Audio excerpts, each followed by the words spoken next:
Good evening. Welcome to the Torrance City Council meeting for October 12th, 2021. Call the meeting to order and ask our clerk to please do a roll call.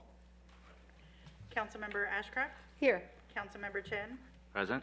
Councilmember Griffiths? Here. Councilmember Kalani? Present. Councilmember Tucci? Here. Councilmember Walser? Here. Mayor Fury? Here.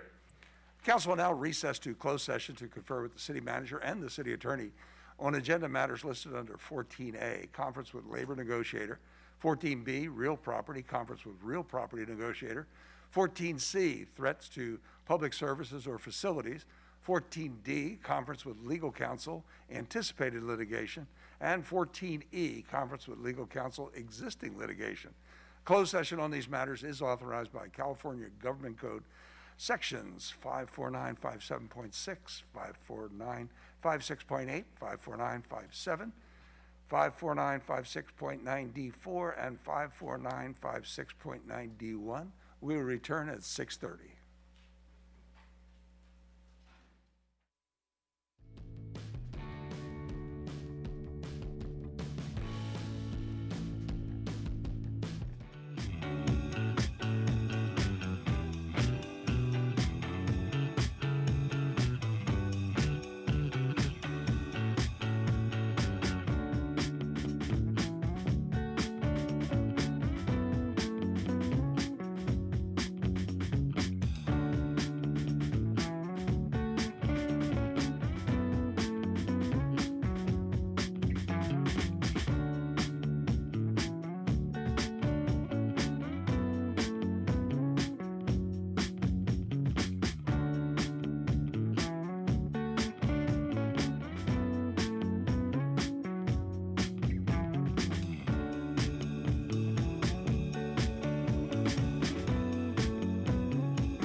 Good evening. Welcome to the Torrance City Council meeting for October 21st of 2000, my bad, October 12th.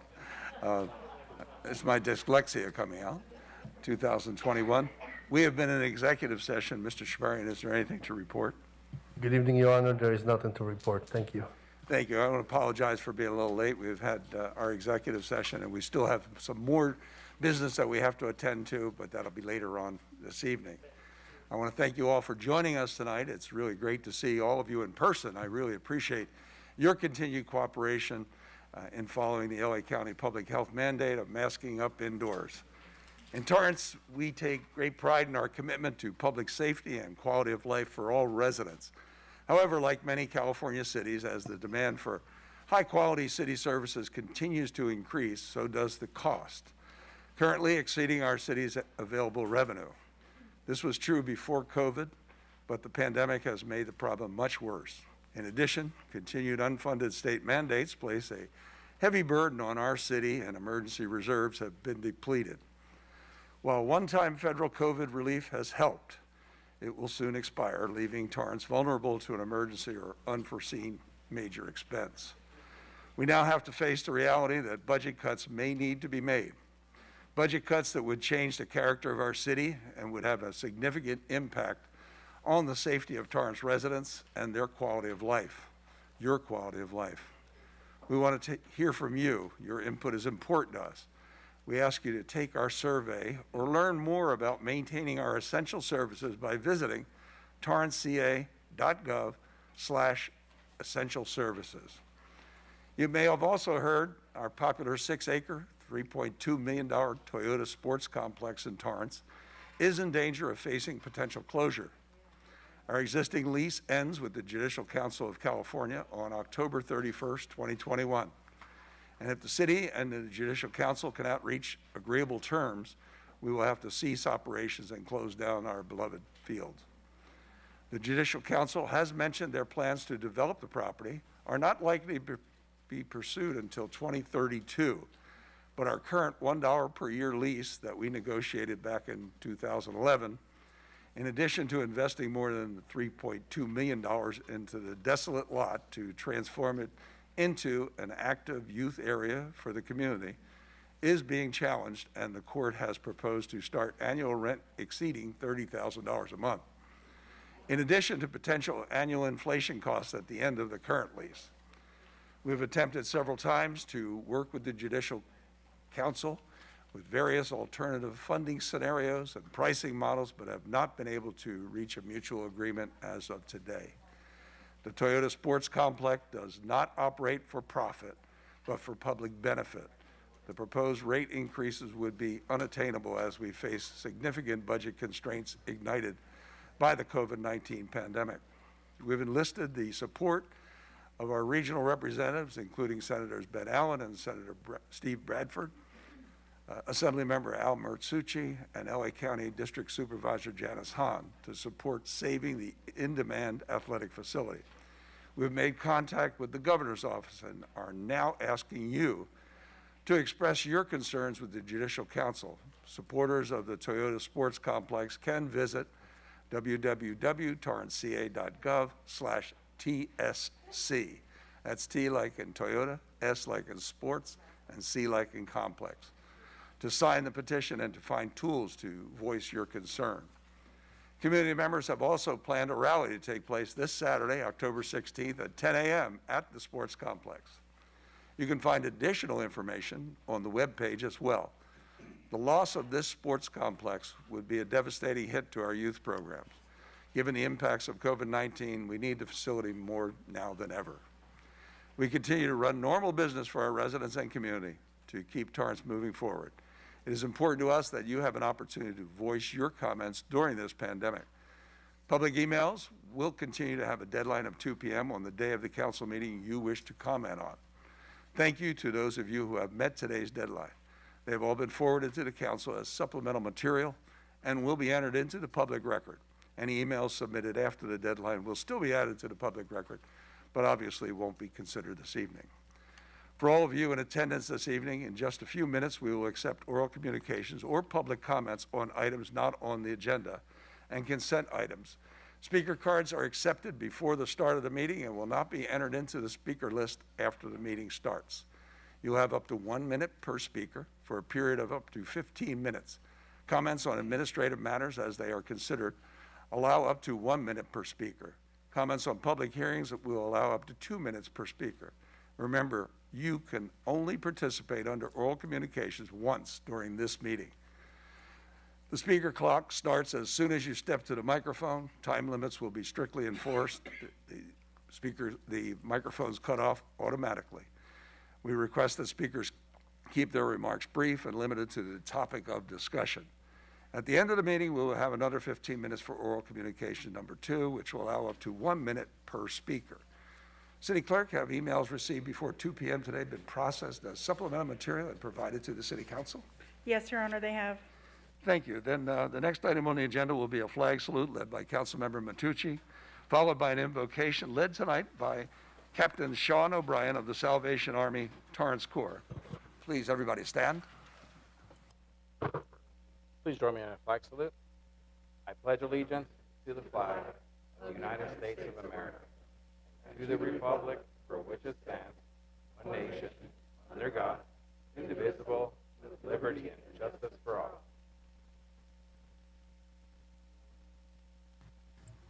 Your Honor, I have the pleasure of offering our invocation this evening from Captain Sean O'Brien from the Salvation Army to join us. He has been an officer with the Salvation Army for 10 years, born in Torrance and raised in our community. He has been serving at the Torrance Corps since September of last year.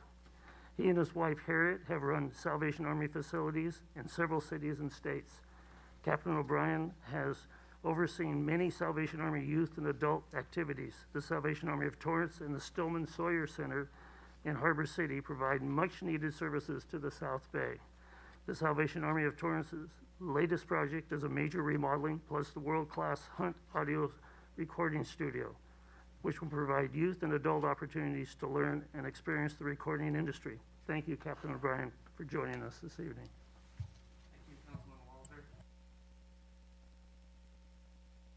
Heavenly Father, thank you for today. Please bless us all as we will also bless one another. Grant everyone here wisdom and abundant grace towards one another. May we all express love, joy, peace, patience, kindness, gentleness, and self-control. God, you are good. You are good when times are hard and when times are not hard. No matter what, we trust you. Thank you for the gift of your Son, Jesus Christ, to save us from our sins. Bless this meeting and bless these people. Amen.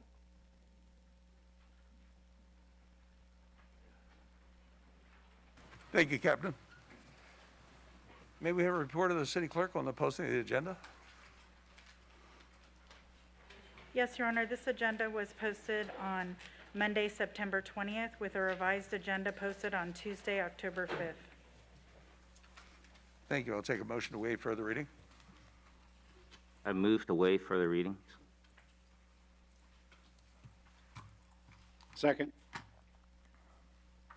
Start voting, please. Your Honor, that motion carried unanimously. Thank you. Announcement of withdrawn, deferred, and/or supplemental items. Thank you, Your Honor. Adam Chaparro, City Manager. Item 10A from Community Development will be taken out of order and will be presented after Community Matters. We have several supplemental materials for Item 7, Oral Communication. Item 8E for Public Works to authorize payment to Southern California Edison for the installation of street lighting. Item 9A from the City Manager to provide a COVID-19 update. 9B from City Manager, Supplemental 5 report of the city's progress in addressing homelessness. 9G from the City Manager of Finance to propose revisions to FY 21-22 of the biennial budget. And item 10A from Community Development to consider an appeal of the Planning Commission denial of a precise plan of development. Thank you.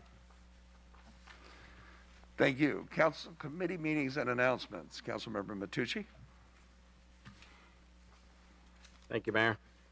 The Transportation Committee meeting is scheduled for tomorrow, October 13, 2021, from 4 p.m. to 5 p.m. in the City Hall Assembly Room.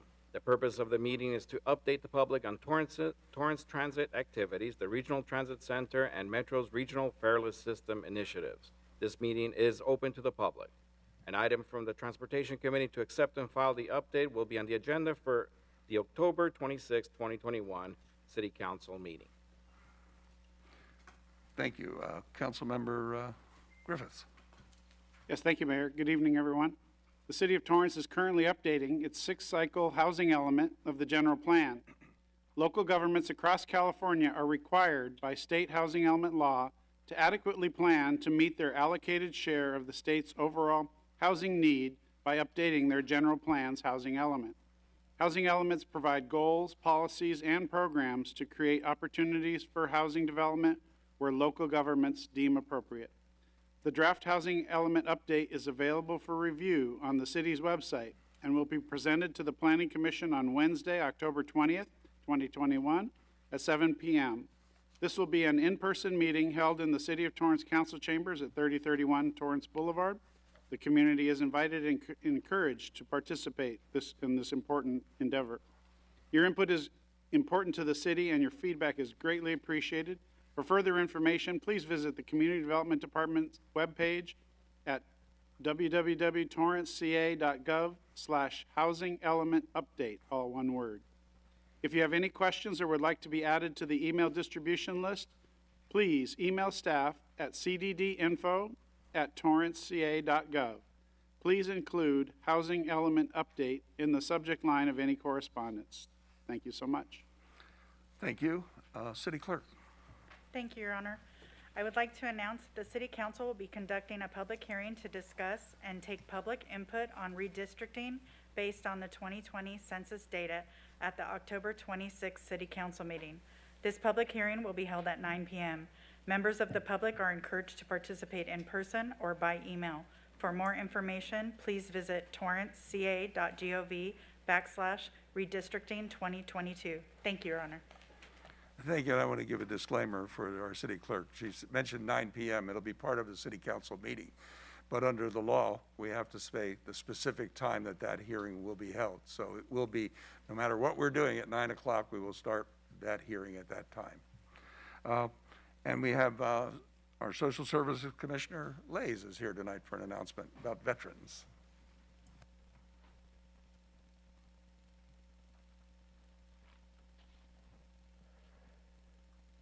Good evening, Mayor, Council, and members of the public. My name's Stephen Lays, and I'm a member of the Social Services Commission. I'd like to thank everyone for your time this evening. The past several years, the Commission and the City have recognized veterans with various events. This year, in an effort to maintain safety for everyone, a virtual Appreciation Week has been planned for November 7th to the 13th. During that week, there will be a special video with messages to veterans from Mayor Fury, the Commission Chairperson, and community veterans. The video will air periodically on City Cable during the week of Veterans Day, as well as on the Torrance City Cable YouTube channel and city social media. A page on the city website, torranceca.gov/veterans, will feature the video, as well as links to various veterans resources that we've compiled. This page will also include tribute messages.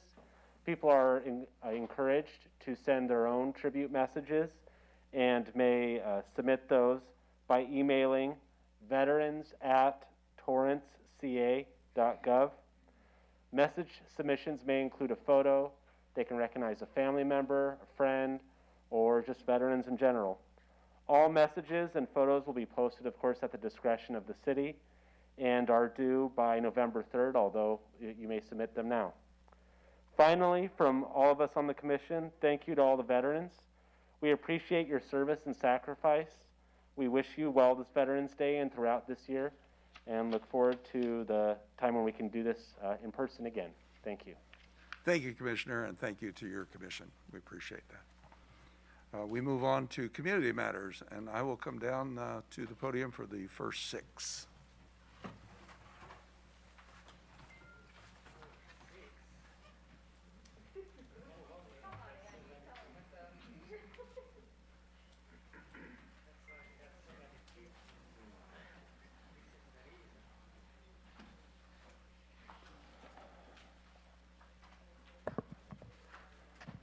Item 6A is a proclamation declaring October 23rd, 2021 as Make a Difference Day in the City of Torrance.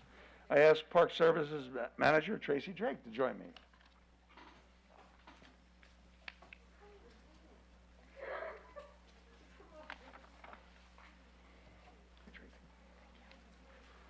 Councilmember Chen, would you do the honors, please?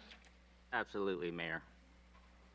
Whereas in the past couple of years, concerns for our nation and its future have been amplified. As a result, many have taken the initiative to make a difference for the betterment of this world. And whereas connecting with others and working together through volunteer service can bridge the differences that separate people and help solve serious social problems and is an investment in the future we all must share. And whereas we, the American people, have a tradition of philanthropy and volunteerism, we step forward together in the fourth Saturday of October each year to make a difference in society. And whereas in celebration of this event, millions of self-sacrificing individuals have touched and enhanced the lives of millions on this annual day of charitable work, and their collective effort has grown over the years to include people from all walks of life, young and old, families, cities, and communities, large and small. And whereas, whether it is for the betterment of society, humanity, or the environment, people become united when they work together for change. And whereas the City of Torrance invites the community to help with weeding, debris removal, and replanting of native species at the Madrona Marsh Preserve on Saturday, October 23rd, 2021, from 8:30 a.m. to 12 noon, and participate in the nation's largest day of community service. Now, therefore, I, Patrick J. Fury, as Mayor of the City of Torrance, California, do hereby proclaim October 23rd, 2021 as Make a Difference Day in the City of Torrance, and I encourage all citizens to observe this day by connecting with friends, fellow employees, relatives, and with religious, school, and civic groups to engage in projects benefiting this community. Signed this 12th day of October, 2021.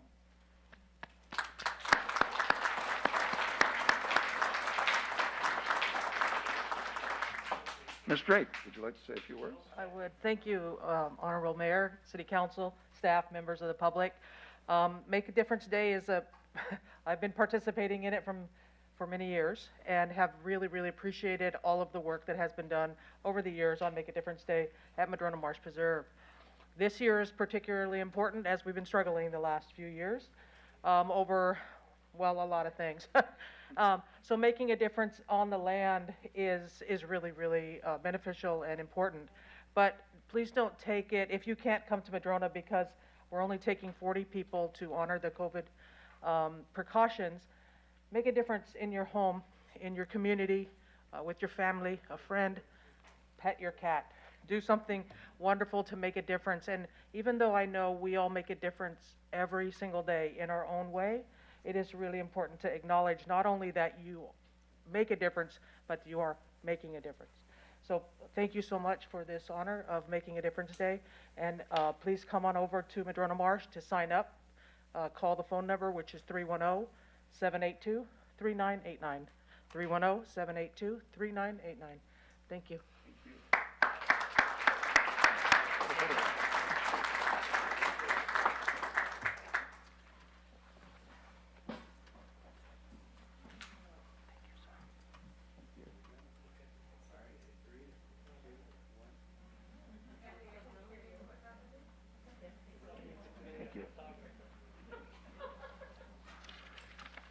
The next item on the agenda is item 6B, a proclamation declaring October 21st as Cybersecurity Awareness Month in the City of Torrance.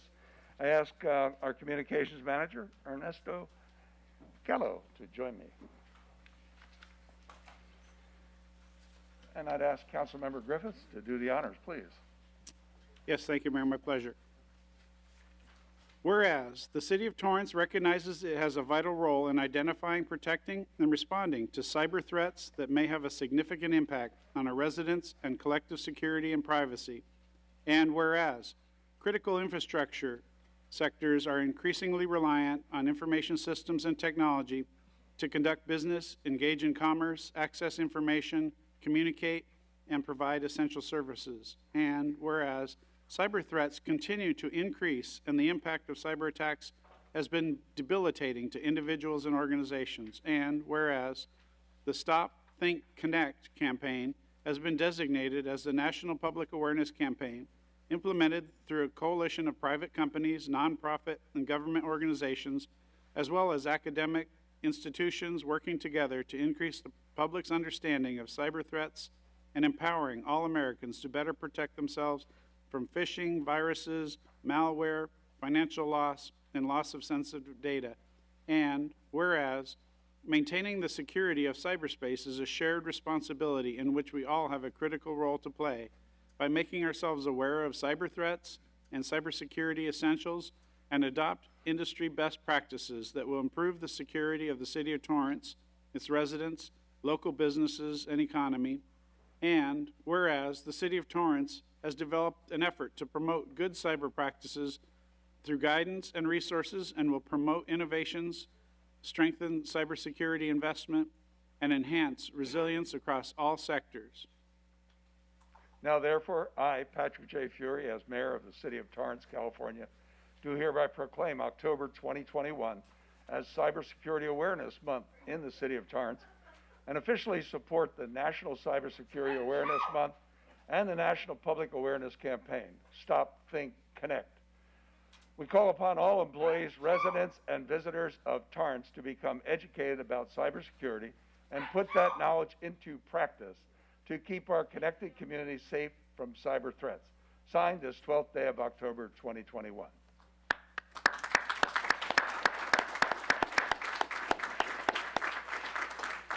Mr. Gallo? Thank you, Your Honor, and members of the City Council. Thank you for recognizing October as Cyber Awareness Month. It's a very popular month, as I see.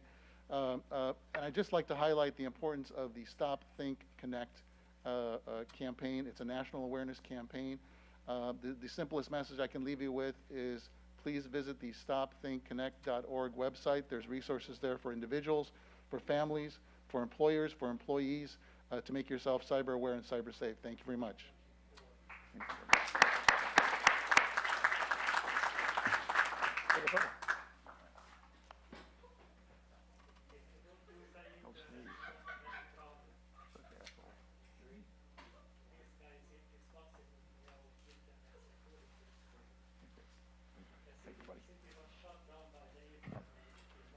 Next item on the agenda is item 6C, a proclamation declaring October 21 as National Arts and Humanities Month in the City of Torrance.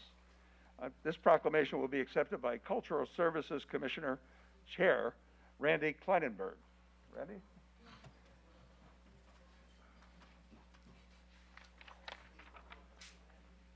How are you? And we have some of your compatriots here. I'd ask Councilmember Walzer, could you do the honors, please?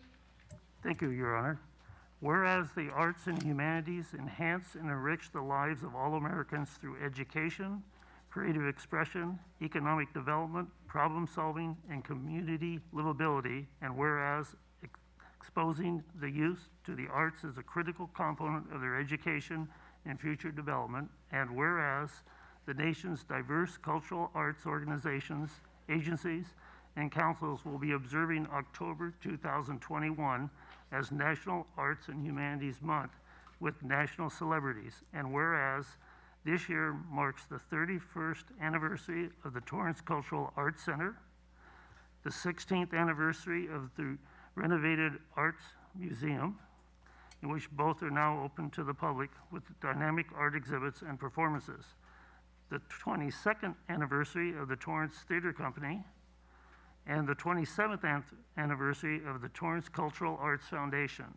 And whereas the Cultural Arts Commission celebrated the 43rd Annual Excellence in Arts Awards to bring greater recognition to important cultural and community leaders of Torrance, and whereas hundreds of cultural activities and events will occur throughout the year, made possible with the assistance from the city's Cultural Arts Commission, the Torrance Cultural Arts Foundation, Arts Council of Torrance, the Friends of the Torrance Theater Company, the Torrance Art Museum Advocates, the Torrance Performing Arts Consortium, Destination Art, and the Torrance Artists and Craftsmen's Guilds. Now therefore, I, Patrick J. Fury, as mayor of the city of Torrance, California, do hereby proclaim the month of October 2021 as National Arts and Humanities Month in the city of Torrance. And I invite the citizens of this community to attend exhibitions and performances and take advantage of the myriad of learning opportunities and entertainment available at the Torrance Cultural Arts Center, the amphitheater at Wilson Park, and other venues throughout the city. Signed this 12th day of October 2021.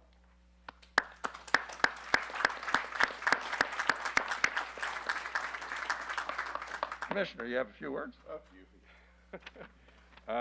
Thank you, Honorable Mayor Fury and City Council. I'm Randy Klinenberg, the Chair of the Cultural Arts Commission.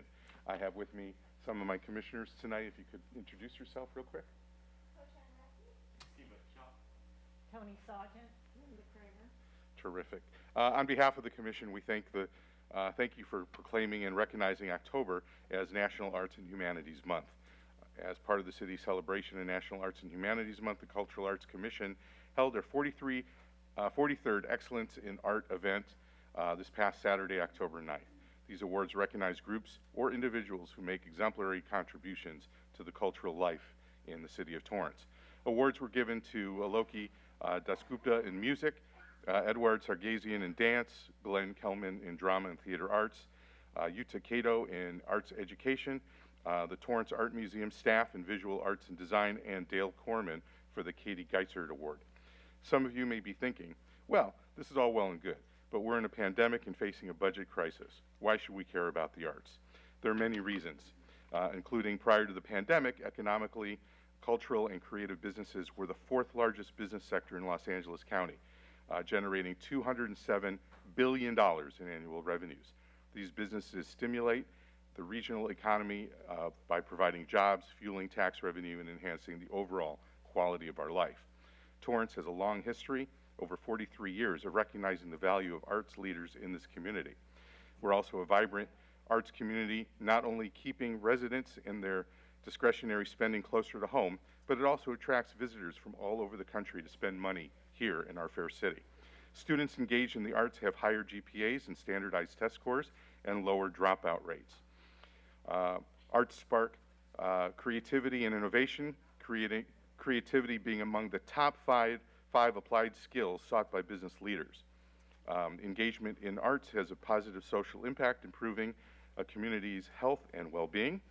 And arts give meaning to our lives and help us understand our world and imagine possibilities. For these reasons and more, we appreciate your support of our work and your recognition of the valuable role that arts play in the city of Torrance. Thank you very much.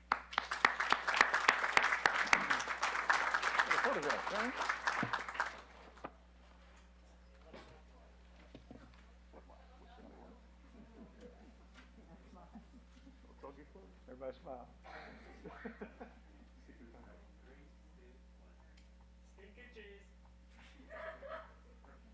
Thanks, Randy. Thank you very much, sir. Cheers.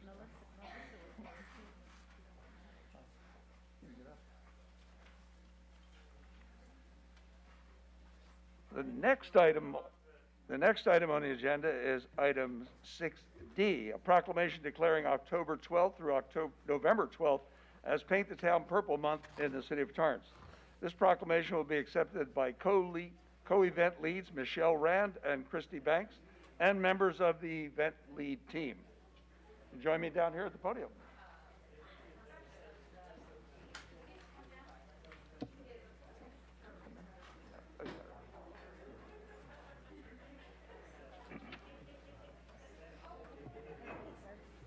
Hey, how are you? How are you? Make me look tall. You can make anybody look tall.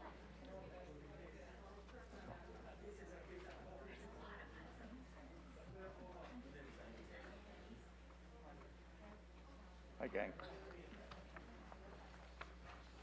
Councilmember Ashcraft, would you do the honor, please? Yes, thank you. Whereas the American Cancer Society is a nonprofit organization whose mission is to save lives, celebrate lives, and lead the fight for a world without cancer. And whereas the American Cancer Society offers communities an opportunity to show their support in the fight against cancer by participating in Paint the Town Purple Month, And whereas the Torrance community will paint the town purple October 12th through November 12th, including the Relay for Life event on October 16th at South High School. From 9 a.m. to 9 p.m., residents and businesses are encouraged to paint the town purple by decorating with ribbons and lights of purple. Attend fundraising events hosted by businesses donating to and joining the ACS Relay for Life of Torrance. And whereas money raised during the Paint the Town Purple will support the Relay for Life of Torrance to further the American Cancer Society's mission and save lives and create a world with less cancer. And whereas as COVID-19 pandemic shut down the country, cancer screenings were dramatically reduced. Because of this, cancer diagnoses were also reduced. With the loosening of restrictions and vaccinations, more screenings are being performed, and therefore cancer diagnoses have surpassed pre-pandemic levels. And whereas there are over 16.9 million cancer survivors alive today because of the support of the American Cancer Society. Community fundraising like Paint the Town Purple make these efforts possible. Now therefore, I, Patrick J. Fury, as mayor of the city of Torrance, California, do hereby proclaim October 12th through November 12th, 2021 as Paint the Town Purple Month in the city of Torrance. Signed this 12th day of October 2021.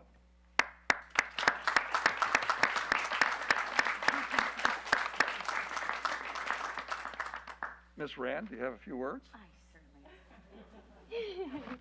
Okay, I always have a lot of words, but I kept it simple. So good evening, Mayor Fury and City Council.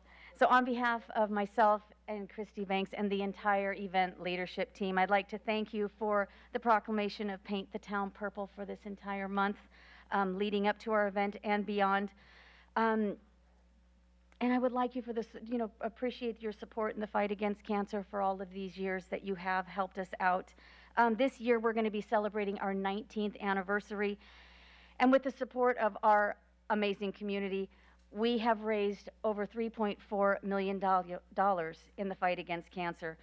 And that's to further the ACS mission. And that's pretty amazing that we've done this with the support of just the community. Now, we're all aware of what COVID has done in our city, in our nation, and in this world. But it didn't give cancer a pass. It set back cancer screenings, the diagnoses, like you had said. But now with the vaccine and safety protocols, it's time for everybody to get screened. And early detection is definitely the key. Now with new guidelines and that have been implemented with cancer screenings, it's time for everybody to go in and get checked out.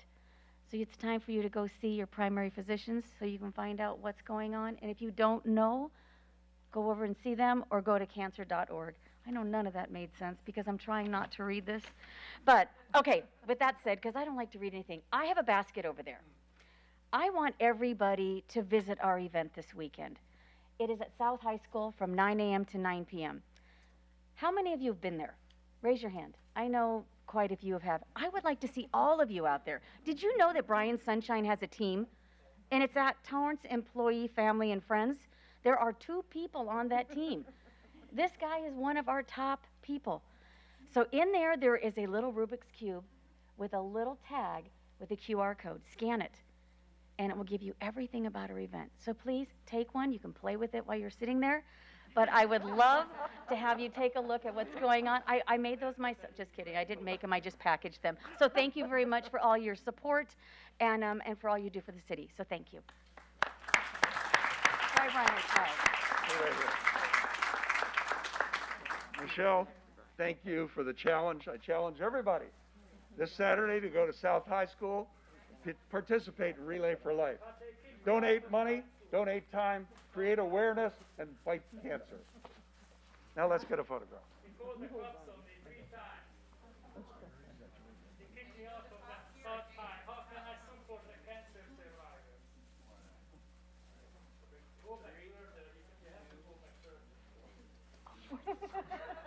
So bad.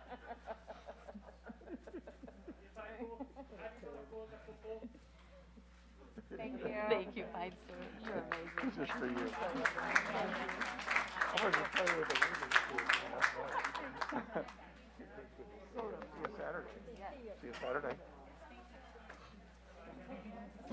Stick around for a while. I know. Who's next? Breast cancer. You're after that. Sure, I'm after that. All right, the next item on the agenda is item 6E, a proclamation declaring October 21 as Breast Cancer Awareness Month in the city of Torrance. This proclamation will be accepted by Sharon Fadali, breast cancer survivor and American Cancer Society team lead. Sharon, come back. And I asked Councilwoman Kalani, could you please read this for us, please? Thank you, Mayor. It's my honor. Whereas October is Breast Cancer Awareness Month, an annual national campaign which started in 1985 to increase awareness of the disease and to raise funds for research into its cause, prevention, diagnosis, treatment, and cure. And whereas breast cancer is the most common cancer and second leading cause of cancer death after lung cancer in women in the United States. The chance of a woman having invasive breast cancer sometime during her life is about 1 in 8. And whereas the American Cancer Society uses this opportunity to honor their commitment to raise awareness of breast cancer by hosting interactive educational activities and reminding women 45 and over to receive yearly mammograms, the single most effective screening tool to fight breast cancer early. Since 1990, early detection and effective treatment has resulted in a 34% decline in breast cancer mortality in the U.S.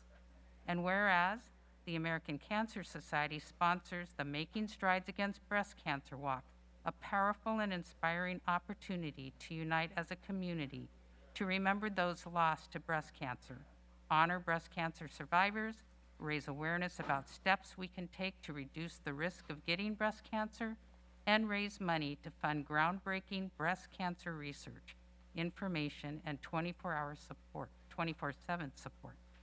And whereas Breast Cancer Awareness Month encourages everyone to make healthy lifestyle choices, such as eating a healthy diet, getting regular physical activity, and reducing the consumption of alcohol. These choices can help reduce their breast cancer risk.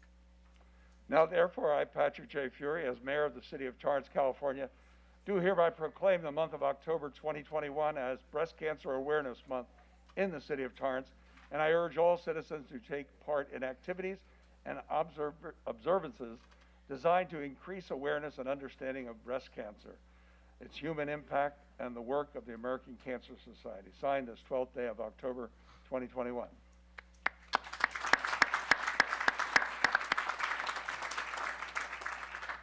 Sharon, you have a few words? Just a few.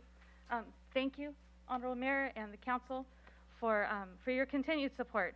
Within the City of Torrance, our community in general has been incredibly supportive of the American Cancer Society, of making strides, and acknowledging that cancer is something that impacts our community very directly. So again, I echo the invitation to join us on Saturday to the Relay for Life, but bear in mind that even though October is the month that we recognize breast cancer, it is not a women-specific diagnosis. And as I look at the council, I encourage everyone to come. The American Cancer Society focuses on research and early detection, diagnosis, and treatment. So regardless of whether we think of breast cancer being a female condition or not, it's something that we need to all be aware of, and men specifically. Don't overlook something. So thank you. Thank you. Turn around and get a photograph. You get your own proclamation. Wow.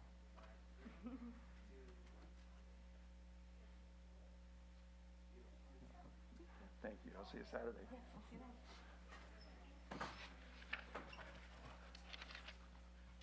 On to item 6F, which is a proclamation declaring October 2021 as Italian American Heritage Month in the city of Torrance.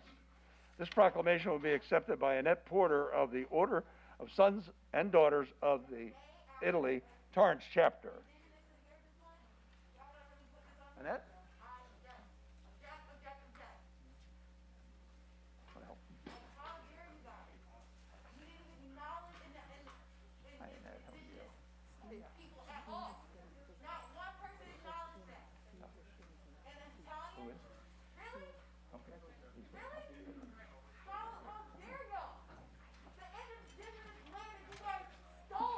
Okay. Councilmember Matucci, would you do the honors, please? With pleasure. Whereas, in the 5 centuries since Christopher Columbus, a son of Genoa, Italy, first set sail across the Atlantic Ocean, countless individuals have followed the course of he charted to seek a new life in America. Since that time, generations of Italian Americans have helped shape our society. Excuse me, I'm going to interrupt right now. We're going to take a recess. Thank you. Thank you. You guys stay. Have to go back there over here.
The reason we took a recess was because of the disruptions of this group over here.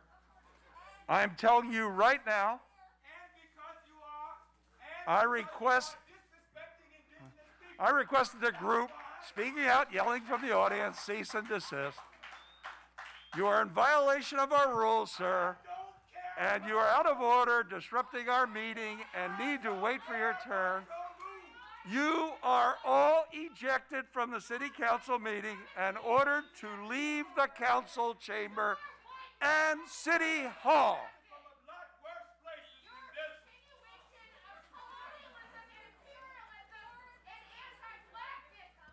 Due to the disruption, I am ordering the council chamber to be cleared pursuant to Government Code 54957.9.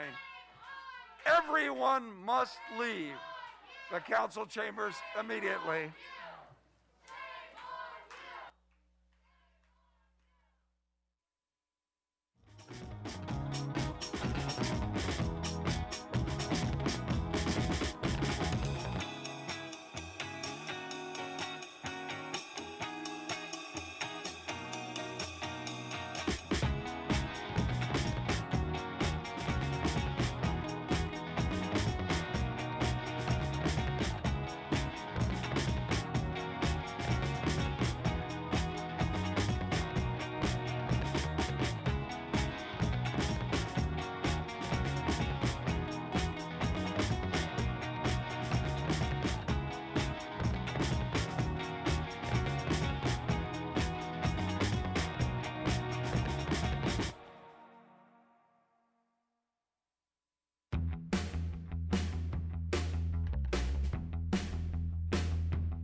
We returned from our recess that was caused by a disruptive group who have been ejected from the council chambers. We're calling the meeting back into order. Are we opening the doors? If you want to readmit the public, you can do so. Yes, we're going to readmit the public at this time.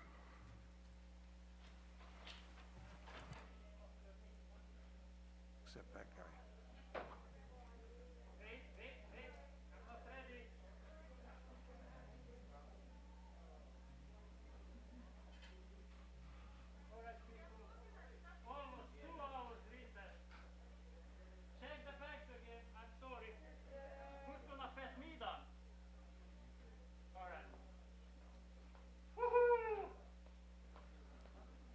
Sir, you've been ejected. It's not in session. Sir, you have been ejected and you are ordered to leave this room and not come back.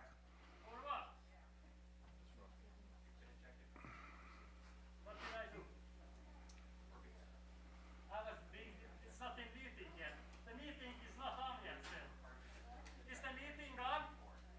I'm not part of any group. I did not take any notes. Do you have a proof? Do you have a proof? Thank you.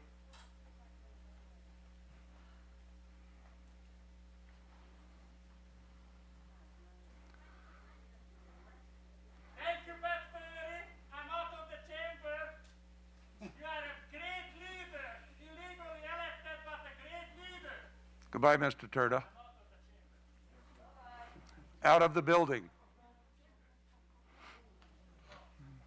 Mayor, I would make it clear that he's been ejected from both the chambers, the hallway, and the foyer.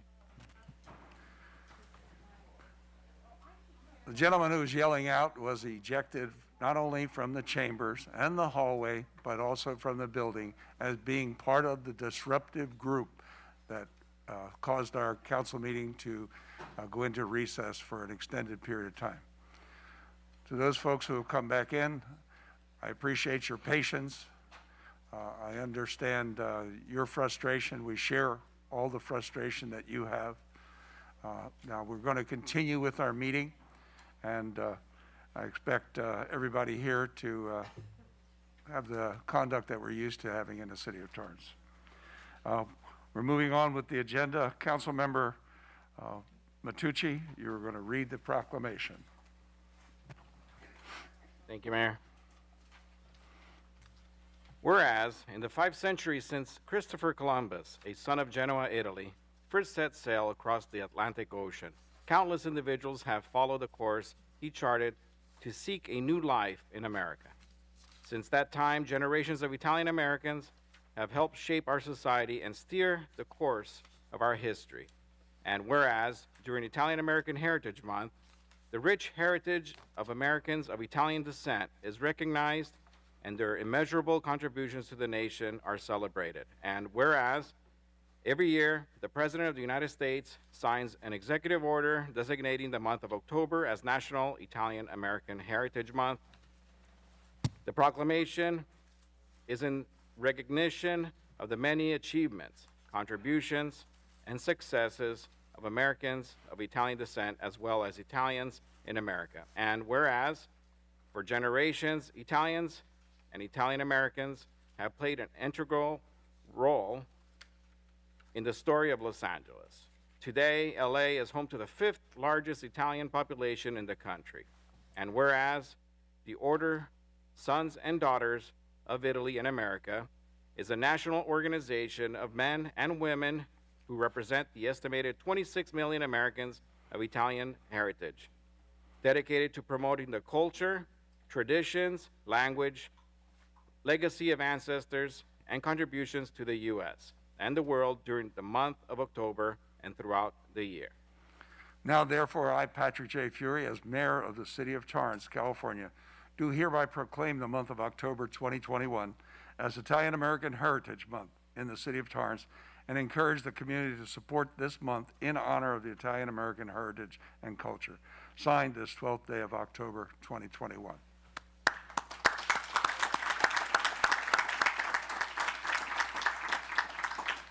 This proclamation will be presented at a later date, but thank you very much, Councilmember, for reading it for us tonight. The next item on the agenda is item 6G, as in George, from the City Manager's Office to accept and appropriate a $25,000 donation from Sarah's Regis Group for the Torrance Temporary Housing Program. Item 6G is a recommendation that the City Council accept and appropriate a $25,000 donation from the Sarah's Regis Group to a newly created Facilities Equipment Automation Plan, FEAP, for the Torrance Temporary Housing Program. The City of Torrance is grateful for this generous contribution from the Sarah's Regis Group to contribute to the temporary shelter and provide for those experiencing homelessness with case management services. The ultimate goal of the temporary housing program is for participants to achieve permanent housing solutions. On behalf of the City of Torrance Council and residents, I would like to thank the Sarah's Regis Group for their dedication and continued support to our Torrance community. And earlier today, we accepted a check from Peter Rooney, the president of Sarah's Regis, and we graciously accepted it and told him how much we appreciated their thoughts and their help and recognizing there's a problem and their willingness to put their money where their mouth is. So I think I needed a motion to accept and appropriate the $25,000 donation. I move to accept and appropriate a $25,000 donations from the Sarah's Regis Group. I second. Start voting, please. Your Honor, that motion carried unanimously. Thank you. As we mentioned earlier, item 10A is out of order, and now is the time and a place for a public hearing on agenda item 10A. A recommendation of the Planning Commission of the City of that the City Council deny the appeal and deny without prejudice a precise plan of development to allow the construction of a new two-story single-family residence on property located within the Hillside Overlay District in the R1 zone at 310 Cali de Arboles, and recommendation of the Community Development Director that the City Council uphold the appeal and approve a precise plan of development to allow the construction of a new two-story single-family residence on property located within the Hillside Overlay District in the R1 zone at 310 Cali de Arboles. Has this matter been properly advertised? Yes, Your Honor, it has. Is there a staff presentation? Your Honor, yes, there is. Thank you, Mayor. Thank you. Good evening, Honorable Mayor and City Council. I am Leo Orts of the Community Development Department. Tonight, we have a presentation on the agenda item to consider an appeal of the Planning Commission's denial of a precise plan of development to allow the construction of a new two-story single-family residence on property located within the Hillside Overlay District in the R1 zone at 310 Cali de Arboles.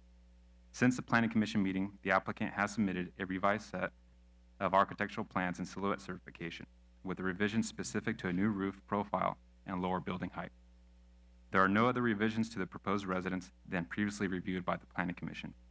The proposed residence, as revised, is subject to development standards of the Hillside Overlay District and the R1 zone, single-family residential district. A precise plan of development is required because the proposed residence involves new construction above 14 feet in height and a second story. Staff notes a two-story residence is permitted in the R1 zone and within the Hillside Overlay District is also permitted, subject to the planning design provisions and a review by the Planning Commission or City Council on appeal. Next slide, please.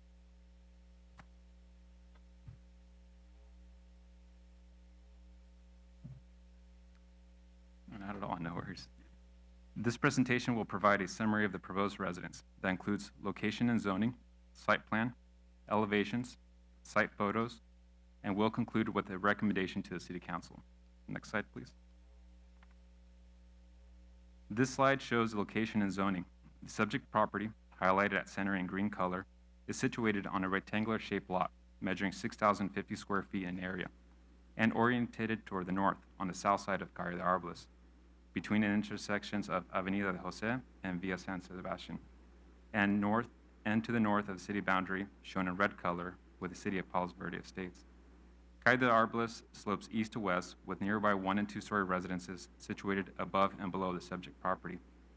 All other properties shown within the vicinity of the subject property, highlighted in light blue color, are also located within the Hillside Overlay District and the R1 zone. Next slide, please. This slide shows the site plan. The proposed residence is positioned at center and provides a 15-foot minimum and 22-foot average front yard setback to the north property line, a 6-foot 1-inch side yard setback to the east and west property lines, a 15-foot minimum and 20-foot average rear yard setback to the south property line, and provides a total of 2,522 square feet of usable open space, or 42% of the lot area. The proposed residence consists of 2 stories, and when combined results in lot coverage measuring 2,381 square feet, or 39% of the lot area, within the allowable 40% lot coverage limit of the R1 zone. Utilizing gross square feet, the proposed residence measures 3,023 square feet in floor area, resulting in a 0.50 floor area ratio, referred to as FAR or the FAR, also within the allowable 0.60 FAR limit of the R1 zone. Next slide, please. This is the north elevation facing the front of the residence, as originally proposed and reviewed by the Planning Commission earlier this year in July. Since that Planning Commission meeting, the applicant has submitted a revised set of architectural plans and silhouette certification, which will be shown on the next slide. Staff notes there are no other revisions to the proposed residence than previously reviewed by the Planning Commission. Next slide, please. This is the north elevation, facing the front of the proposed residence, as revised. The proposed residence features a new roof profile and lower building height than previously reviewed by the Planning Commission. The new flat roof positions the topmost portion of the second story 3.12 feet lower in height, and thereby lowers the overall height of the residence from 25.30 feet down to 22.18 feet, measured from the lowest adjacent grade at the northwest corner of the residence, within the allowable 27-foot height limit for a 2-story residence in the R1 zone. Staff notes the topmost portion of the proposed residence, as revised, is positioned 0.15 of an inch above the topmost portion of the existing residence. Staff also notes the existing grade along the westerly side of the subject property, shown on the right on this slide, would be lowered approximately 6 feet to accommodate a semi-subterranean first floor, whereas the existing grade along the easterly side, shown on the left, remains level. Next slide, please. This is the south elevation, facing the rear of the proposed residence, as revised. Next slide, please. This is the east elevation, facing the side of the proposed residence, as revised. Next slide, please. And this is the west elevation, facing the side of the proposed residence, again, as revised. Next slide, please. This slide shows the location of 2 adjacent properties at 306 and 314 Calle de Arboles, highlighted in light blue color, which have expressed concerns about the proposed residence. The pad height of the 1-story residence at 306 Calle de Arboles sits below the subject property, whereas the pad height of the 1-story residence at 314 Calle de Arboles sits above the subject property. The property owners at 306 Calle de Arboles stated the front balcony and rear patio of the proposed residence would impact privacy in the front bedroom and the rear yard, respectively. The property owner at 314 Calle de Arboles stated the proposed residence would impact view, light, air, and privacy in the following locations: the rear family room, the rear yard, and the rear and front bedrooms nearest to the proposed residence. Next slide, please. This slide shows the general direction and location of where photographs were taken by staff during the fields assessment completed last month in September. These pictures show the silhouette, as revised, which represents the current proposal. Next slide, please.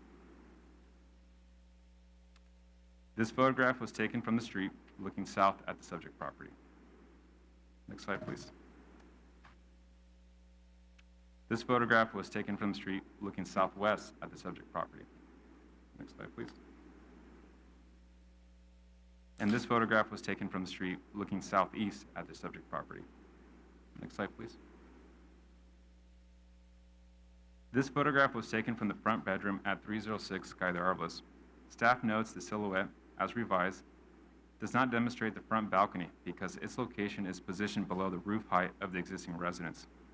When standing in the front bedroom, staff observed upward within the area site toward the east a portion of the silhouette and the rooftop of the existing residence, both partially obstructed by a mature tree. In the judgment of staff, the proposed residence would not result in a substantial adverse impact to privacy in the front bedroom. as the balcony is positioned toward the front and center of the residence at a higher elevation due to the slope of Calle de Arblas and the grade differentials between each property. The balcony is also positioned 10 feet 2¼ inches away from the west property line and features a solid guardrail in the form of a privacy wall measuring 5 feet in height along the west elevation. In addition, the second floor windows along the west elevation feature opaque glass, therefore limiting the potential for privacy impacts onto the adjacent residence. Next slide, please. This photograph was taken from the rear yard at 306 Calle de Arblas. When standing in the rear yard, staff observed upward within the area of sight toward the east an incomplete view of the silhouette that was significantly obstructed by mature trees in the form of a privacy hedge.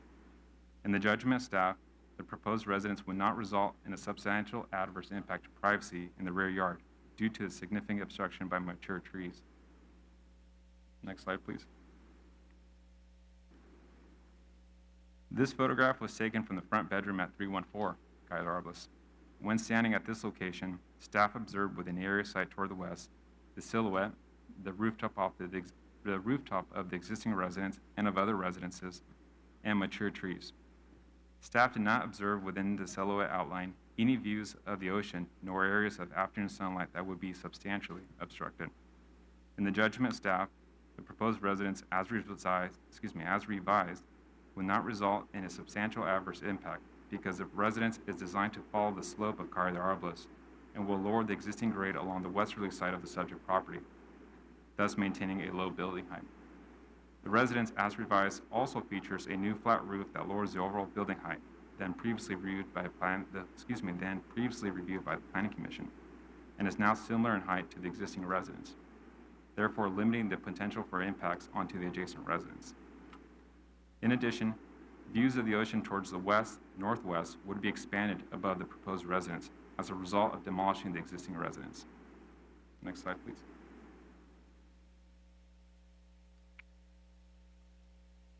This photograph was taken from the rear bedroom at 314 Calle de Arblas. When standing at this location, staff observed the silhouette, the rooftop of the existing residence, and mature trees. Staff did not observe within the silhouette outline any views of the ocean nor areas of afternoon sunlight that would be substantially obstructed. In addition, the second floor windows along the east elevation will feature opaque glass as conditioned, therefore limiting the potential for privacy impacts onto the adjacent residence. Lastly, the proposed residence as revised is similar in height to the existing residence, therefore limiting the potential for any impacts to sea breeze received at the adjacent residence. Next slide, please. This photograph was taken from the rear yard at 314 Calle de Arblas. When standing at this location, staff observed the silhouette, the rooftop of the existing residence, and mature trees. Staff did not observe within the silhouette outline any views of ocean nor areas of afternoon sunlight that would be substantially obstructed. Next slide, please.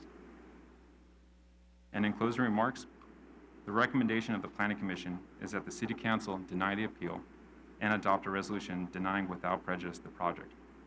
And the recommendation of the Community Development Director is that the City Council uphold the appeal and adopt a resolution approving the project. Next slide, please. With that said, thank you, Honorable Mayor and City Council, for your time. That concludes staff presentation, and we are available for questions. Thank you. Before we go any further, I wanted to do the disclaimer. I was invited to meet with the architect, as I was also invited to meet with some of the neighbors to make in-person observations. I declined both of those invitations, as is my normal course of business. I will listen to all the testimony we hear tonight, and I've read all the documentation and any additional documentation that is presented tonight, and I will make my decision based solely on that and without any question of an ex-parte communication with any of the parties. Councilmember Griffith.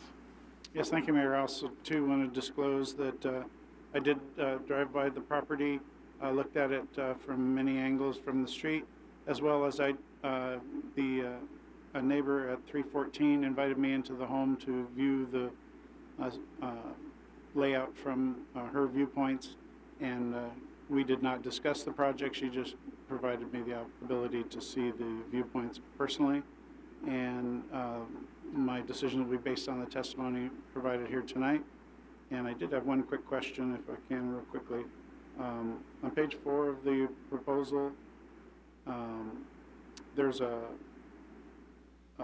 wall, it's a side wall that's indicated on the north elevation drawing, actually page 4 or page 5, either one. Of the slides, council member, or the staff report? The slides from the presentation is just shown. I was just curious, how tall is that side wall, the brown portion of it? Do we have any sense in that, and how would that compare to the wall that's currently existing? Referring to the side wall that's placed along the property line? Yeah, Between the two side properties? wall on both sides, there's like a brown indication of a wall. Okay, correct, sure. So per the Torrance Municipal Code, the maximum height of retaining wall, so the lower portion there, is 5 feet in height. And the retaining wall itself, by code, must be topped by a fence or guardrail at a minimum 3 feet in height, and it can go up to 6 feet in height as well. The height of those fences are not depicted on the plans. However, as staff level review, when the building plans are submitted, if the project is approved, would determine that should the fence height exceed the 3-foot minimum required for it to be topped on a retaining wall, that would require additional review in the form of minor hillside exemption, and therefore the adjacent property owner would be notified. Yeah, great. I couldn't find the dimensions on that wall either in the plan, so thank you for confirming that. That's all for now. Councilmember Chen. Thank you, Mayor. Just want to share with the public that I did visit the site location. It was more than a drive-by. I actually walked around from all angles. I did not go to properties of 306 or 314, but I was on the sidewalk and walked the job sites of the 310 Cali Orblaz. And there was no residents there for me to talk to.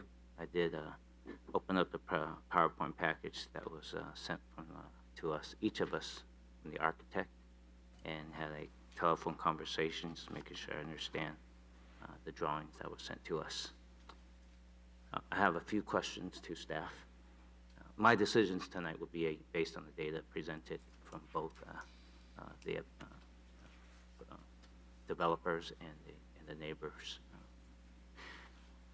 I think. Can we go down and get the disclaimers, and then we'll come Got back it. to that. Thank you. All right, Mayor. Councilmember Ashcraft. I too visited the property from the outside, spoke with no one, and did not go inside any residence. I will be basing my opinion on what is presented tonight. Thank you. Councilmember Walzer.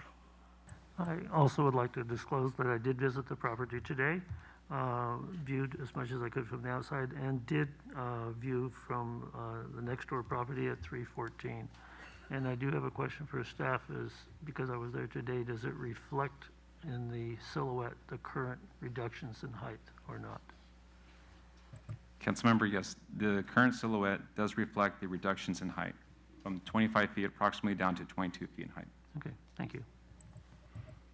Councilmember Matucci. Thank you, Mayor. I want to also disclose the fact that I have gone to the property, walked around, and I'll be making my decision based on the data and the testimony tonight. Councilmember Coloni. Thank you, Mayor. I will also disclose that I did visit the location from the outside. I did not speak with anyone. I have reviewed everything that has been presented. I will listen to all testimony, and I'll make a decision based on the information presented. Thank you. Thank you. And they jogged my memory. I've been by there countless times and looked at that property from all different angles, and I think I memorized it by now. Mayor, if I may So, add, just yes. a correction brought to my attention from our former Community Development Director, Dana Santana. The site plan does indicate the fence height walls proposed on either side at 6 feet in height, which is per code, just to clarify that. Thank you. Now, Councilmember Chen, you had some questions. Thank you, Mayor. I want to ask staff some questions because I believe this is the second time I've heard this project since I've been on the council. And the last time, there was a lot of issues that were brought up, and this went back. Is it possible for you, first of all, I think in your opening statement, you did say two-story is allowed in the hillside overlay, correct? That is correct, Councilmember. Okay. Per the R1 zone, the underlying zone of the subject property, a two-story residence is permitted, as well as within the planning and design provisions of the Hillside Overlay District. Okay. The other question is, my recollection was correct. The last time this came before us, the Planning Commission approved it, and CDD approved it, and it was denied. Is that correct? Councilmember, the scope of tonight's meeting is based on this project and this application, but to speak on the past project, yes, the past application did involve a staff-level community development recommendation for approval that was approved by the City Council and denied by the approved by the Planning Commission and denied by the City Council. However, this project is reviewed on its own merits on this application. Understand. And what I'm trying to get at is, last time we had a recommendation from both Planning Commission and CED for approval, but the council did not approve it. I'm trying to understand, can you articulate the key points of the difference between the last project and this one? Because there's something here that in my head needs to be more clarified, because last time the project was recommended for approval by both Planning Commission and CED. This time is like a split. Can you go over the key points where the difference here? You know, so far I got the FAR last time was above 0.5, and then we had a whole discussion. Are there any other key points that help me to understand? Because I really want to go over each step. Maybe the way to help me and the other folks here is articulate each specific issue from the hillside overlay. For example, view, air, privacy.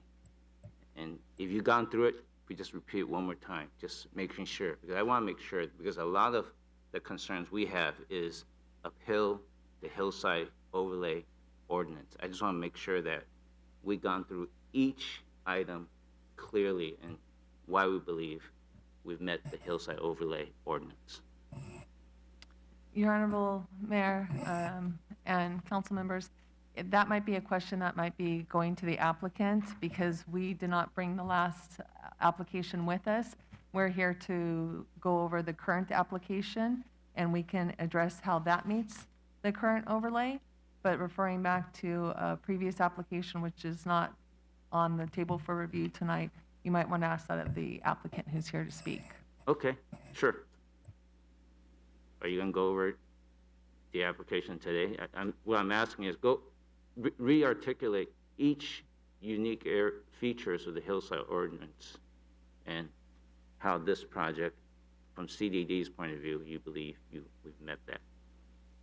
So, Your Honor, if I may, Assistant City Manager Danny Santana. Councilman, what I'm understanding from your question, just to clarify for staff so that they can speak to your question, is you're looking for confirmation that the analysis has looked at the 4 tenets, if you will, of the Hillside Overlay District: view, light, air, and privacy, and to go through the 3 finding sections associated with the planning design, the height, and the building coverage sections of the ordinance. Is that correct? Correct. Okay. Mr. Orts, would you mind briefly recapping what was provided in the presentation with respect to view, light, air, and privacy from staff's perspective, and then go through the finding sections in the resolution, please? Yeah, I know you previously went through the point, but what I'm getting at, basically, this picture or this items, you're addressing view. This picture or this item, you're addressing air. So it's very specific. Sure. So per Torrance Municipal Code 9141.6, which details the planning design provisions and the findings that the City Council must make, subsection A, the proposed development will not have an adverse impact upon the view, light, air, and privacy of other properties in the vicinity. So we can travel back to the slides and take a look at, because it may be easier to illustrate on the slideshows or view, where staff took into consideration the concerns raised by the adjacent properties with respect to those 4 tenants, view, light, air, and privacy. Those were noted in this, the presentation. So if we could go back to slide.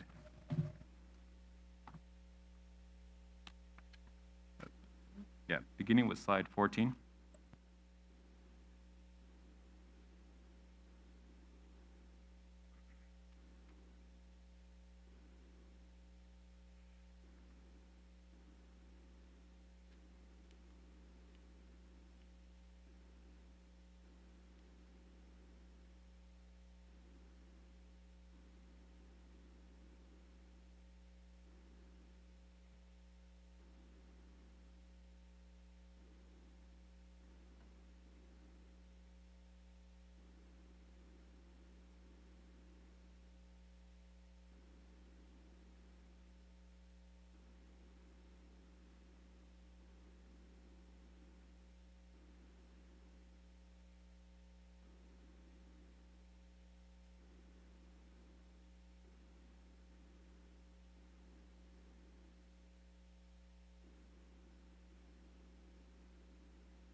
Alrighty, thank you.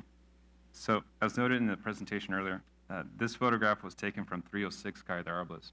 That property owner raised concern with one of the tenants, and that was privacy. Privacy as viewed from the front bedroom of their property, and also privacy in the rear yard area. Staff's observation when viewed from the window that faces towards the east, uphill, towards the proposed residence, observed an existing residence with a window, and then the silhouette which represent the roof line of the proposed residence. The design of the proposed residence incorporates a balcony, and on the west elevation of that balcony, facing 306 Calle de Arblas, there is a 5-foot privacy wall, privacy wall in height, 5 feet in height, excuse me. Also, the windows that are proposed along the west elevation will feature opaque glass, so as to not cause any privacy impacts onto that property, as opposed to the existing window that's not opaque. So in staff's judgment, this does not result in a substantial adverse impact to privacy viewed from this location. And if we go to the next slide, on slide 15. So on slide 15, we are looking at a picture taken from the rear yard area at 306 Calle de Arblas. The property owner here indicated a privacy concern as well from the rear patio or deck that can be identified where there will be a placement of a barbecue towards the rear of the proposed residence. When standing in the rear yard area, staff observed mature vegetation that was planted in the form of a privacy hedge, and therefore determined that because they could not see, staff cannot see the silhouette, there would not be any privacy impacts from any activity taking place on the proposed residence onto the adjacent property at 306, any substantial adverse impacts to privacy. If we continue on to the next slides, the next 3 pictures will be photos taken from the property at 314 Calle de Arblas. This property owner shared concerns with that there would be adverse impacts to view, light, air, and privacy, so all 4 tenants. When viewed from the front bedroom at slide 16.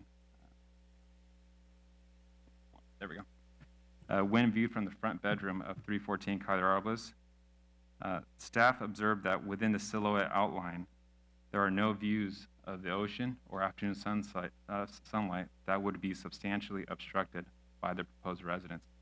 Can I make a comment on that real quick? Sure. While the slide is up? This picture is a little misleading because there is some marine layer in there, but there is a view of the ocean, which I was able to witness, but it is above the silhouette. So it's not blocked by anything below the silhouette. That is correct, council member. So Right, that's what I noticed. It's the right-hand side of the window. That's where the ocean you would see if the white cloud were not there. Right? that is correct. The horizon would be along the lines of the roof of the garage. So as a result of demolishing the residence, the existing residence, the proposed residence, which is represented by the silhouette and the flags just underneath or above the garage door, left to right, would expand or gain a view of that blue water horizon. And just to note, the applicant, who is the appellant as well, does have a presentation, which I believe will touch on that as well. Okay, just want to make sure I heard that. If I look at the right-hand side and I see a little bit of the existing roof, that's actually going to get lower. That is correct. Okay. So that portion of the garage that is above the silhouette line, that represents the front bedroom. That's an intermediate floor level. That garage will be demolished, and then there will be an expanded view of the blue water horizon.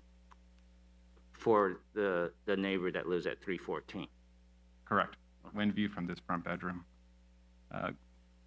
From this perspective as well, staff did not observe any impacts to air, afternoon sea breeze coming off from the ocean, because the proposed residence is in line with the existing height, or the height of the existing residence.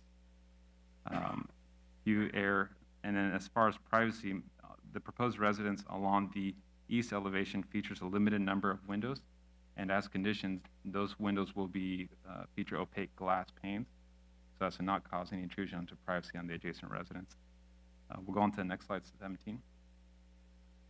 So when viewed from the rear bedroom of 314 Kyler Arbalez, what staff has observed here is that the silhouette outline showing the roof line of the proposed residence, and then as well as the rooftop of the existing residence, and then mature trees in the background. In staff's judgment, the proposed residence would not result in substantial adverse impact to view or afternoon sunlight because of the existing residence, the rooftop, and the mature vegetation that's shown in the background. Would not result in that substantial adverse impact. Again, reiterating on the privacy and the air, the proposed residence is in line with the height of the existing residence. And again, the windows along the east elevation will be conditioned to feature opaque glass, so as to not cause intrusion onto privacy. And then if the white clouds on the left-hand side or right center of the slide were gone, would they see ocean? Not that I'm aware of, not that can be observed, at least in this, that staff could observe in this picture or during the field assessment. Okay.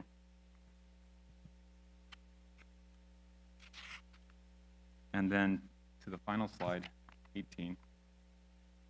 This picture again was taken from the rear yard area, which is at the door of the rear family room. When viewing towards the west, staff again observed the mature vegetation, the existing roof of the residence, and then the silhouette.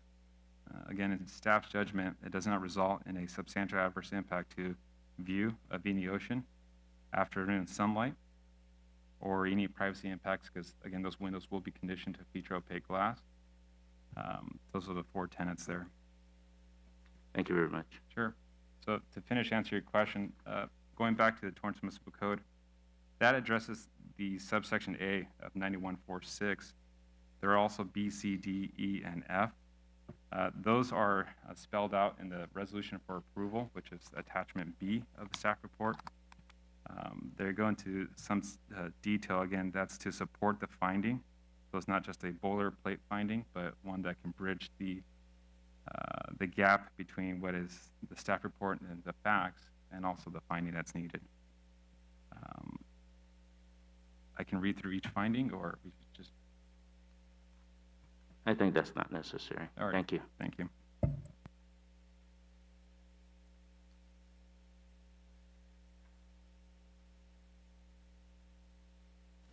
Are there any other questions by the council of staff? I see no one, so if there's anyone in the audience, oh wait, does the council have any questions? We did that. Is there anyone in the audience who wishes to be heard on this matter? I believe at this point we should be hearing from the appellant. I'm sorry? 10 minutes. Yeah, we really didn't address this in my script here, and I'm seeing there's a void here. Yeah, the appellant should have at least 15 minutes. Don't have to use the entire 15 minutes.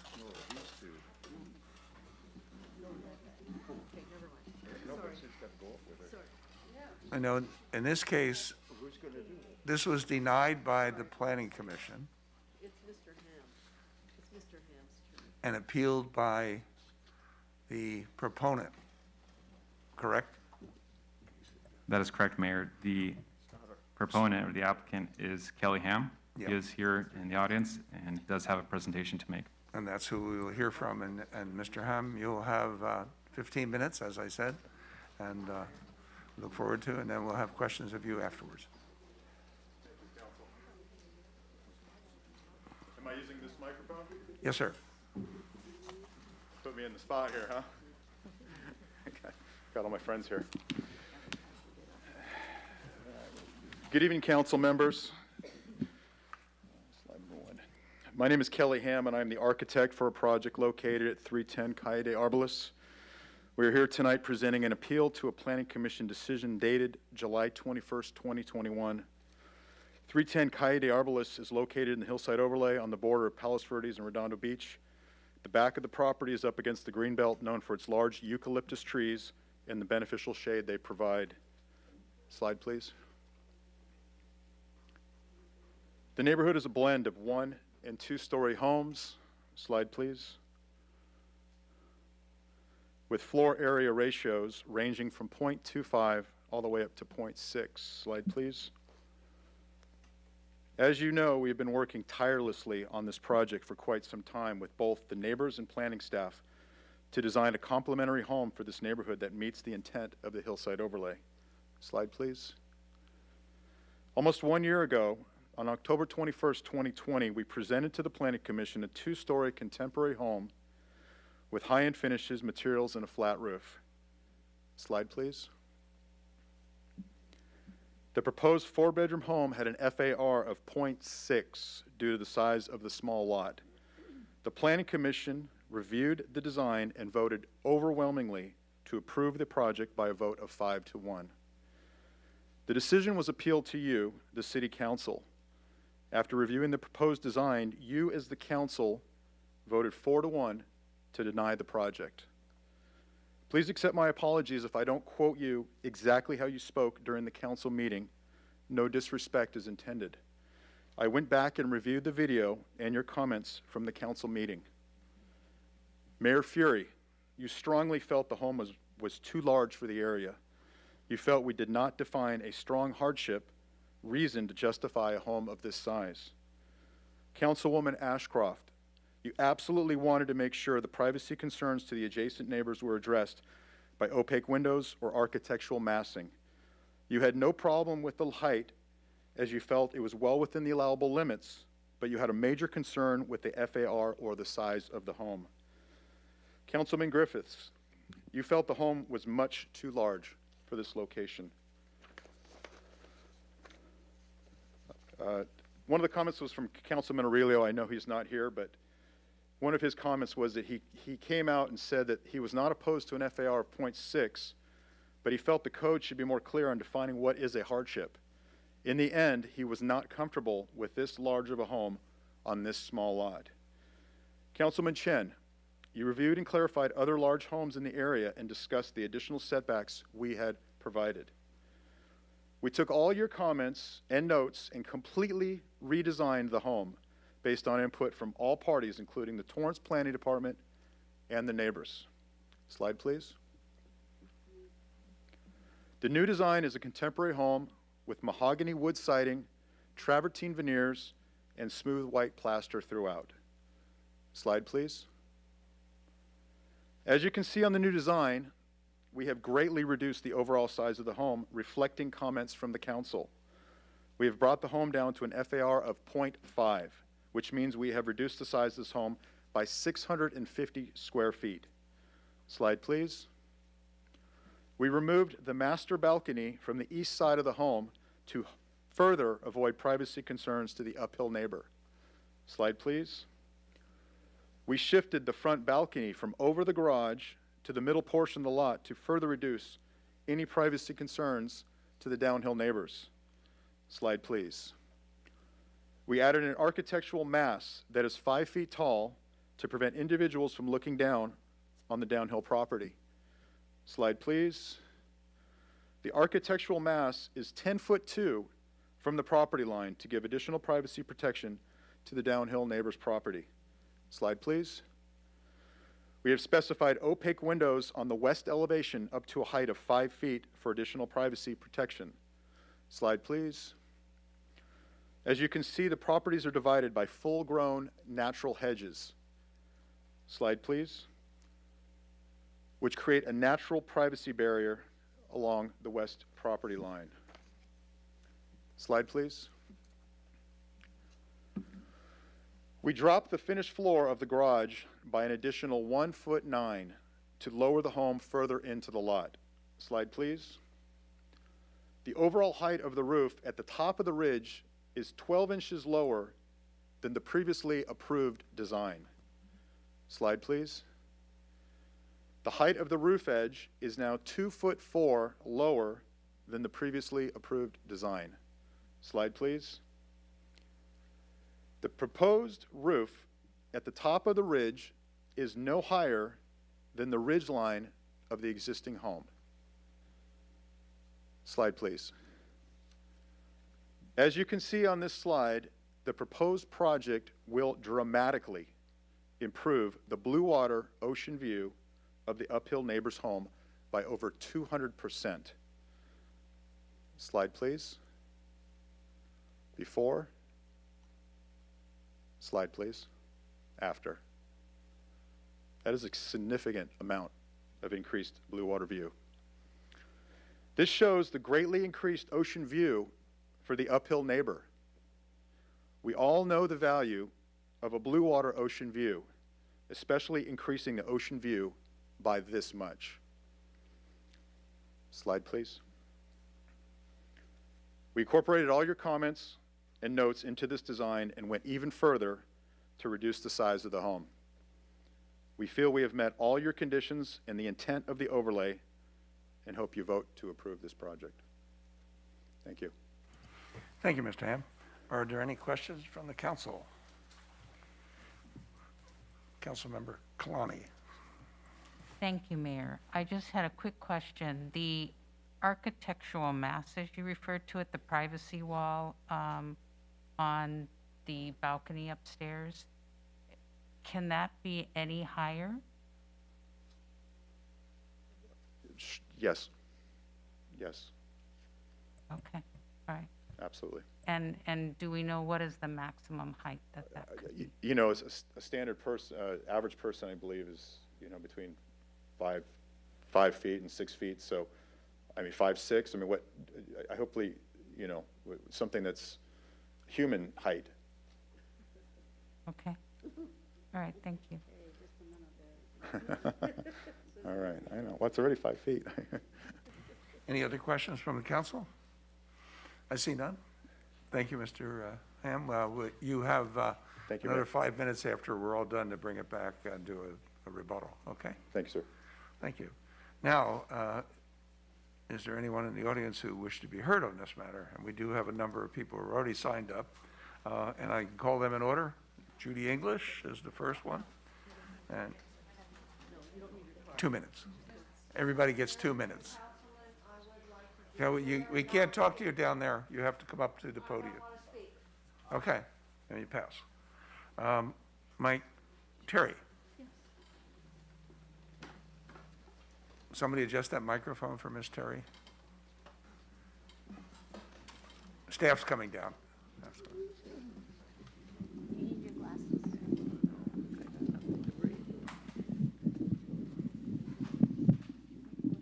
Thank you, Jordan.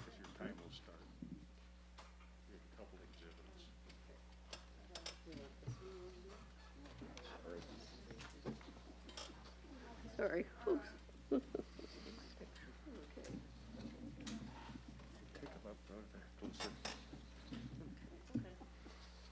We have assistants here.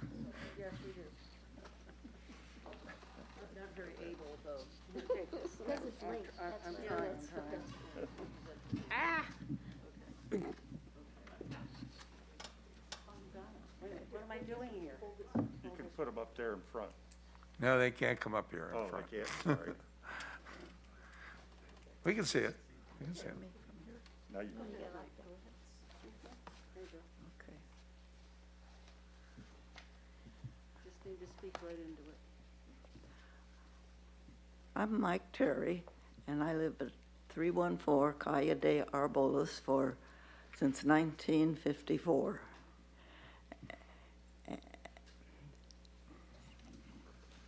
And my problem is that this house is 5 feet closer to my west side than originally, and these houses were not that far apart in the beginning, but lovely anyway. The windows on the west side where the ocean breeze and the sunlight comes in, it seems not as breezy as it will be with that building closer to me. Those are my bedroom windows. And then we go around to my family room. This is the bedroom window. This is the. We have to hear Ms. Terry speaking. You can do that when you testify. Do I have to? Is that good? Go ahead, Mike. All right. And from the family room, we have glass windows looking westward into my garden. It's a sacred garden with huge, tall trees guarding the bridle trail, and also some bushes and on the west side that I looked across 310 to the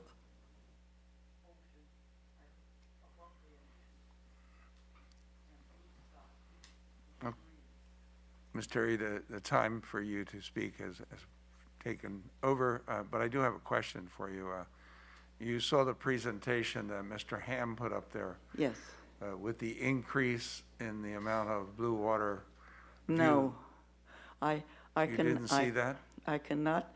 I could never see that ocean there from my backyard. Oh, from the backyard, you From never the- said. No, from- we're talking from the front.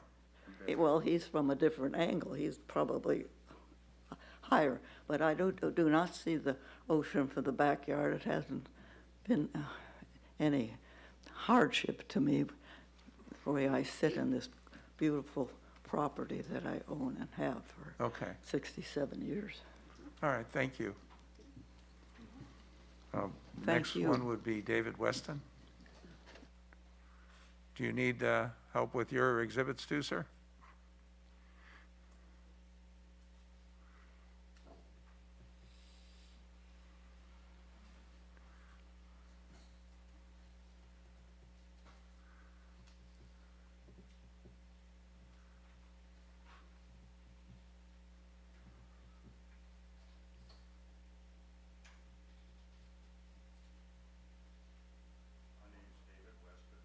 Civil engineer.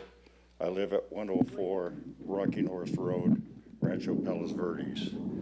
My cross-section submitted to planning shows a composite of the last 3 design submittals. The current design outlined in orange is essentially the same as the design denied by the Planning Commission, except the height of the wall faces of the roof have been lowered. In this current design, the east and west wall face are 5.3 feet higher than the existing house. Both designs are situated 5.5 feet closer to the east property line. The west wall face was 2.6 feet higher than last year's denied 2-story design. It's now been lowered 3.4 feet from the initial design. It's now the same height as the east side, 5.3 feet higher than the existing house. Bedroom number 4 is adjacent to the 314 garage, and the height significantly lower than the remainder of the proposed house. Today, I've marked up a copy of Exhibit 7, which I got this afternoon, so you haven't seen, of the architect's east elevation. I show bedroom number 4 as a garage with a house lower to the existing finished floor elevation, 10-foot wall face height. This design meets the 1977 ordinance and current standards. Bedroom number 4 would be relocated to where the current garage is. I want to make one comment that on pages 3 and 4, or I'm sorry, pages 2 and 3 of the ordinance, there are 7 items that are that I've marked in yellow that violate the ordinance. I prepared this exhibit for last year, and I have a copy here if you want to see it.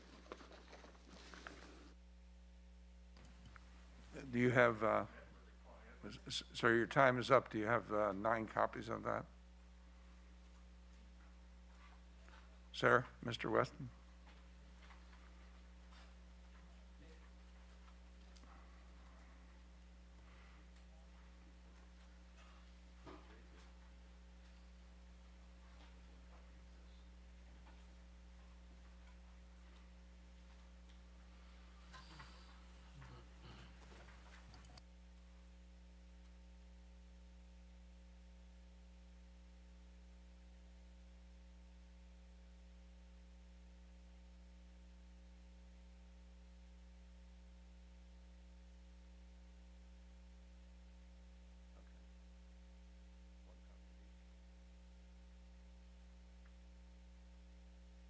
All right, we have 1 copy of each, so it's going to take some time for us to pass them by and look at them. But in fact, can we get staff to do that now? So, yes. And while we're taking testimony.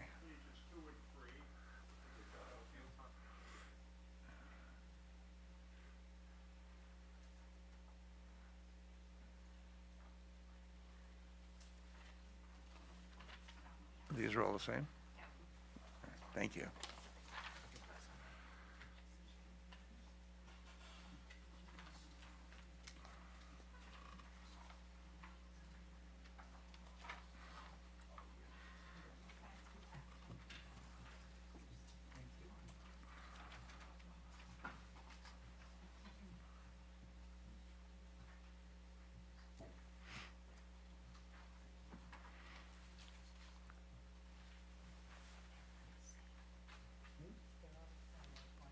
Yeah, these are all the same. They each get 1. Next up is Judy Bernetti.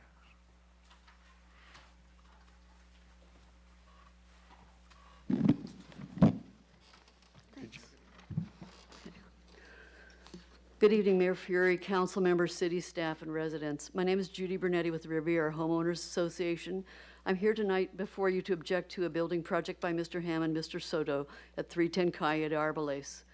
5 previous projects have been denied at hearings because they violated the protections of the hillside overlay. But this builder and homeowner continue to submit plans for similar projects for your consideration, tying up your time and harassing neighbors. This most recent plan has the same footprint as the plan that was denied by you in January. There have been minor changes made, but many features are the same and have negative impacts on the view, light, air, and privacy of neighbors. Mr. Chen, for example, to answer Mr. Chen, a second story is allowed, but not if it has a negative impact and neighbors object because of view, light, air, and privacy. A .50 and larger is allowed if denying it to the builder would cause him an unreasonable hardship. But there is no definition of what is an unreasonable hardship, so that's a problem. Once again, on this version, there is a 300 square foot balcony with a walkway on the top of the first floor of the house. The balcony and walkway are open to the front of the house and the street. They both present a potential for noise and privacy interruption. The second floor wall is just behind the balcony, so if there's any music, party, or even just loud conversation, there's nothing to obstruct the noise from carrying up and down Calle de Arboles. This deck or balcony is an entertainment center. Just as in the last project, the height of the east wall at the back of the house blocks the view, light, and air from Mrs. Terry's bedroom. This is her view, okay? The east wall at 310 Kaya is shorter, but it's been moved 5.5 feet closer to Mrs. Terry's house, and it completely obstructs the back window, as you can see in this poster. This project does have a new feature that no one's been talking about. In the backyard, there's a 14 by 15-foot deck with a built-in. Ms. Bernetti, your time is up. Thomas Follow? I think Mr. Follow left. Lorene Trevino?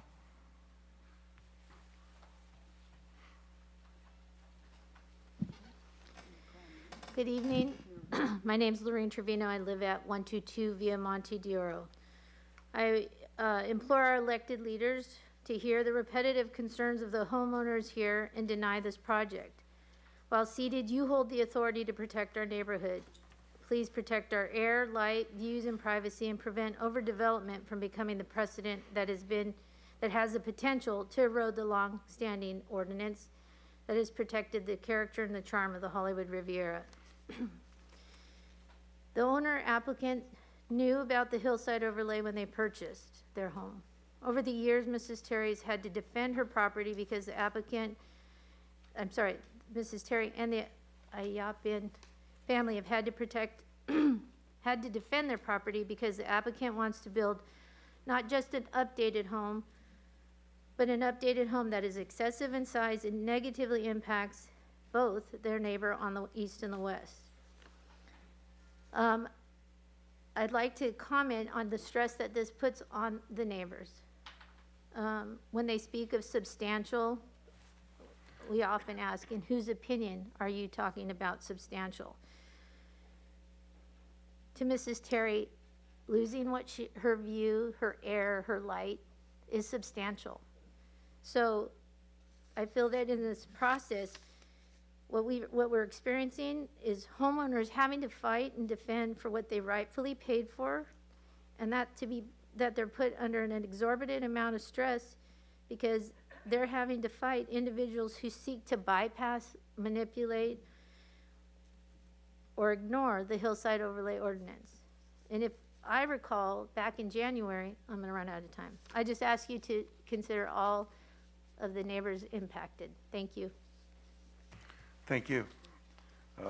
Ruth Vogel? I need a pole vault here. Whoa. Yeah. Jordan's coming. We got staff coming, expert. Oh, that's kind of tall for me. Okay.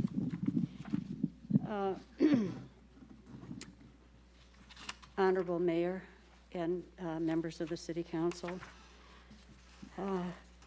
the slides are misleading and do not show the full impacts of the structure when built out. The proposed 70-foot length is overbearing. That's the length that goes behind and through and across Mrs. Terry's backyard and home, and too long for the lot, and will cause privacy concerns to both 306 and 314. The proposed height of this one-story home, which now will include a flat roof, is still 5 feet higher than all the two-story proposals that had been originally submitted. The current proposed structure to be 6 feet from the 314 Arborlace property line is too close and will essentially be a looming structure complete with windows affecting bedrooms and the small backyard and patio of her home where friends and family frequently gather. This fresh air, breeze, and sunlight has become even more important to that family now due to climate change. The size of the front deck is overwhelming, and I believe that this issue of decks of this size and so many balconies, of large balconies, deserve further discussion community-wide. It'll cause intrusive noise, as well as significant loss of privacy to both 314 and 306 Calle de Arborlace, and may negatively impact the entire block and community as well. In my opinion, large decks and balconies of this size should not be a case-by-case decision, as the ramifications are potentially too. Ma'am, your time's up. Thank you. Tom Newman?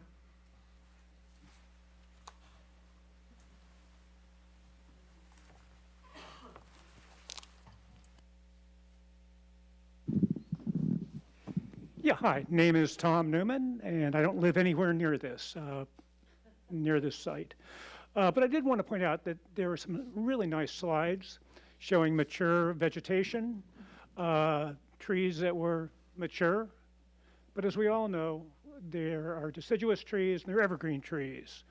And a lot of those trees drop a lot of leaves, and trees and shrubbery have finite lives. So what is presented as being lush and not obstructing a view in one photo, 6 months down the line, may be totally different. You can have eucalyptus that die out. You can have a variety of trees that die out. And anyway, I just wanted to point that out because they were great pictures, and pictures don't lie except sometimes. Thank you. Thank you, sir. Anybody else wish to be heard? Come forward and identify yourself and testify, please.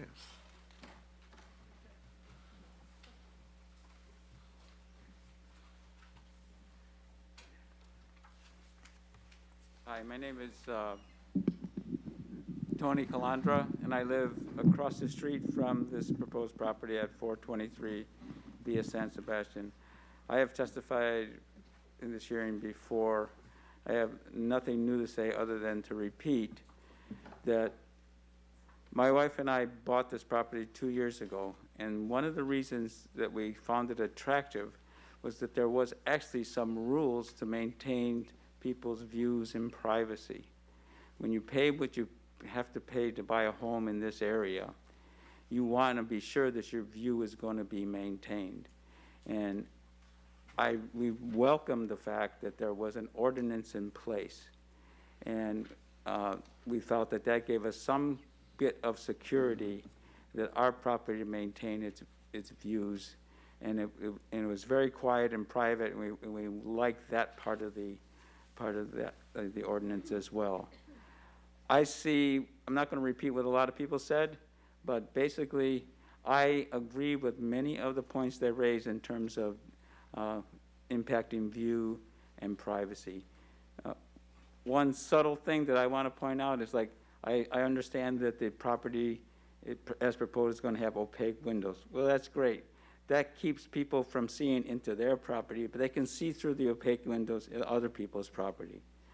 So unless you put a piece of glass that you can't see through at all, that doesn't really help on privacy. It helps the new owners, new buildings' privacy, but not the existing privacy of existing buildings.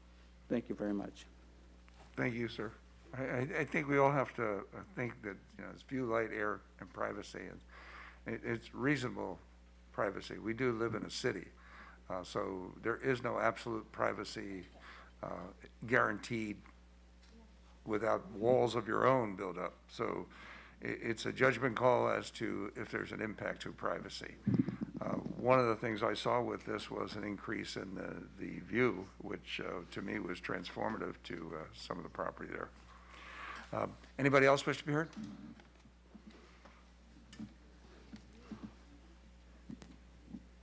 Yes, sir. Honorable Council, my name is Prashant Ayappan. I am the adjacent westerly neighbor at 306 Coyote Arboles. We have concerns with both photographs that the staff used in their presentation to conclude there is no substantial privacy impact to us. Photo on slide 14 shows only what a person from inside our bedroom can see, not the perspective of a person standing on the balcony at 310 Arboles. If you position a drone camera to replicate the view of the person standing on the proposed courtyard balcony, not the side walkway, if you had a drone there, they can indeed look into our bedroom window and front yard. And we sent this photo to the council along with our email recently. It is in supplemental page 42. Unfortunately, I didn't bring a placard like my neighbors. Again, slide 15 showed the perspective from our backyard to their property, not the viewpoint from their raised rear balcony into our backyard. Imagine a window with a Venetian blind. You can still see through the horizontal slats when you stand close enough. And like someone said before, these trees are seasonal. They shed leaves in winter, so they offer limited privacy. And none of the noise concerns have been addressed. Each time, the staff assessment seems to be based on a legal precedent which is much lower bar than the hillside overlay code. There is a usage of a term, substantial adverse impact. So if that is the case, why not just change the code and amend it so it levels the playing field for everyone in the city and everybody can acquire Ocean View? That will save everyone time and money. Thank you, sir. Anybody else?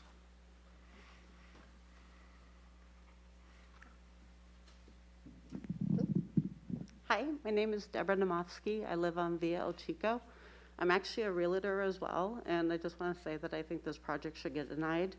For the last 10 years, I've told people, hey, if you're moving into the Riviera, you need to abide by the hillside overlay. I did a major remodel 4 years ago. I had to abide by all of the hillside overlay. I don't know, it just kind of seems like you're getting carried away. I mean, if I'm sitting there through Mike's house, would you really want this next to you? We have a charm in our neighborhood. That's why people move here.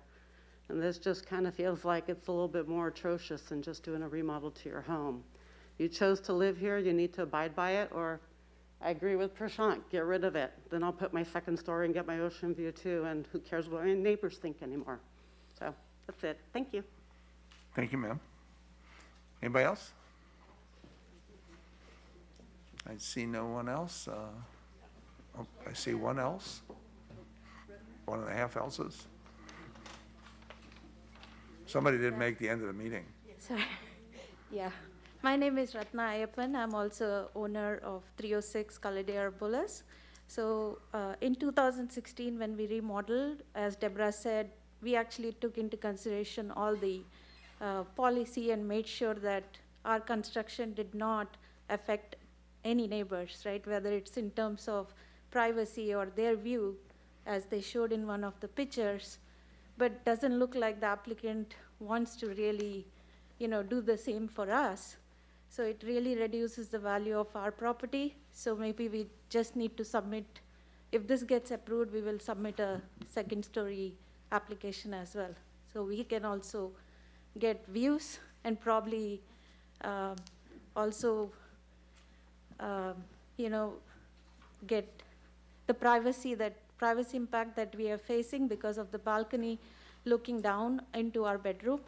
And Mayor, as you said, yes, we live in a city and there is always going to be, somebody next to us. But it's a matter of how much, right? And that's why we bought this property. So hopefully you'll consider this request and deny this. Thank you. Thank you, ma'am. Anybody else? Seeing no one else, Mr. Ham?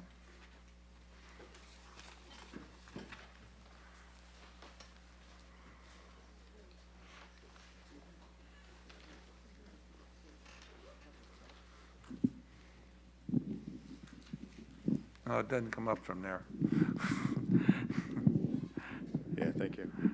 That's good. I need a button that I can push and raise and lower it. You could torture us. I'm put that on my wish list. Up and down. Oh, that's right. So you're waiting for me. Slide 22, please. If I may. For my presentation. Are you able to pull that slide 22 up? Okay. Would you start it over again?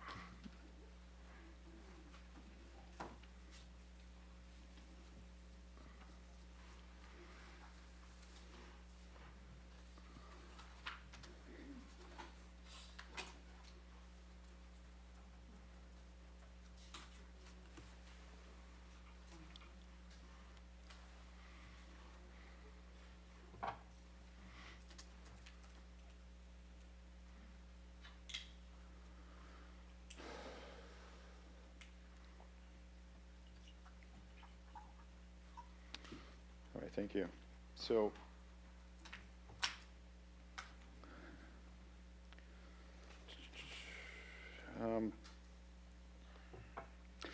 so one of the concerns that has been brought up has been the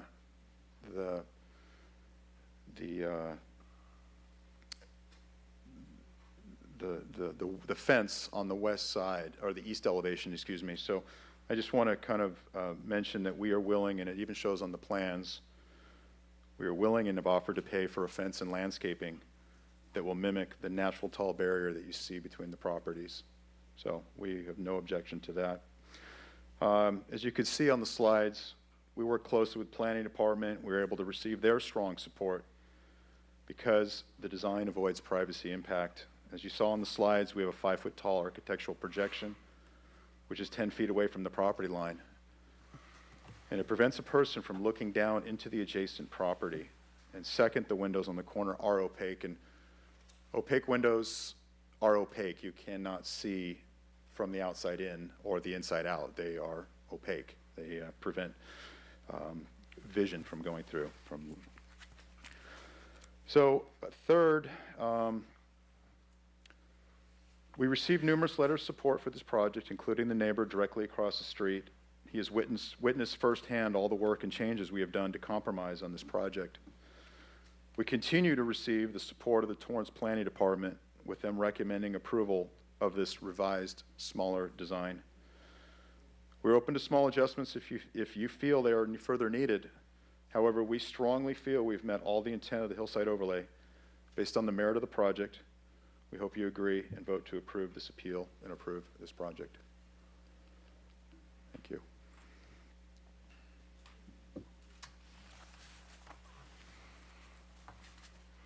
Are there any questions? Thank you, Mr. Ham. Thank you.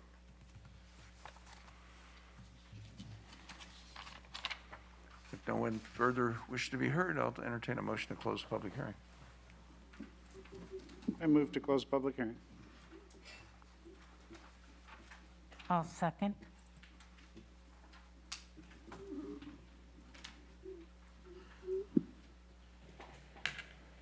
Start voting, please. Your Honor, that motion carried unanimously. Thank you.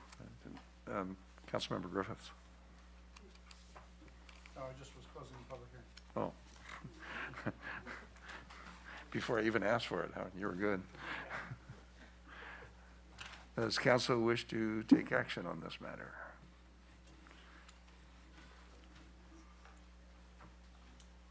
Comments? I'll start out and say, you know, it's, now I'm looking at it's 8 years, I think, since I first saw something at this project. Clearly, the architect heard me when I mentioned that the floor area ratio was way too high, and it was cut down to 5.0. Clearly, the view, light, air, and privacy has been addressed. I know it's not to everybody's liking, but when I saw the view, as was disclosed on slide number 22, where there was none, even though there was cloud cover in the one we had, but clearly moving that building out of the way and down created a blue water view that was not attached to Miss Cherry's property, ever. I have no idea in the back. And as I mentioned earlier, that, you know, we all look at view, light, air, and privacy. View is the very first one, the most important. Privacy, as I mentioned, we live in a city. Nobody has perfect privacy, especially when there's two-story homes in our community. Every two-story home looks in the backyards of their neighbors or the front yards of their neighbor. So privacy is not perfect privacy. It's the best that can be created, I believe.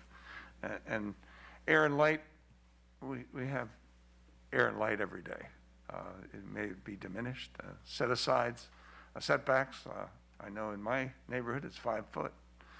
So that's 10 feet between houses. And, clearly that's the code. I had to pay for a variance because my house, when it was built, only had a 4-foot set aside. So I had to actually, I think in those days, I had to pay $2,500 for a hearing just so that I could build my house straight back when we had it on, which seemed ridiculous at the time. I had to get, and I got permission from my neighbors, which comes back to where we're at. Communication with the neighbors is the most important thing in doing any additions or modifications to your home. And clearly, this got off on the bad foot back in 2013, or maybe 2012, if I look at it. And it doesn't seem like it's improved any at all. I'm impressed that Mr. Ham made it smaller. It's a much better designed house, smaller, more with the neighborhood. I look forward to what my colleagues think. Councilmember Ashcraft. Thank you. I'm impressed that Mr. Ham addressed my feelings the last time we met regarding this. And those are the things that I'm addressing tonight, are that the place is 650 square feet smaller. The FAR has been reduced. And I think for all the issues, as we saw tonight and has been spoken, that I feel the hillside overlay has been addressed reasonably. And so therefore, I am impressed with the new design, and this has been the reiterations of it over and over again. I think it finally, it fits back and within the neighborhood. And as the mayor said, we're not going to get 100% light air privacy anywhere. And change is not always a happy thing for everybody, but we need to look at change occasionally. And I'm sorry that the neighbors are upset over this, and it seems when something starts that way that it ends up boiling. And that is the worst part about everything I have to address in the hillside overlay. And I'm sad about that. And so I hope that however this comes out, those feelings can be smoothed over, helped, and that the neighbors can get along. That's all I have to say. Thank you. Thank you. Councilmember Chen. Thank you, Mayor. I think you and Councilwoman Ashcraft have shared a lot of sentiments that I also have. And that's why in the beginning, I really want to make sure we nail down objectively that what is being proposed by the developer has met the tenets and the purpose of the hillside ordinance, because I think there's a lot of miscommunication that we're here and we are not enforcing the hillside overlay ordinance. And that's why I want to make sure that Mr. Orts went through every item clearly. And I appreciate Mr. Ham actually, like I said, I only seen this the second time, but not only did he actually address each of the concerns we had here last time, but he and probably the owners addressed some of the concerns of the neighbors, because like the mayor said, actually you got increased ocean view, which is primo, and I'm leaning toward concurring with the recommendation of Community Development Director. But I want to say thank you, and I think all the data speaks for itself from what I see. Thank you. Thank you. Councilmember Matucci. Thank you, Mayor. You know, these are one of those situations, one of those nights that I wish we didn't have to do, because it involves neighbors, you know, technically fighting against neighbors. You know, I think I mentioned this before, the 0.6 ratio to 0.5 ratio, the FAR ratio, that's, to me, something that we may have to bring back at a later date to maybe bring some revisions to that ordinance, because we do need to, I think, my opinion, have clear-cut definitions of what some of these hardships may be. In this particular case, to where the applicant came in with a lower FAR, I guess that's irrelevant at this point. I believe the 0.5 doesn't is within the ordinance. You know, I do appreciate. Oh, and by the way, for the record, I am here. I think I heard Aurelio isn't here tonight, but I am here. And be 100%, yeah. All 240 pounds of me is here. And in this corner, yeah. You know, and I don't think there's going to be any winners or losers tonight. I think no matter what we do, whatever decision we make, just understand that we are trying to do our best up here to understand what the situation is. I think a lot of the input from the neighbors really brought the architect to come up with a better drawing.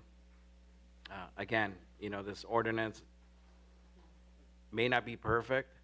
We're not perfect, but we are trying to do our best to apply it to these projects. I too am leaning towards, you know, accepting this project as presented. Although it may not be perfect, I just don't see how it's violating any of the ordinance. Staff made it pretty clear. I've dug in very deep on this and talked to those that in the community development to better understand how we are applying the ordinance to any project, not just this particular project.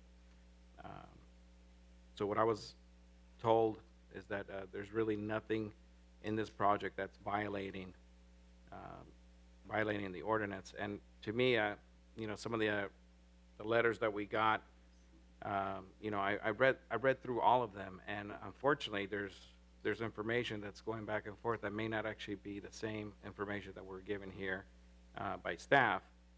So somewhere down the line, there might be you know, either a miscommunication or misunderstanding of what the ordinance, or I guess what the intent of the ordinance is.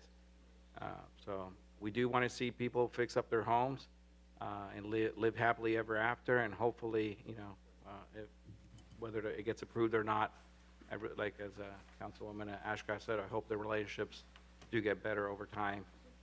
That's all I have to say. Thank you. Thank you. Councilmember Griffiths. Yeah, thank you, Mayor. I come from a pretty unique perspective on this project, and unique from the standpoint of a council. I'm the only one here who's seen this 3 times. I was on the Planning Commission when this first came forward in 2013. I sat on a council 3 times. Okay. And so I've seen this project more than I really wanted to, I have to say. And thankfully, I do believe that it was painfully slow, but progress was made, and it did appear that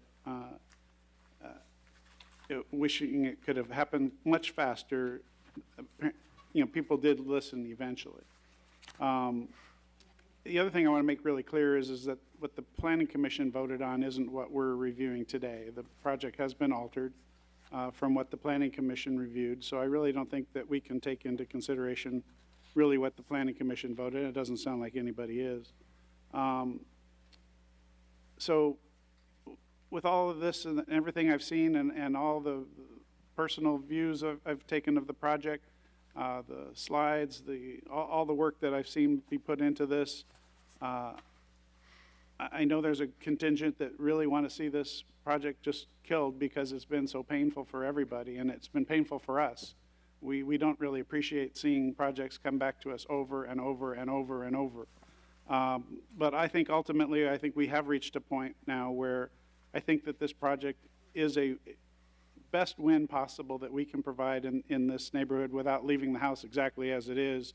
And I think this will ultimately improve the neighborhood. It will improve the values of all parties involved. And I think that this is a project that is time to move forward.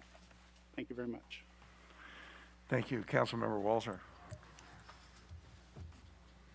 I think I have the advantage of not having seen the history. And I can see when you beat something to death for a long period of time, you tend to get jaded in your view. And I think we have to look at it what it is today. I do see what I would call a marvelous attempt to make a two-story house much lower than might normally be the case. I applaud that. I do see an improvement in the view, which is, I think, an advantage as opposed to what's happened in other cases. I sense the feeling because of the new reduced setback, it feels like it's crowding, but it's still within the code. And I think partially too, and this is my aesthetic view, the renderings are kind of harsh in the color scheme. I think there's things that could be done to make it blend in a little bit more. It is a very wooded area, and it has a very comfortable feeling with that wooded area. And there's things that could be done, and these could be fine-tuned by the owners to work with fitting into the neighborhood. But that's something that I think can be done, and they would enjoy it more too.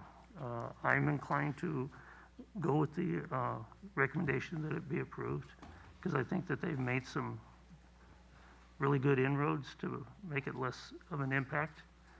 And I think I would hope that they would work as neighbors together.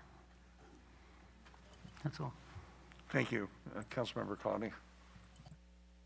Thank you so much.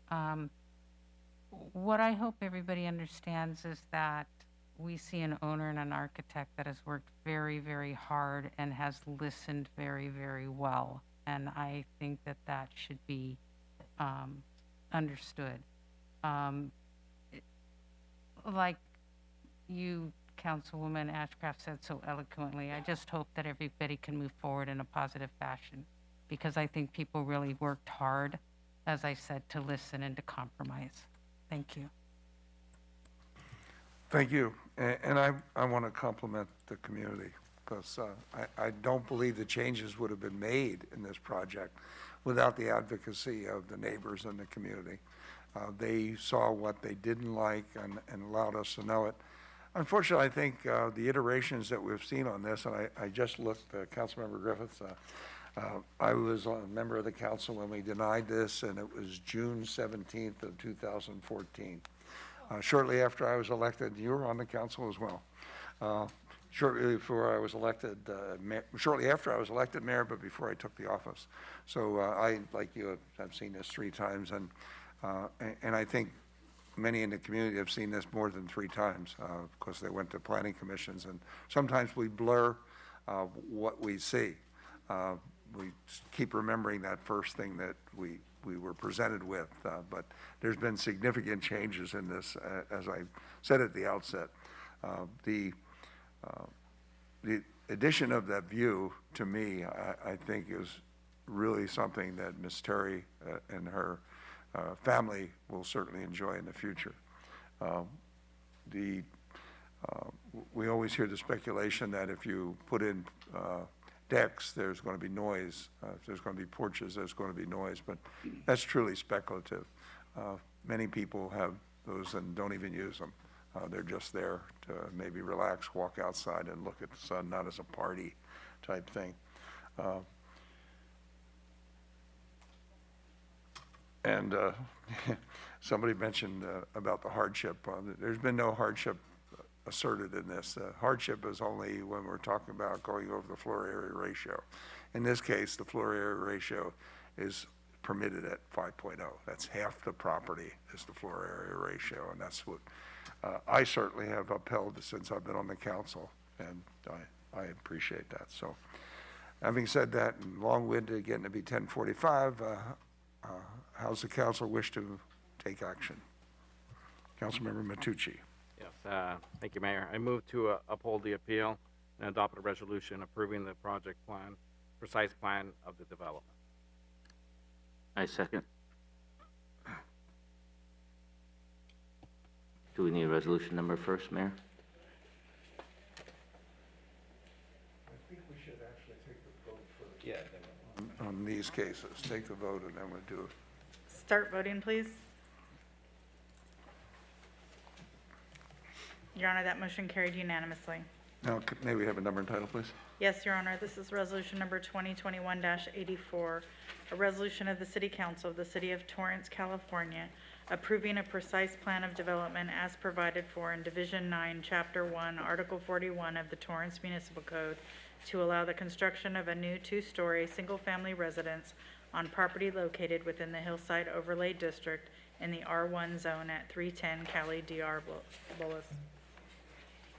Move to adopt resolution number 2021-84. I second. Start voting, please. Your Honor, that motion carried unanimously. Thank you. And to everybody who's here for the hearing, I really appreciate your stamina, sticking with us, and certainly your advocacy all the way. We move on to oral communications, 10:46 at night. This portion of the meeting is reserved for comments on items under the consent calendar or items not on the agenda. Under the Ralph M. Brown Act, City Council can act on items raised during public comment. Do we have anybody who has signed up? Yes, Your Honor, Carol Gillis. And she is still with us. Hi, Ms. Gillis. You wouldn't believe how much real estate business I have to do when I get home. But I'm here because we're live again. Yes, we are. I'm Carol Gillis. It's the Torrance Theater Company, and we are doing a live performance starting this Friday. We're starting our season for the 2021-22 season down at 1360 Cabrillo. They're getting it ready. They're looking forward to butts in the seat this week, and we're looking forward to seeing each of you out there. The show's going to be Murderer in the Studio. It's at Agatha Christie. What can you believe with Agatha Christie? It's all about murder, right? There are going to be 5 shows through the season. Importance of Being Earnest, Holmes and Watson, Wait Until Dark. Oh, that's going to be a goodie. The Legend of Georgia McBride. Go to www.torrancetheatercompany.com and get your tickets today. Good night. Thank you. Mr. Marshall, you don't have to do that after we start the meeting. We don't take cards. Okay. Well, I'm going to give it to the city attorney because he's asking for it. All right. Thank you, Mr. Mayor. You were throwing it at him, so he took it. Yeah. Honorable Council, Honorable Mayor, thank you for the opportunity to address you. I was coming down tonight because I wanted to talk about the 3/4 cent sales tax initiative, which I saw was removed. I wasn't here at the front side of the meeting, maybe announced why it was removed. Could you tell me why it was removed from tonight's agenda? There's nothing been removed from the agenda. It was not on the agenda, sir. Really? Perhaps I looked at the wrong thing online. Your Honor, the budget discussion is on the agenda. Yeah, Reduction. it's a a budget one-off discussion. contract. It's mentioned, but it's not on the agenda per se, not for a vote. Oh, okay. Well, thank you very much.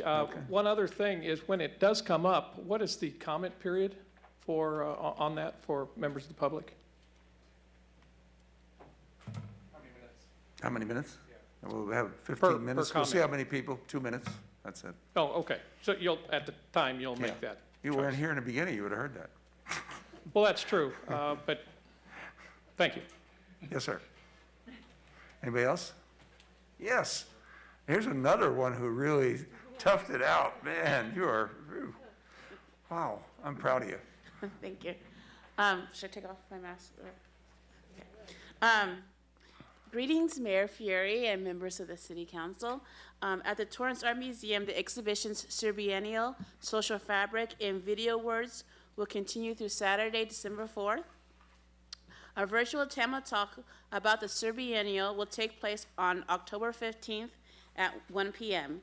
To register, go to the Torrance Art Museum Advocates website, tamadvocates.com, and click on the TAMA Talks link. All TAMA Talks are recorded, and you can view past talks on that site or go to TAM Advocates YouTube channel. Also visit the website if you wish to support the museum by becoming a member of the Torrance Art Museum Advocates. For more information about the exhibits, visit torranceartmuseum.com. And Councilmember Chen, I heard that you went to a walkthrough before. I thank you for your support, and I hope you enjoyed it. I know those can be pretty enlightening. So thank you and good night. Thank you. And TAM has done some great things in the last couple of months. Fantastic. Glad that they got an award this week at the arts. Thank you. Very proud of them.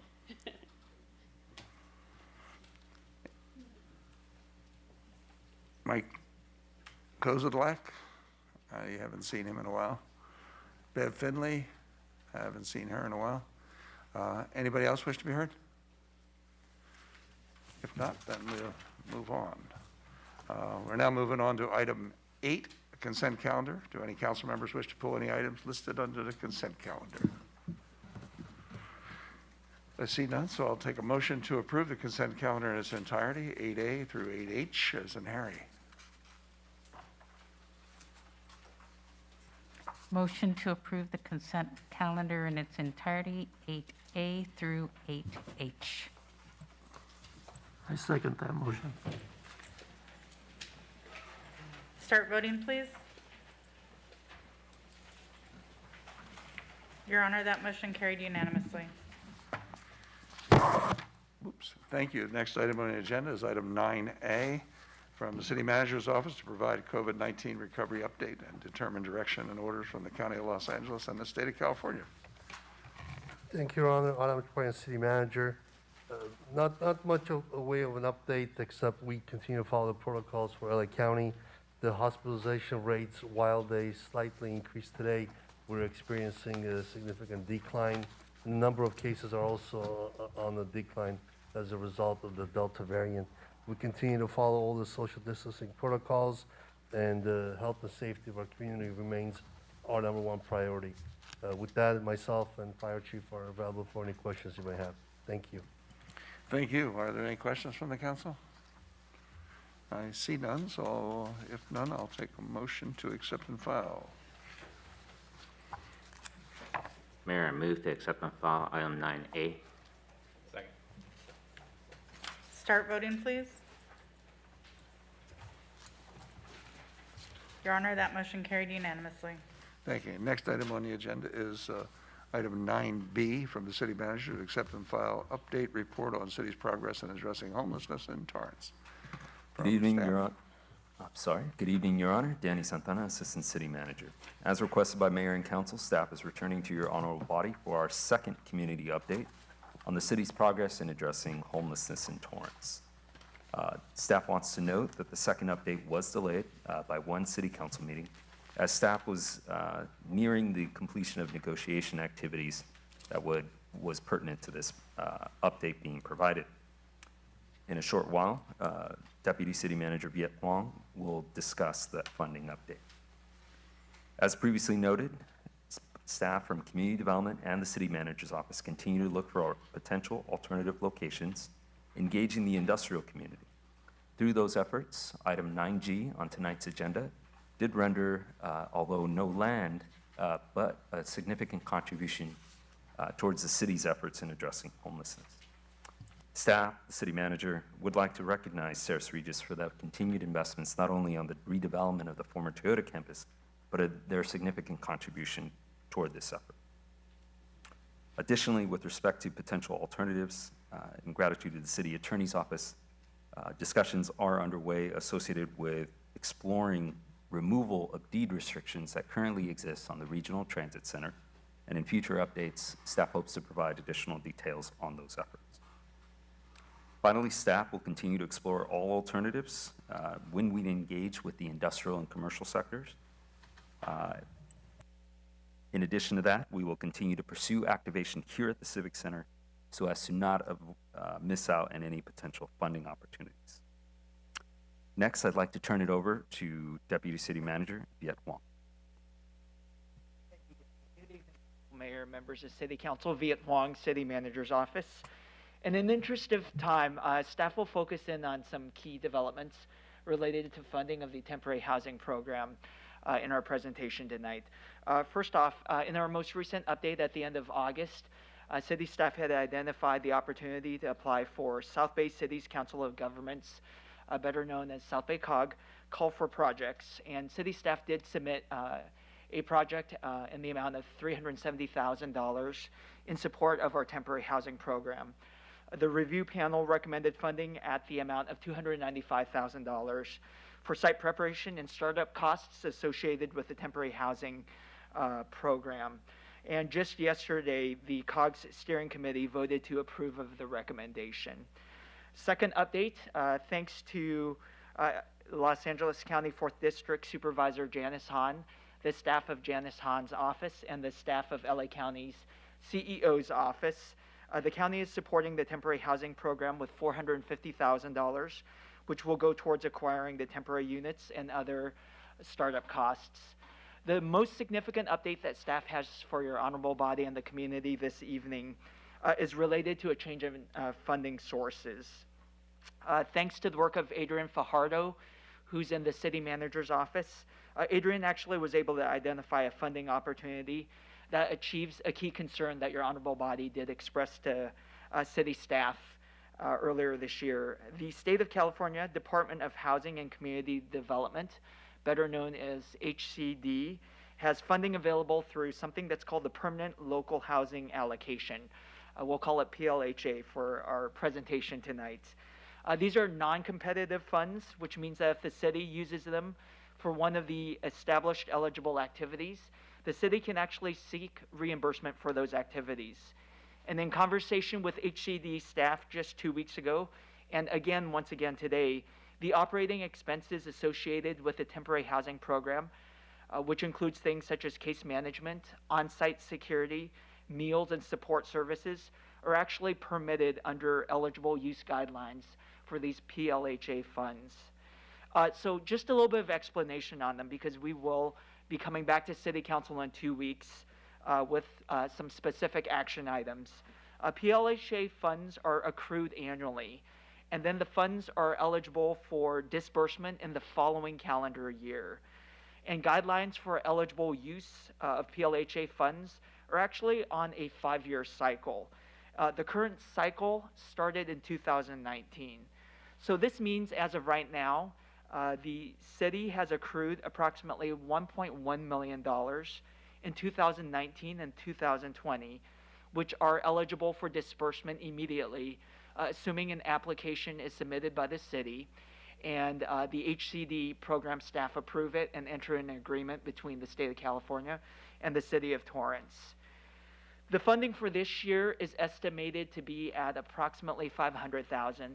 And again, this will be eligible for disbursement in May of next year. So if you're doing the math, which I know is a little difficult to do at this late in the evening, there's approximately $1.6 million available right now for operating expenses through PLHA.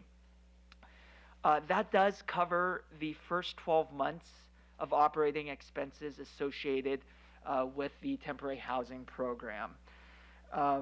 Because the city is relying on this newly identified funding source for the first year of operating expenses, and because the city will not be relying on county funding, staff can achieve your honorable body's wishes of ensuring that we prioritize those who are experiencing homelessness in Torrance before we support those in the broader region. Staff does want to take a quick minute and express appreciation to staff from Los Angeles County CEO's office and Supervisor Janice Hahn's office. They have been extremely supportive in helping us think through alternate funding sources, even if it means not relying on county funding. The next steps for us in terms of PLH funding is in 2 weeks on October 26th, staff will be returning to City Council to conduct a public hearing, at which time we'll discuss the proposed plan for use of funds and to request your honorable body's permission to submit an application. Given this change in funding sources, staff estimates that the temporary housing program can be in operation in 3 to 4 months following approval of the city's application. And with that, I'm pleased to introduce Zolma Gent, who will provide your honorable body and the community an update about our outreach efforts.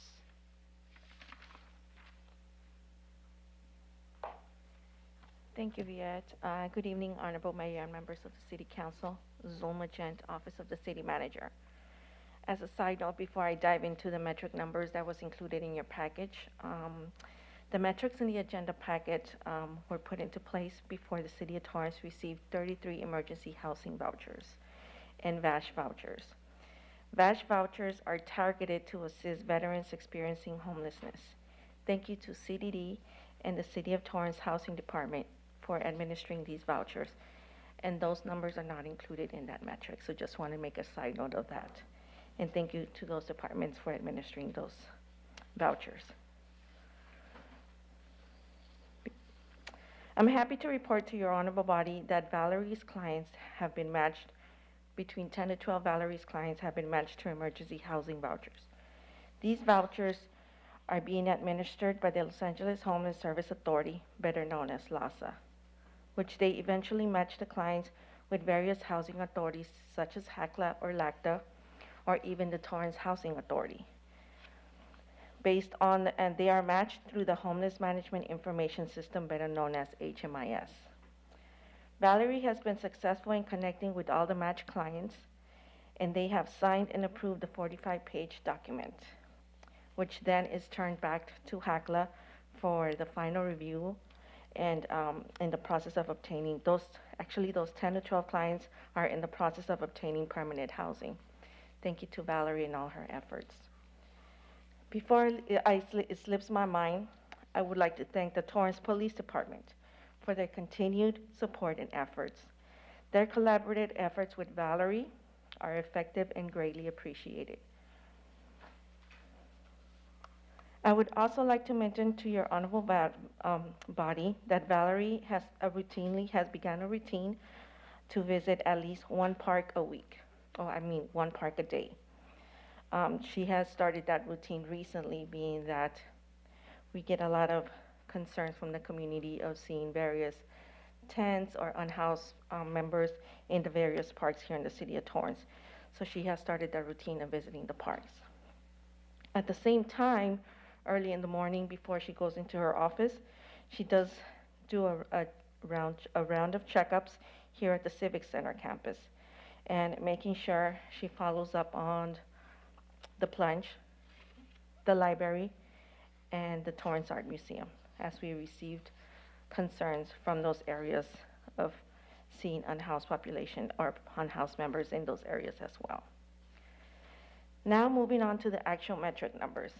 In the first section, which is the assessment interaction section of this metric, you will see a spike in case management hours for the month of May, June, July, and August, for a total of 142 hours of case management that Valerie clocked in for those months. This is because Valerie was assisting her clients with the emergency housing vouchers by contacting them or tracking them throughout the city and making sure that the applications are signed, filled out, and submitted in a timely effort to HACLA for processing. In the next section of the metrics, which is priority score, the priority score is used to assess or triage and determine a person's needs. The lower the score, the lower the intervention that's needed by the client. The higher the person scores means the client is more vulnerable, and certain programs are aimed for high acuity clients with high scores. In that section, Valerie has seen a total of 5 clients with a priority score of 1. She has also served 6 clients with a priority score of 3, and a total of 17 clients with a priority score of 3. I'm sorry. She has served 6 clients with a priority score of 3, and a total of 2 clients with a high acuity score. On the next section of the document, you can see that Valerie has assisted a total of 23 clients in getting them document ready. Although a very time-consuming process, is very essential and important, and a major component of someone being permanently housed in the near future. On page 2 of the metric document, I'd like to highlight a few numbers to the right of the document, which represents the number of people Valerie has permanently housed. Valerie has also made a total of 12. Valerie has housed a total of 12 permanently, has made 12 permanently housing referrals, and all 12 referrals ended up being permanently housed. Valerie has responded to 10 LE-HOP requests and has spent 14 hours addressing those requests. We want to reiterate the importance of submitting an LE-HOP request and want to thank the community for continuing to use the portal. If somebody asks me how can we help the unhoused population here in the city, I always refer them to the LA Hub portal because that's the best method of helping somebody that's requesting for services, or you see somebody around the city that's experiencing homelessness. That information that's entered in the LA portal will be used to dispatch a homeless outreach team to the area. The portal can be accessed via www.lhasa.org/portal/apps/LA-hub/request. As a gentle reminder to your honorable body and community members, the chart, along with all the information presented today by staff, it's located on the city website, and we will continue to update the website every time we come to council with updates. In addition to the great success that Valerie continues to achieve via the outreach program, the city homelessness response team continues to meet on a monthly basis. They continue to collaborate and address alternative solutions as a team effort.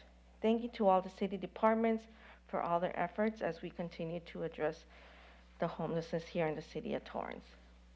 The Torrance Police Department, and Harbor Interfaith also continue to meet on a monthly basis. This month will be the first time as we invite PATH to our meeting. PATH is another organization that assists the homelessness in SPA 8. This collaboration will allow the group to exchange valuable information and exhaust all resources available. Recently, Valerie, in collaboration with PATH and city staff, visited the construction site along the 405 freeway on 190th, between 190th on Van Ness and Western, to provide services to the unhoused individuals in those construction zones. Besides the collaboration with the various agencies, Chelsea also continues to work with the railroad companies in addressing encampments in the railroad right-of-way. Before concluding with this report, staff would like to give a sincere thank you to Valerie Hernandez and Torrance Police Department and all the partnering departments and the agencies for their continued support and efforts.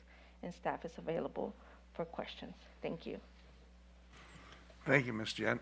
There are some questions from Councilmember Chen.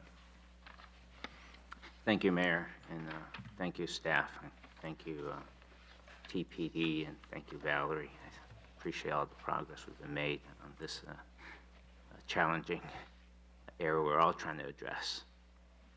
Azoma, on the page where you have priority clients case managed, I just want to see if we can get a further clarification where you talk about, I'm just going to go where it says priority 3, 8 to 11, and there's 17 cases that are priority score 3. Is there a way to help us get better appreciation? What would be an example of a priority score 3? That's a great question, Councilman. A priority score 3 would be somebody that needs mental health and some type of substance abuse. So they need more than one service. And just to make a distinction, somebody that needs severe mental health assistance and severe substance abuse and other substances services makes that person a high acuity score person. That would push that person over to number 4. Okay, so 4 would be needs a lot of service and help. 3 were moderate. You need it, but so in the example case where I'm just going to use a real life example so I could get better engaged. There's been a gentleman who's been staying in front of our main library for years on the grass area. Our assessment, or Valerie's assessment of the gentleman there, what score would that be? So based on the conversation, not just that Valerie has had with that gentleman that you're referring to, council member, He has been visited by various mental health agencies, LA County, and Torrance. So they've tried to assist him, and he has declined. But he's very aware of the conversation and everything. So that makes him a low acuity person. So, does he show up on this chart? That's what I'm wondering. Councilman, at this point, because we're speaking about a specific person, Right.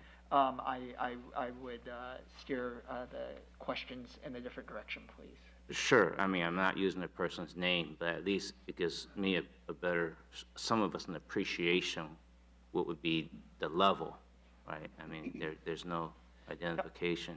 Yeah, Councilman, we can return to a future council meeting and perhaps get elements that would fall under each of the different scores.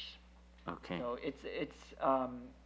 I am not a trained professional in it, so I'll refrain from identifying the elements that would go within the assessment. Okay, so we've encountered this gentleman for many times, but he is not in the data sheet here. Is that what I'm hearing? I don't know if we can answer that. Do we know that answer? That's correct, Councilman. He's not on this database because he declined services. Thank you. Okay, got it. I think I missed it because you say these are clients. So all these are clients. They've accepted help then? Yes, that Valerie has serviced them in any type of way, shape, or form since the inception of her outreach program. Okay. So on that table where you have 5, 6, 17, and 2, those all have accepted help, just level of help. Exactly. And the person in front of the library does not show up here because he has refused help for years now. That's correct, Councilman. Okay. Councilman, there is a chance that depending on the light touch outreach that may have been provided to him, he might appear under the light touch outreach section that you see at the top portion of the report. It just depends on the interaction that Valerie may have had with an individual. Okay. The other question is, I know that, hopefully this is not a surprise, that there are many members of the community who are still concerned with the location that we currently are embarking on at the Civic Center. And they're concerned, I'll ask the question on behalf of them since I met with them, a couple of them this week. The question was very directly is concern for the safety of the children. And I just want to make sure that if they're listening on TV right now, that every one of us, when we looked at all the options provided by staff, are very concerned the safety of everyone, and including the children. Sometimes in our verbal discussion, we may not use the word that we're concerned about safety of the children, but I just want to make sure, rest assured, we are all very concerned with the safety of children and wherever the temporary shelter is. The other question was, what is the rush? I'm just asking the question, making sure we have this dialogue, especially when in previous discussions there were a mentioning of the transit center. And can you articulate the pros and cons and the possibility or of the transit center as a potential site? Adam Chapayan, City Manager. Councilman, we're in preliminary research as to the removal of the deed restriction, which may be estimation of our legal counsel, outside legal counsel, perhaps a 12-month process. A what process? 12-month, a year. Okay. Due to soil studies and the level of removal and remediation that may be required at the site. The intent of the pilot project is to operate the facility here at Civic Center while we continue to seek the options for long-term solution, which may include the transit center. I see. Okay. And the reason, I just want to make sure that the public understand, one of the reasons we're trying to stand up this temporary shelter is our understanding of meeting the Martin versus Boise and enforcing our anti-camping ordinance. we need to have at least an available temporary shelter so that we can start enforcing the anti-camping ordinance. Is that correct? That is correct, Councilman. Staff would also probably highlight that another key reason why moving forward on this is critical in terms of timing is the availability of funding is a question.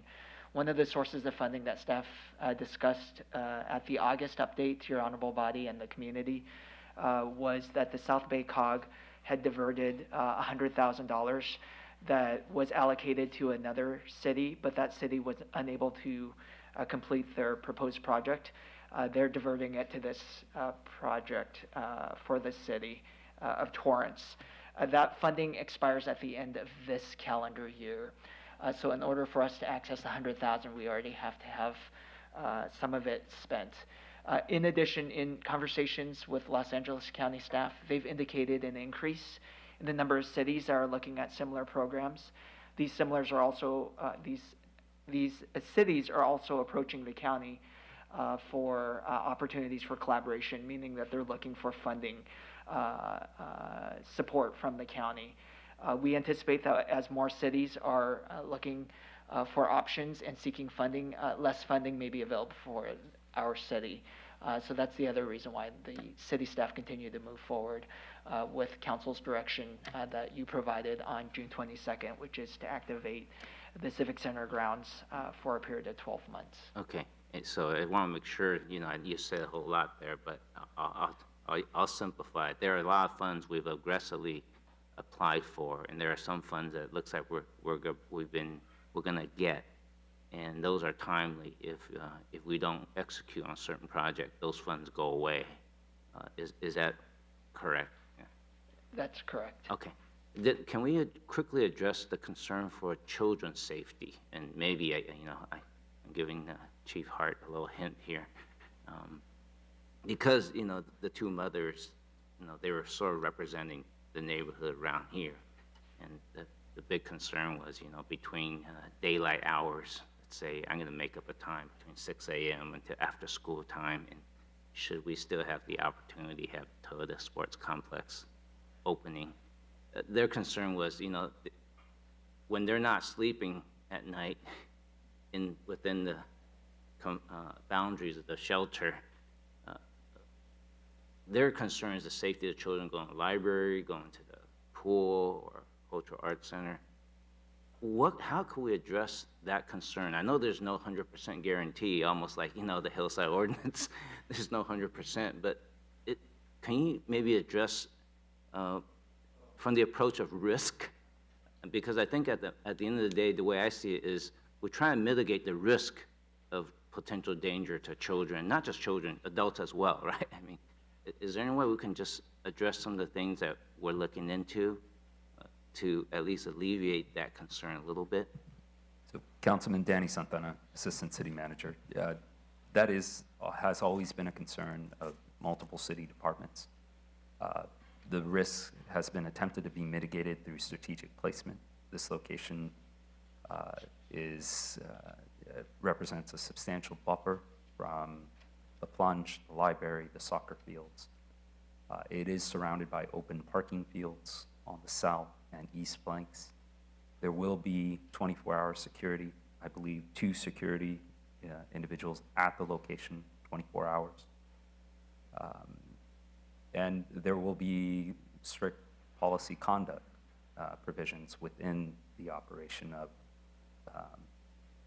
this proposed activation. I guess, let's say it's 4 o'clock in the afternoon on any given weekday. Can a person be roaming around the neighborhoods? Those individuals can do that now. And this is not a restricted setting in terms of you have to remain within the facility during daylight hours. This is not a prison facility. This is a facility intended to provide treatment, support, and preparation for transitioning into permanent housing situation. I understand. Yeah, I think the concern is, this could happen today, but if it was all, if all the the sleeping quarters are nearby, then if you're on foot, then your travel is most likely within the perimeter, let's say within a half-mile radius each way. And that's probably, I'm trying to make sure that their voice is heard. Sure. Adam, my city manager, I think also the proximity to the police department as well as the awareness of our patrol within the vicinity of the complex and the neighborhoods is a factor that we're very well aware. At the same time, we're looking at partnering with the South Bay Workforce Investment Board and other nonprofit or job training operators, and with the goal of providing on-site support services to these individuals with the goal of attaining jobs and long-term housing. So we share the concerns of the community.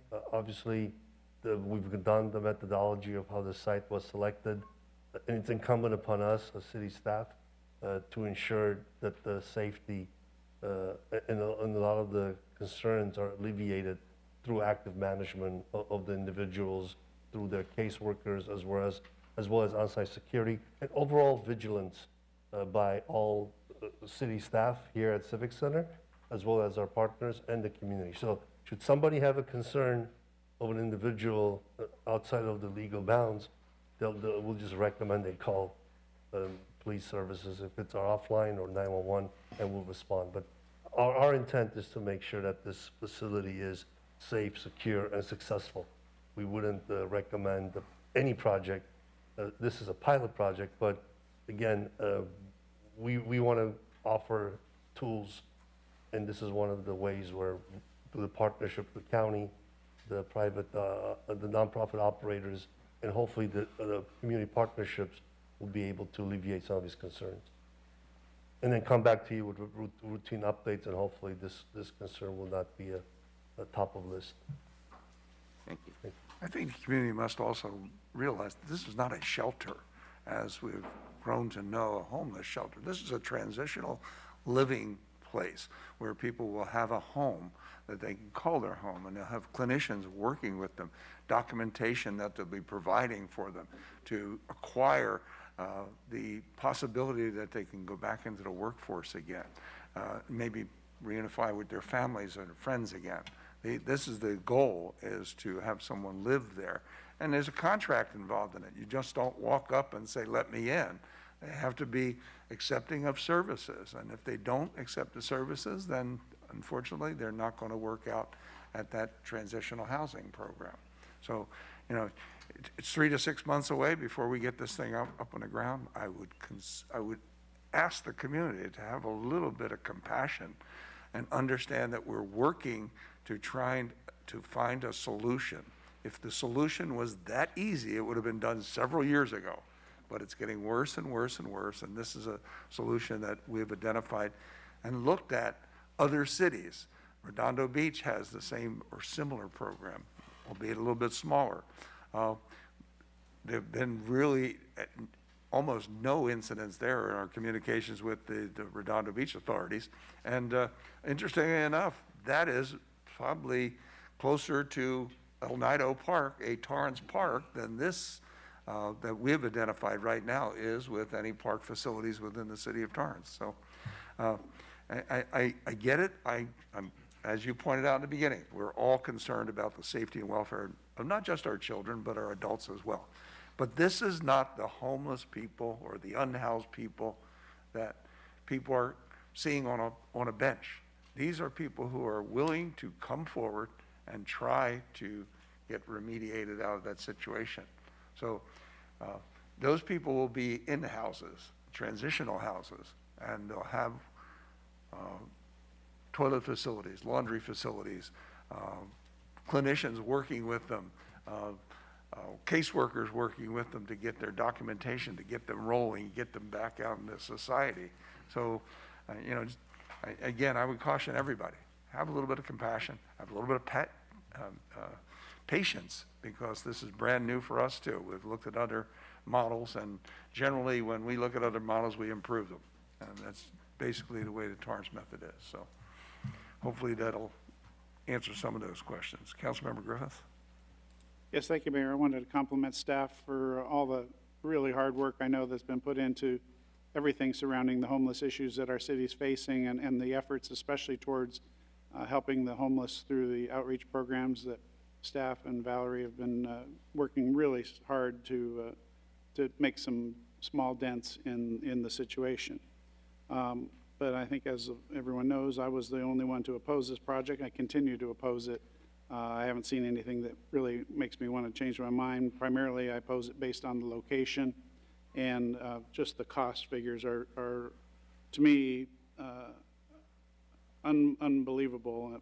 At just the capital one-time costs of $15,000 to set up per bed, based on the $632,000 cost for 40 beds, and the annual operating cost at $43,000 per person annually, based on the $1.7 million that was provided here. I think that it's extremely high amounts of money. I know it's not necessarily our money, but it is taxpayer money, and I believe that there are more efficient ways that we can solve this problem. Unfortunately, it's not anything that's being proposed, and my belief is firmly that this is an issue that cities by themselves can't resolve.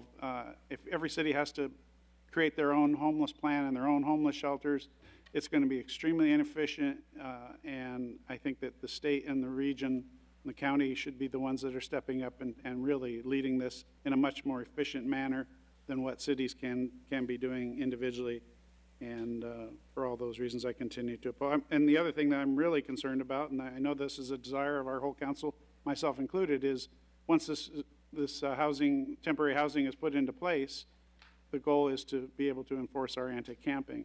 With only 40 beds and knowing what our homeless situation is in our city, and based on what I've seen in other tiny home villages, is those homes are going to fill up fast, and then we'll be almost back exactly where we are today, unable to enforce our anti-camping laws. So I just am really troubled. I don't mean to be an uncompassionate person. I do think something has to be done, but I don't think this is the right path. Thank you. Thank you. Councilmember Matucci. Thank you, Mayor. I want to thank Zulma, Viet, Valerie, TBD, and of course Torrance Fire, because I know they also respond to many of these calls. It's a difficult situation, and you guys have been working on it for a couple of years now. I guess almost a couple of years. I even lost track of time, but there's a lot of moving parts. I am happy about the, I guess, alternative funding sources, but I am, still rather irritated with the fact that we, as in Torrance, the taxpayers, we dump approximately $12.5 million a year into Measure H, and to get a penny of that back is like pulling teeth. And as a matter of fact, from what I see, hardly any of that money is coming back. I think so far we've only received maybe 100,000, 200,000 of that money. I don't even know, but it's irrelevant. All I know is that we're dumping about $12.5 million into a pot with the idea that we can get some of that back to fix our own problems, but that seems to be a very difficult task. The other thing, I think Councilman Griffith brought it up, the $1.7 million a year to operate 40 tiny homes. I get it, that's a lot of money, but unfortunately there's a lot of, I guess, wraparound services that are involved. So it's not just about giving them a $6,000 tiny home. Here's a key, here's an air conditioner, we'll pay your utilities, and it's all set. If that were the case, that would be so much easier. But we have drug addiction on the street. We have mental illness on the street. We have people just not trusting government, refusing help. I guess that could be a question for you. Approximately, let's say out of 10 people that you approach, how many of them are refusing help? That's a great question, Councilman. I would say out of 10 individuals, Valerie I would say 2. It's really not that many that decline. The majority want to get off the streets and want services. Okay, so, but obviously the logistics of that is where the problem comes in. Because I know of a few, I guess, that were approached many times. I think George Chen mentioned one of them that are obviously refusing help. Those, I believe once we build the shelters, and start applying those ordinances, the anti-camping ordinance, I believe that we're able to at least push them in the right direction, whether they like it or not. I would hope that's obviously the final outcome is that they actually get the help. Councilman, if I may address, many of the clients that do initially decline services, Valerie continues to outreach to them, and eventually she gets a positive response. And she's experienced that, I would say, with 3 of her clients, where eventually they change their mind and says, okay, I'm ready. They might have a bad day when Valerie initially contacts them, and they do ask Valerie, come back tomorrow, and she does, and they keep going back and forth until eventually they do accept services. So sometimes we do get a positive result. Okay. Yeah, and I saw the numbers. I mean, it's actually remarkable that even without an anti-camping ordinance, but just the outreach alone, you're able to get a lot of stuff accomplished. But nonetheless, you know, we still have a lot of issues happening, especially at our parks after hours.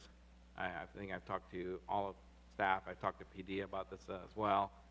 We have prostitution going on after hours at Walteria Park. I've called that in the past. We have drug dealing happening at Lago Seco and Walteria Park.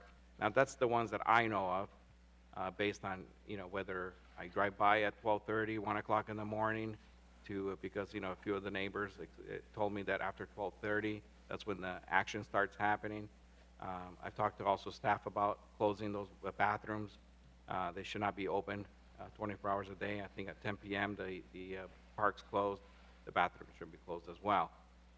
We do want to, you know, help people, but, you know, when you're drug dealing, prostitution, you know, walking into traffic, yelling at cars, those are, you know, things that affect the quality of life of the rest of us. So I think this plan that we're putting together will eventually address all these issues. It can't come soon enough, I'll be honest with you. The location, you know, I'm not crazy about the location, but I know that getting the ball rolling for the funding was crucial.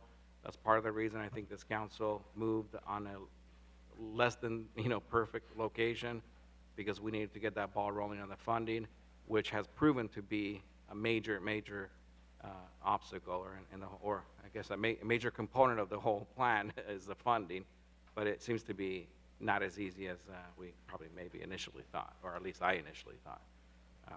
So I do commend you guys for doing all that stuff.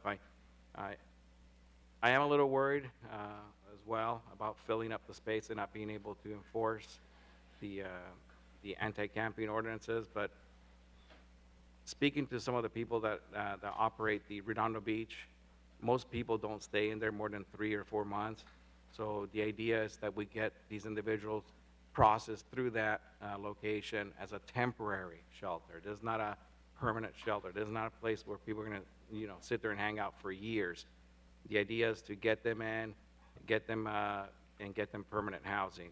I would imagine that's the intent of this whole project that we're putting together. I do like the idea of finding other locations.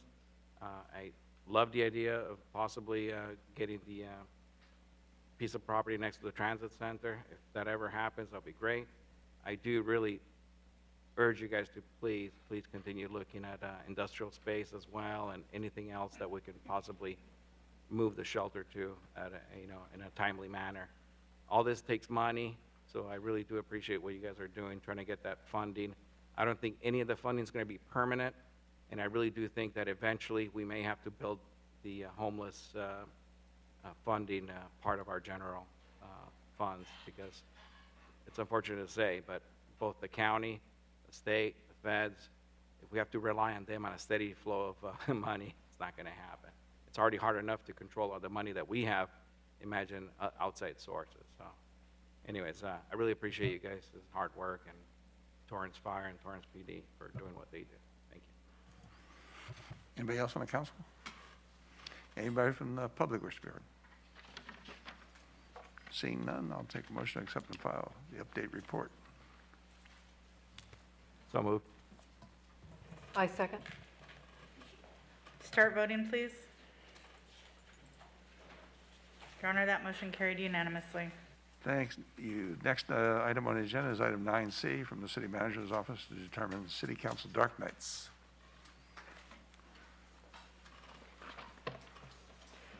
Chelsea, you did a great job. That's why you have to stay so late. Thank you. Good evening, Honorable Mayor and members of the City Council. I'm Chelsea Schaefer with the City Manager's Office. Tonight, the City Manager is recommending that City Council declare the following Tuesday as City Council Dark Nights from January 1st through June 30th, 2022. January 4th, January 18th, February 1st, February 22nd, March 8th, March 22nd, April 5th, April 19th, May 3rd, May 17th, May 31st, June 14th, and June 28th. Traditionally, City Council meetings are not conducted on the 5th Tuesday of the month or after a Monday holiday, though there have been some exceptions. Earlier this year, the City Council approved additional dark nights that has resulted in, on average, 2 City Council meetings per month instead of weekly meetings. This has allowed more time for the public to review agenda material prior to council meetings and provide feedback. This also allows the City Council to hold additional meetings on an as-needed basis. An item will be brought back in May 2022 to determine City Council dark nights from July to December 2022. Staff is available for any questions. Thank you. Thank you very much. Any questions from the council? I see none. Anybody from the public wish to be heard? I see none. I'll take a motion to approve the City Council dark nights. Move to approve the recommendations for dark night. I second the motion. Start voting, please. Your Honor, that motion carried unanimously. Thank you. Item 9D is from the city manager to provide Public Health Department research update. Yeah, I like it so much up here, I thought I'd stay. Okay. So You yes, get a Chelsea- double. Yeah, just make it a double. So again, Chelsea Schaefer with the City Manager's Office. Tonight's City Manager is recommending that City Council accept and file a Public Health Department update. During the previous update, which was provided on July 13th, 2021, City Council directed staff to provide information on the following: West Covina's progress in detaching from the Los Angeles County Department of Public Health, the South Bay City's Council of Governments led efforts in addressing the service provider area, also known as SPA 8, needs, which Torrance is a part of, from a regional approach, and provide a cost justification analysis if the City of Torrance were to consider detaching from LAC-DPH. The City of West Covina is still awaiting approval from the state to establish a municipal health department. The City Manager's Office in West Covina provided an update to their City Council on September 7th. During that update, staff confirmed that the city is in regular conversations with the California Department of Public Health. State Health Department staff have indicated that they will be submitting West Covina's application to the Director's Office in the near future. Once the Director's Office approves the application, CDPH will then review the application before submitting it to the Administrative Law Division. CDPH is dual tracking the application and concurrently processing emergency regulations with the intent to issue and promulgate information for the public. Once the state has released information, the city will be given a deadline to submit comments as well as address further action steps if so requested by the state. Staff is awaiting response from West Covina to further discuss the delicacies of detaching from LAC-DPH and if other legal efforts were necessary. Since the update provided in July, the SBC-COG Steering Committee has yet to further discuss the regional dialogue among SPA 8 cities and LAC-DPH. An additional city is now conducting a feasibility study on creating a municipal health agency. During their August 17th meeting, the City of Santa Ana approved an agreement with Health Management Associates, Inc. to provide feasibility and fiscal evaluation services in regards to a municipal public health department. The results of the study are expected to be presented to their City Council around April 2022.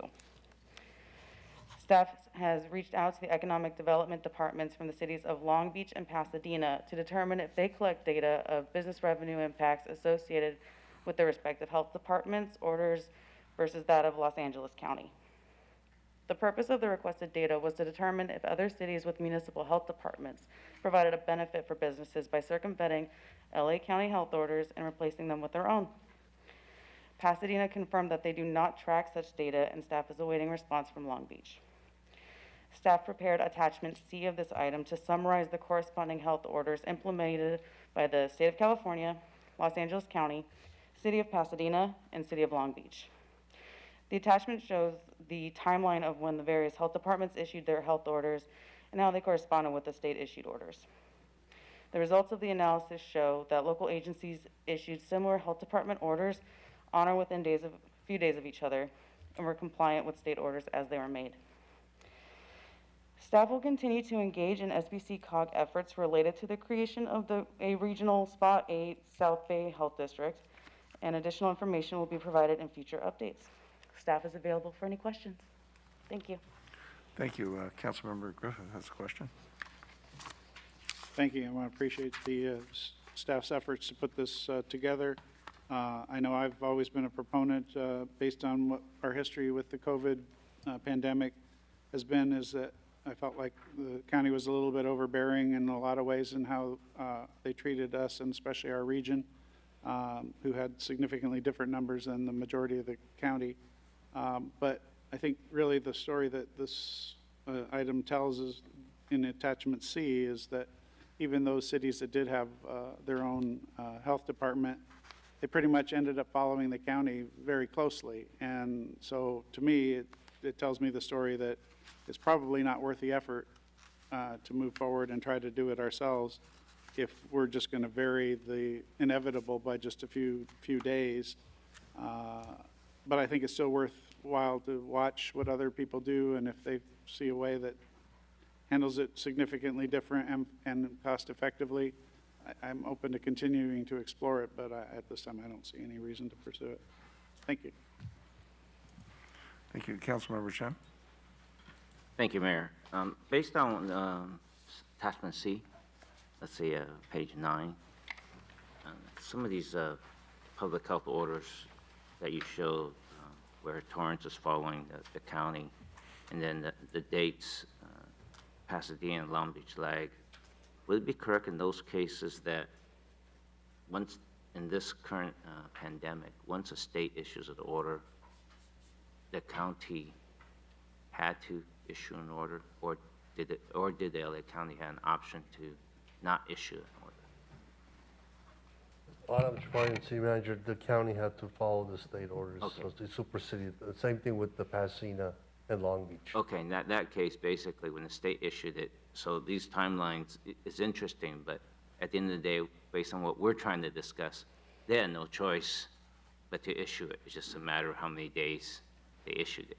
They had a choice to make it more tighter in the state, but they still had to follow through. Right? Yeah, you know, we, actually, I think Councilman Tucci and I and another councilman on the Hill visited and talked to one of the councilmen in West Covina, and when he shared us a lot of interesting information. I think I already shared with you. We made a visit, and I'm still interested in our city to pursue down this path and getting some lessons learned from West Covina. I think eventually, if there is a point where we do a cost-benefit analysis, and it proves that, you know, if we, as one of the bigger cities in the region here, has an opportunity to stand up our own health department with a net zero out-of-pocket cost, net zero startup, potentially other cities in the region here may come and contract us to support their needs. And I see a potential future upside that they'll bring in some revenue for us, and we'll be the hub of the health department for the region.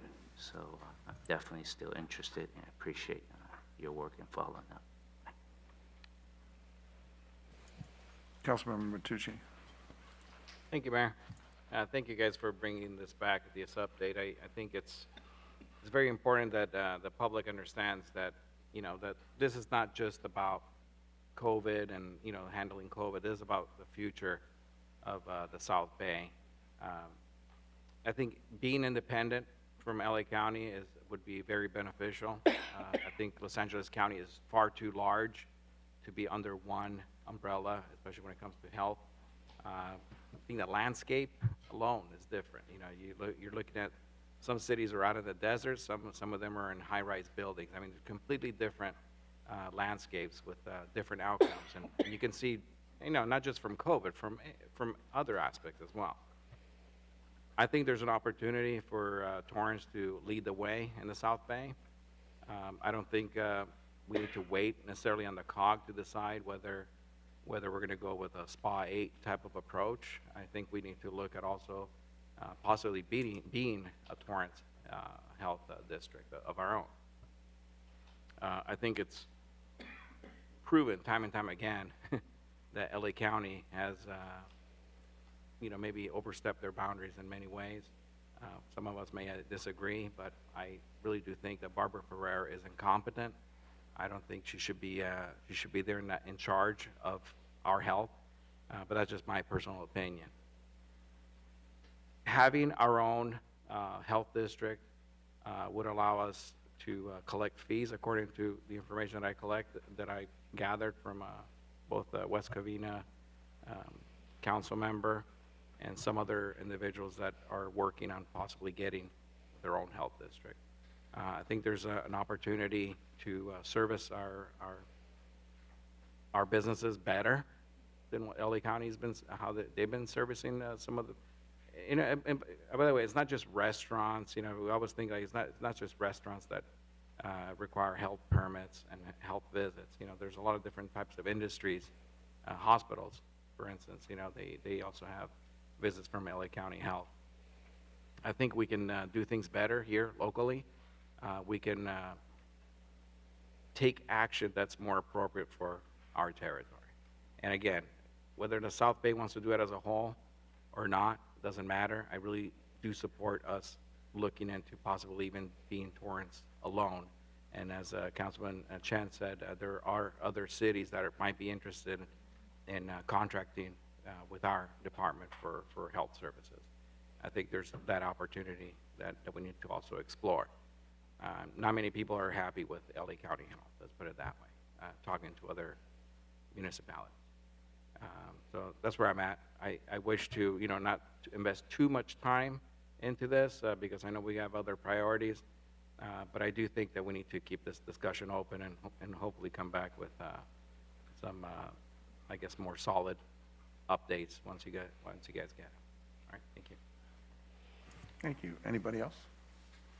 See no one else? Anybody from the public wish to be heard? See no one there? I'll take a motion. Oh, I'm sorry. Councilmember Walsh. I was almost too late. You're a late entry, buddy. Well, I think it's interesting that we're not really seeing the cost-benefit information coming from the other ones. I don't know if they're choosing not to put it out because of self-protection and justification for an action they've taken. I tend to agree with Councilman Griffiths that I think we should watch it, but at the same time, I don't think we should expend more great effort. We'll see what others are doing. One of my biggest concerns for us doing our own health department, well, two sides. One is whatever the state edicts, we're going to have to follow anyway. I'm also concerned for the liabilities that we might open ourselves up to if we have our own health department. Besides the expense that may be not an advantage to us, I'm really concerned that we would open ourselves up for more liability in decisions we might make. And it's not our business to be a health department either. So it would require an extensive amount of new resources that we're not familiar with. That's all. Anybody else? Anybody in the public wish to be heard? Hearing none, I'll take a motion to accept and file. Move to accept and file. I second. Start voting, please.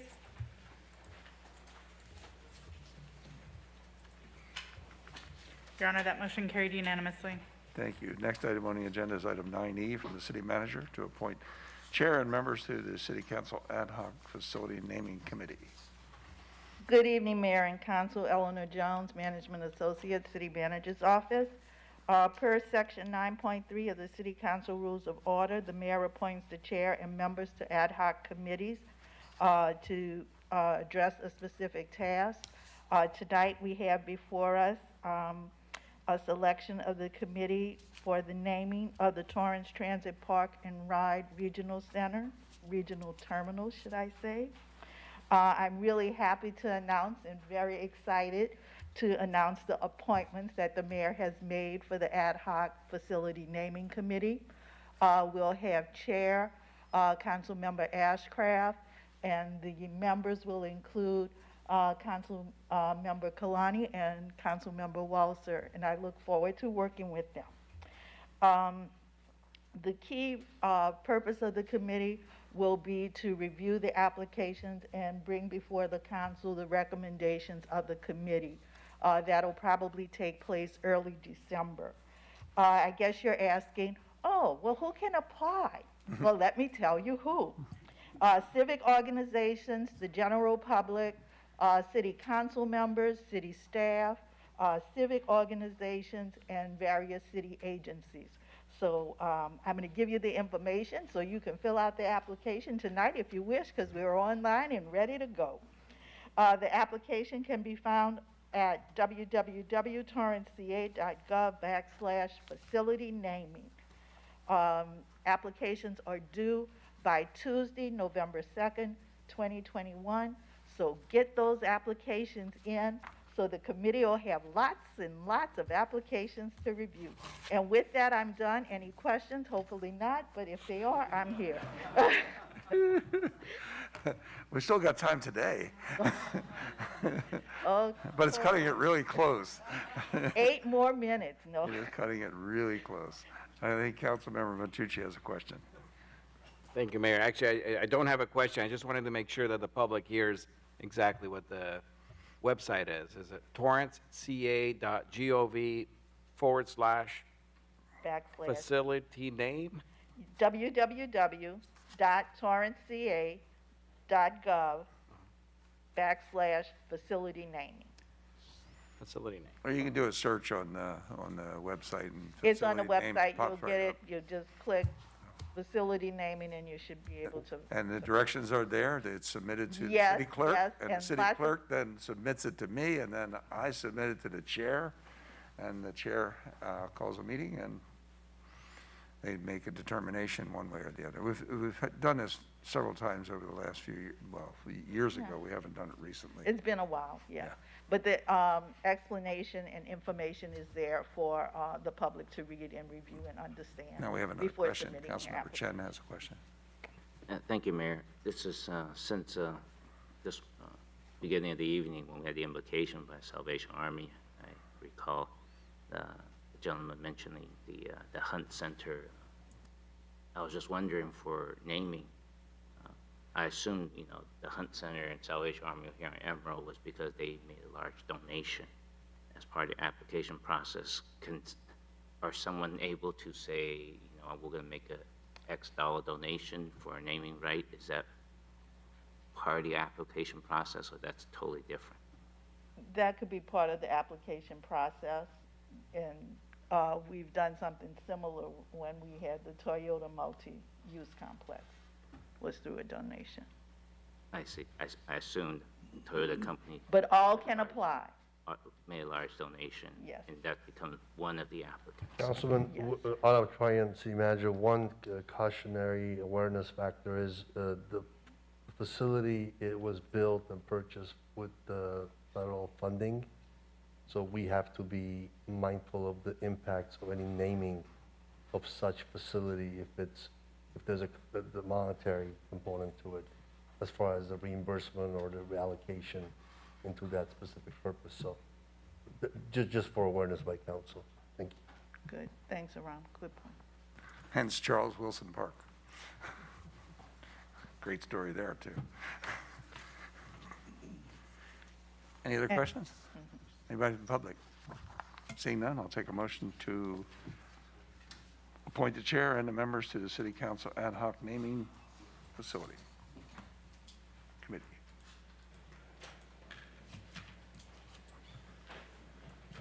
I'll make the motion. You make the motion. I'll second it. Start voting, please. Your Honor, that motion carried unanimously. Thank you. Thank you. Thank you, Ellie. All right, power through, guys. We got one more. We're going to take a break. Item 9F is from Public Works to approve Fourth Amendments to Measure R funding agreements, appropriate Measure M funds, and I'm going to turn it over to staff. Good evening, Shin Furukawa from Public Works. Item 9F is a recommendation to approve Fourth Amendments to 2 Measure R funding agreements with Metro to accept and appropriate $2.24 million in additional grant funds for the Torrance Transit Park and Ride Regional Terminal FEEP 764 and its companion project, Crenshaw Boulevard Intersection Improvements and 208th Street Extension T157, and to approve a Fifth Amendment to Consulting Services Agreement with Anderson Penna Partners of El Segundo, California, in the amount of $477,362.49 to continue providing construction support services for the aforementioned projects. For the last 2 years, staff has been working with Metro to obtain additional grant funding for the Transit Center to cover unanticipated costs arising from delays and corrective actions caused by the non-performance of the original general contractor. The Metro Board approved the additional funding request at their September board meeting, so this item is to accept the additional grant funds and to appropriate them to the projects. This item also seeks approval to amend the consulting services agreement with Anderson Penna Partners to continue providing construction management and inspection services through the duration of construction, as the remaining balance in their contract is projected to be fully expended by the end of this month. The amendment will be paid for by a portion of the additional grant funds to be received. Thank you, and staff is available for any questions. Thank you, Shin. Any questions from the council? I see none. Anybody from the public wish to be heard? I see none there as well. I'll take a motion to concur with the Public Works Director. Mayor, I move to concur with the recommendation of all 5 items from the Public Works Director. Second. Start voting, please. Your Honor, that motion carried unanimously. Okay, we're going to take a break and come back tomorrow. Hopefully early tomorrow. Maybe we'll be back maybe in 5 to 7 minutes. All right. I'll set 5 minutes. Let's see.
Okay, we're back from our break, and we're moving on to the next item on the agenda, item 9G, from the city manager and finance to approve proposed revisions to fiscal year 2021-2022 of the fiscal year 2021-23 adopted biennial budget and capital improvement plan and award consulting services agreement for strategic communication and public education services for potential sales tax ballot measure, expenditure $69,000. From staff. Thank you, Your Honor, and good morning, Mayor, City Council, members, Torrance Community, Adam Chaparian, City Manager. I would like to thank our Finance Director, Sheila Poisson, and her staff, all department heads, and city employees for their assistance with preparing the budget modifications proposed this evening for your consideration, or this morning, I should say. While we have dealt with significant adversity, including cyber incident, COVID-19, city employees remain committed to providing essential services to residents, businesses, and visitors. Sincere thanks to Team Torrance for everyone's efforts throughout this very difficult time. We are here tonight to seek City Council approval for budget modifications and to award a consulting services agreement for community outreach related to the proposed sales tax ballot measure. Tonight, our Finance Director will provide an overview of our proposed budget reductions and revenue enhancements. Several department heads will provide an overview of potential service reductions impacts. All department heads are also available for questions. There are many uncertainties in the future. Our goal is to provide a successful and sustainable path to the future, knowing there will be many unexpected challenges, such as emergencies requiring financial reserves, shifts in retail models and changes in our economy, need for Torrance to retain and attract quality businesses and employees to meet our future needs. With our efforts, we will maintain the quality of life so many residents and businesses cherish about Torrance. With your honorable body's concurrence, we will embark on a public outreach effort to share our challenges, opportunities, and seek input from residents and the community. I am confident we will overcome these challenges and continue to thrive as a model city for future generations to come. Thank you, Your Honor and Council. I'll turn over to Sheila Poisson for the presentation. Good morning, Mayor and members of the City Council. Sheila Poisson, Finance Director, here to present item 9G. Was really hoping to bring that Ellie Barth Jones energy. I'm not quite sure I can make that, but we will get through this. Next slide, please. Next slide. All right, I think we all know here in the City Council chambers how we got here and why we are here. At the onset of the pandemic, we have met and staff have presented to City Council on several occasions updated projections and revenues and also budget reductions and mitigations to address the pandemic that severely impacted our revenues in fiscal 20 and how to mitigate future losses. Since then, at the close of FY20, we had essentially depleted the city reserves down to about $600,000. During the fiscal year of 21, city staff had identified about $8 million in one-time revenues to assist and aid in replenishing these much-needed reserves. American Rescue Plan federal aid came in at about $12 million. That will also assist us through fiscal 26. In addition, there is, of course, lack of funding for future projects and other Torrance priorities. Next slide, please. Since July, the city of Torrance had been placed in the top 10, a top 10 ranking we do not want to be on the California State Auditor's dashboard of high-risk financial distress cities. This program was launched in 2019, and city staff have been monitoring since then to identify cities that are in financial distress. Last year, our City of Torrance ranking was number 11. That's based on 2019 financial results. And this year, based on fiscal 2020 results, that we're now placed number 4. The reason being in primarily the categories of general fund reserves and liquidity. All other categories on this 100-point ranking system remain the same from the previous year. Next slide. You know, we talk a lot about the pandemic. However, it wasn't just the pandemic that brought us here. In looking at the 5-year period preceding fiscal 1920, general fund operating revenues grew at an average rate of 2.6%, while general fund operating expenditures grew at an average 3.8%. Considering, next slide, please. Considering that salaries as a full-service city make up roughly 80% of the total general fund budget, we took a deeper dive into the salaries expenditure line item. The reason for the expenditures growing at that rate are partially due to CalPERS initiating discount rate reductions, which really meaning that the investment returns on their portfolios, expected returns, were not coming in at the expectation. So beginning in 2011, the CalPERS board had reduced the discount rate from 7.75 to 7.5. That took effect and impacted not just the city of Torrance. These are all cities that are within the CalPERS portfolio. Took effect in fiscal 2014, and then again in 2016, we were reduced from 7.5 to our current 7%. If we look even further, we note that the average growth in this same period in wage adjustments was a modest 2.8%, and as I had mentioned earlier, the rest of that, the CalPERS contributions, employer contributions, had increased at an average rate of 6.8%. I'd like to note that these CalPERS decisions and rate reductions are made by the board, and the California cities that are part of that portfolio don't have really much say in that as they manage the entire portfolio. Next slide. This 10-year operating forecast was presented to City Council in July, and just as a recap, this was the basis for which the proposed 5% reduction was made from. Next slide. As City Manager Shaparian had mentioned earlier, of highest priority at this point is to rebuild our reserves, to be ready for unforeseen litigation, any sort of unforeseen emergencies. At this time, our litigation reserve balance is 0, so any unbudgeted expenses that exceed budget will then eat away into our reserves. There is an upward trend in legal settlements and awards state and nationwide, particularly for civil rights cases, catastrophic injury, wrongful death matters, of which the city of Torrance does have several lawsuits.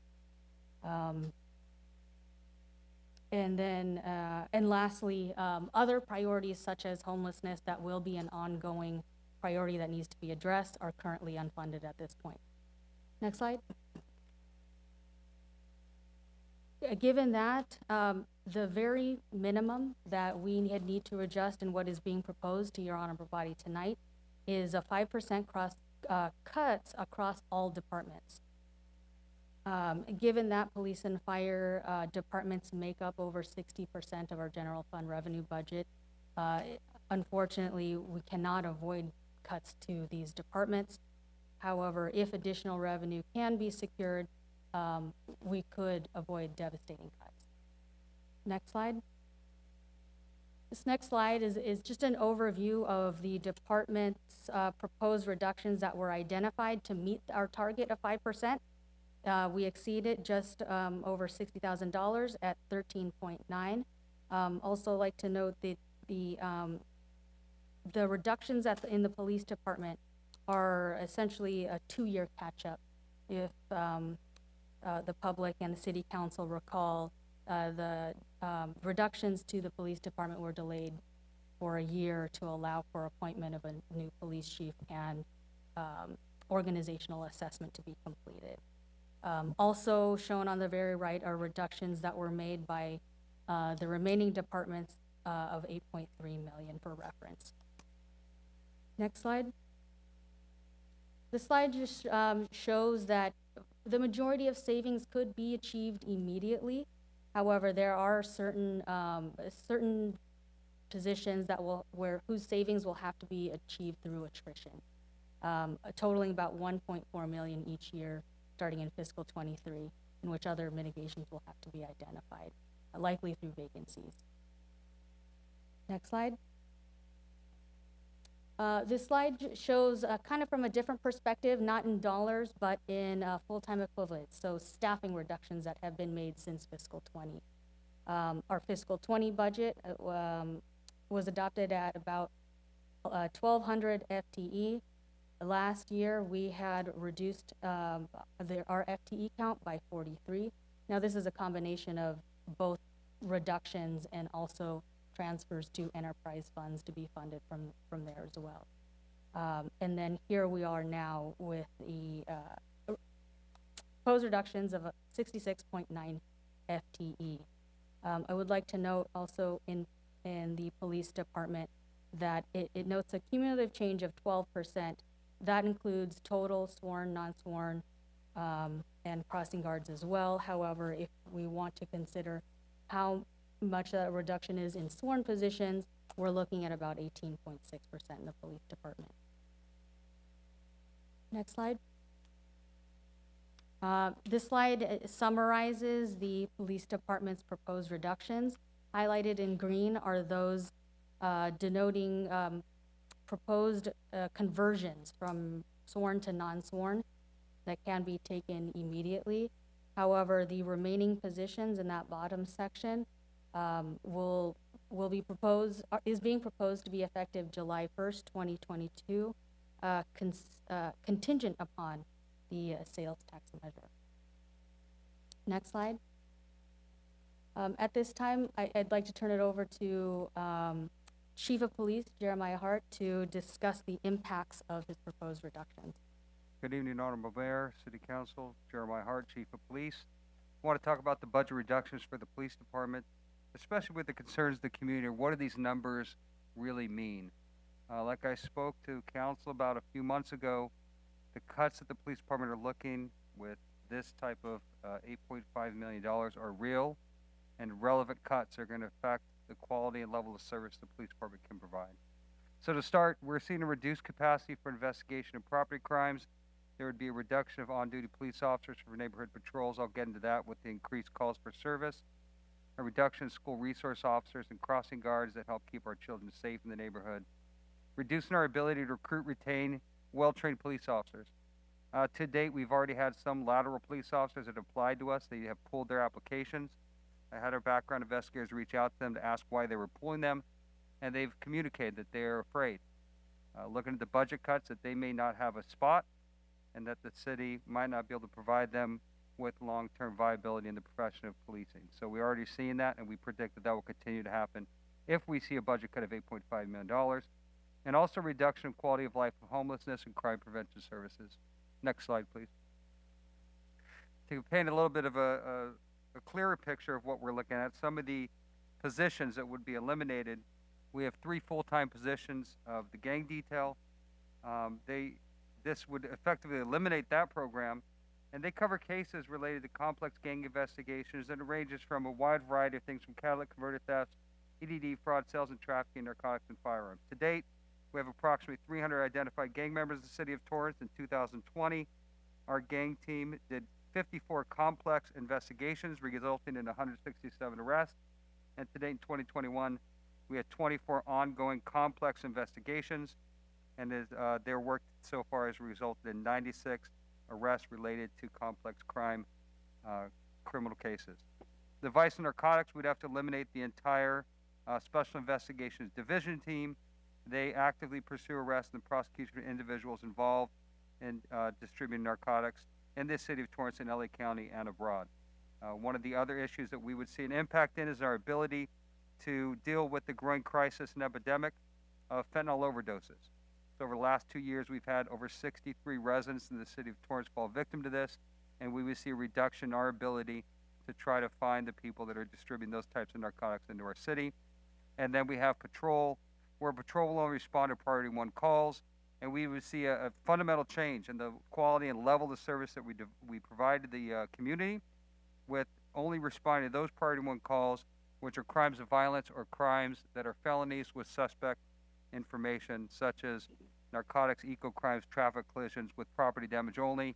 Our police officers would no longer be responding to. We're one of the few cities that still respond to property damage only collisions, to investigate, make sure everybody's licensed and insured, and to share, help change information between those 2 drivers. We would see that go away. Next slide, please.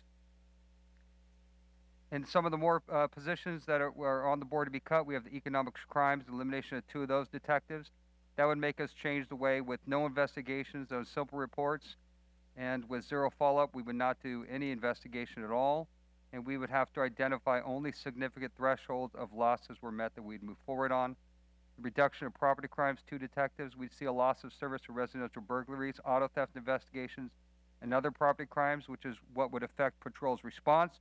We would no longer respond or investigate any crimes such as those that are listed without good suspect information. And then we have the elimination of commercial enforcement position, and that would be a reduction in the investigation of traffic collisions involving commercial vehicles and enforcement of street use permits and the annual commercial vehicle inspections for business licensing. Next slide, please. Continuing, we'd see a reduction of 2 cold case homicide detectives. They look for new evidence in cold cases and homicides, and that would result in the loss of institutional knowledge and capacity to carry out those investigations. We currently have 36 cold cases dating back all the way to 1962, and they're actively worked by these highly specialized detectives in trying to seek justice for these victims of violent crime. We also have the crossing guards, the elimination of 7 full-time equivalent positions. That would equal 14 designated intersections, City Torrance no longer being covered, and that would obviously have a direct impact on children's safety when walking to and from school. Next slide, please.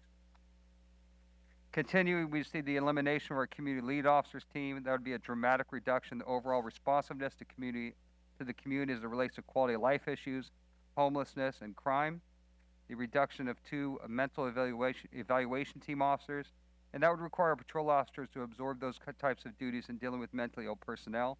Right now, they relieve a lot of the pressure on patrol because they can go out in the field and work very complex calls for service with mentally ill people that sometimes take 3 to 4 hours a day to get these people the care that they need in a quality way. And then lastly, we have the community affairs with elimination of 1 full-time equivalent position, which would affect our community outreach efforts, such as partner in policing, teams in policing, and our other annual services that go on out of the community affairs division. Thank you.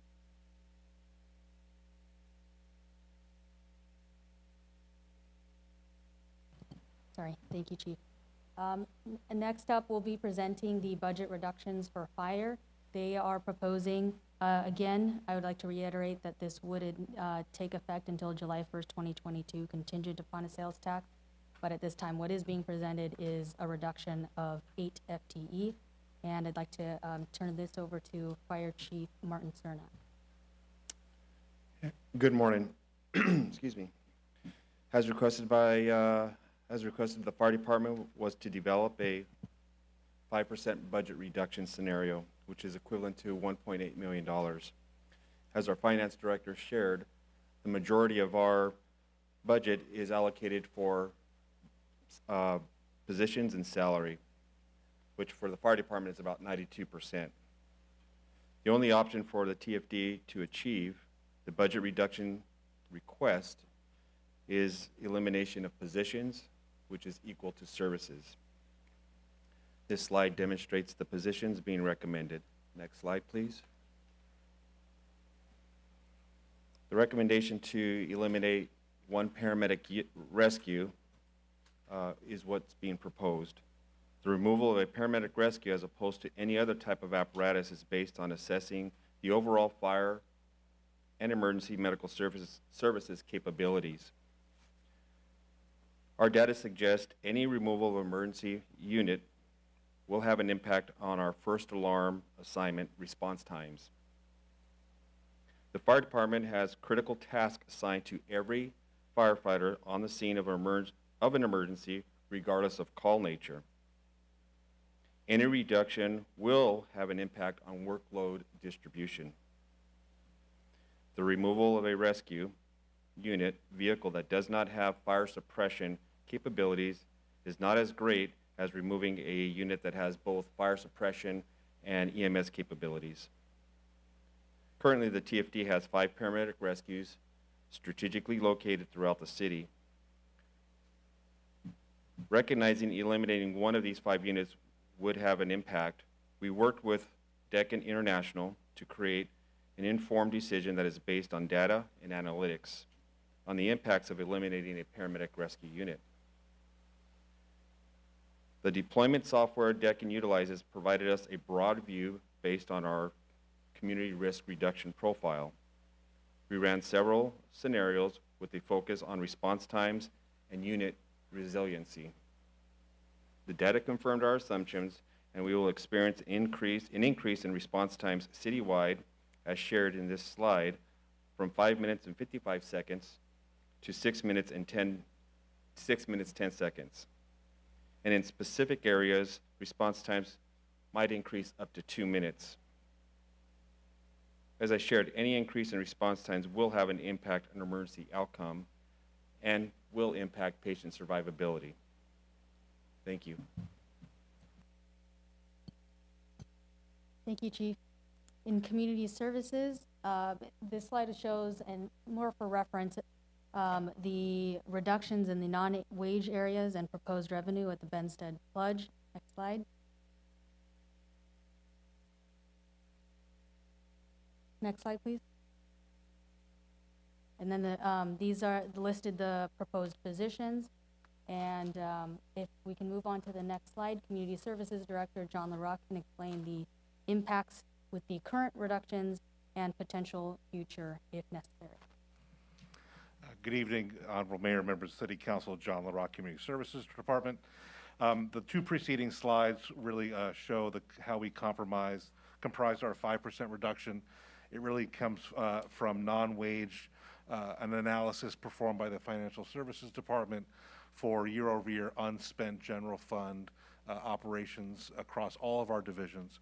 So that's actually a right sizing of our current operations and living within our means.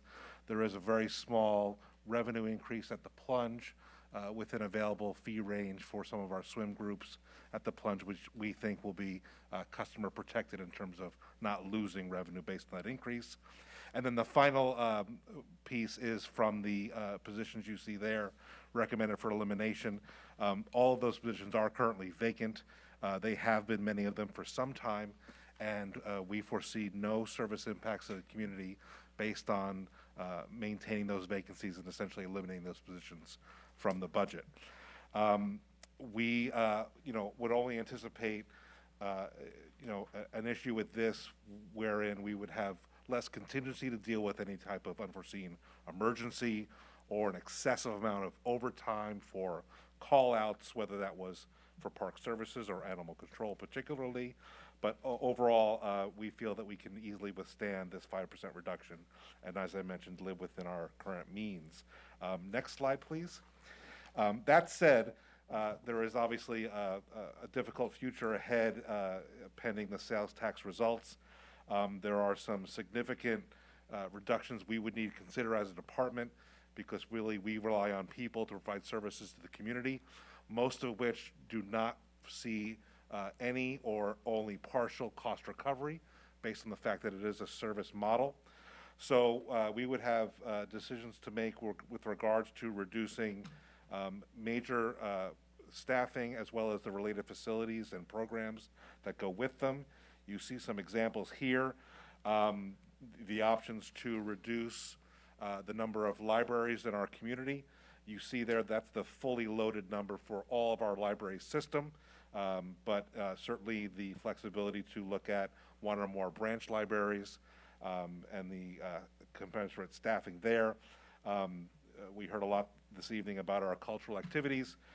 Certainly we have a vast variety of cultural assets, so the potential reduction for some of those, as you see here noted at the museum. And then pending further analysis on any deed restrictions at the Madrona Marsh property, the potential reduction of operating hours and/or even the closure of the Madrona Marsh as a feature in this community could be possible. Next slide, please. And then going even further to achieve what would likely be a much higher cut rate, somewhere between 10 and 20% of the department. You see here essentially the community service department itself as a potential reduction a tool for the city to manage its finances should the sales tax measure not be successful. You see, we have some what many in the community consider critical services with regards to animal control or coyote management. Park rangers certainly managing the public safety and activities in our park spaces.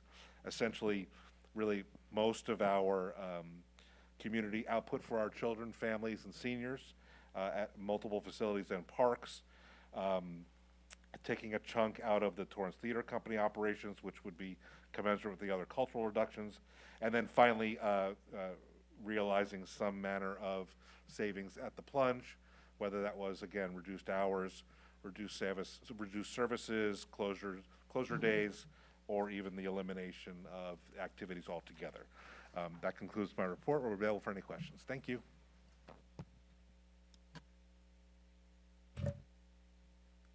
Good evening, Your Honor, members of the council. Craig Villazarian from Public Works.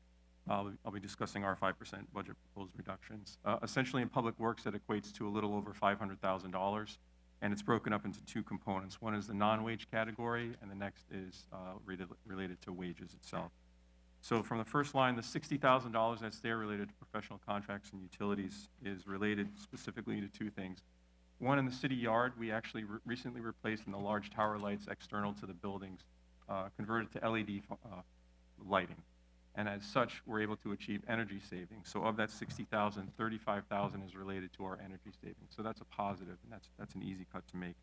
However, the bad news of that is the remaining balance is related to a reduction in the general fund that we applied to our slurry seal project, which is a total of $98,000 a year is in the current budget to do that. And that allows us to slurry seal the Civic Center complex parking lots, also lots at parks and libraries. So essentially, a $25,000 reduction is about 26% of our overall funding. So that's going to decrease the frequency of the amount of times we can slurry and maintain the pavements at those particular facilities. The next line, the $103,000. Essentially, in prior budget years, we did cut positions, and so there's a kind of money that was not cut from the budget for materials. Because we have fewer bodies, now we don't have the ability to actually utilize those materials. So that would be something where we can cut because we would pretty much have a leftover balance if we did not. But the bad side of that is even if we could utilize contractors to spend that money, the reduction would not allow us to do that. And so there's a reduction in the ability to do sidewalks, curbs and gutters, and asphalt. Moving on to the wage side, for the associate engineer and the deputy public works director positions, essentially what we're doing is instead of charging 0.1 and 0.3% of those positions to the general fund, we're essentially switching those over to being paid for out of the capital project capital projects that those individuals manage. So no longer would those expenses be in the general fund. And then lower on that chart is the equipment operator position and tree trimmer. Those positions are currently vacant, so those would not impact existing employees per se from their current jobs. However, if we could go to the next slide to show the impacts of all of these cuts. So the first two bullets are related to the, these are a little bit different. They're related to the materials cuts. So when we have fewer materials available, we would delay street repairs by 3 to 6 months and pothole repairs by 1 to 2 weeks. The second bullet is related to continuous unobstructed passive sidewalks. So we have less concrete material, so we're not able to fix the sidewalks, and our projected delay on that would be 3 to 9 months on that because there's fewer bodies and fewer materials. We would also have to delay when the bodies disappear related to the wage portion. We would have fewer bodies available to do sidewalk street repairs in conjunction with the materials delays. So we would be projecting an additional 3 to 6 months in addition to those material delays. And lastly, for the tree trimmer position, there would be an impact on the median, tree, and parkway maintenance. And it could potentially impact the weed and trash abatement as well, because as positions are helping one another, those would be impacts there.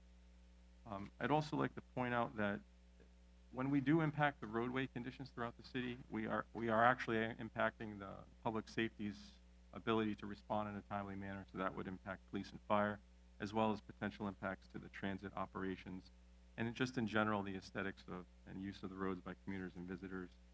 And as well as when you come into Torrance, I think people have said it's noticeable that they see a big difference of how nice the city looks. And so I think when we are slowed down on our maintenance and medians and trees and parkways, that would be noticeable from an aesthetics point of view. That concludes for Public Works. Thank you. William Wayne, CIT Department. As you can see, the 97% of the budget reductions that CIT proposed here is from the salary saving, which contains a 3.5 FTE, but vacant positions.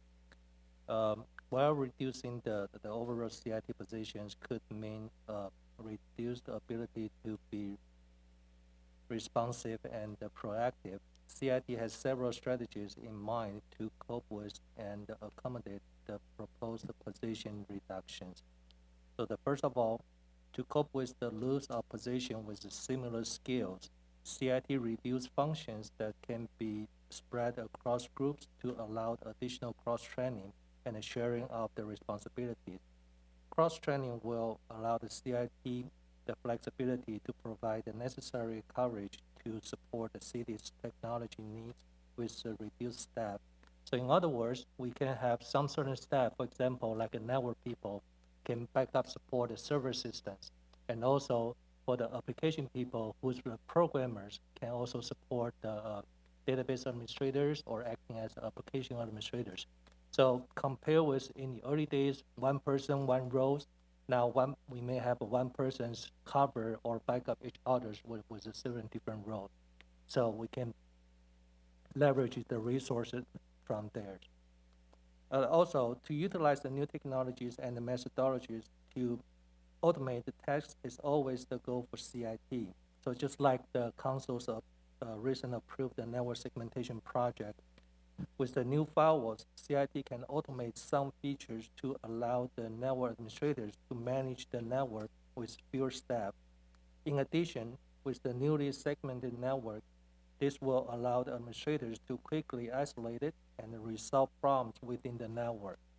So once for a while, we will spend some sort of money to get some new equipment, not just because the something we have to, but also because the new technologies, so we can, in a way, benefit from the new technologies to respond the system in time.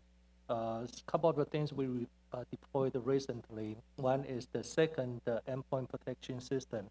So in the early days, as pretty much everybody knows that we have the antivirus protection system, but that's a very limited function to protect for the malware.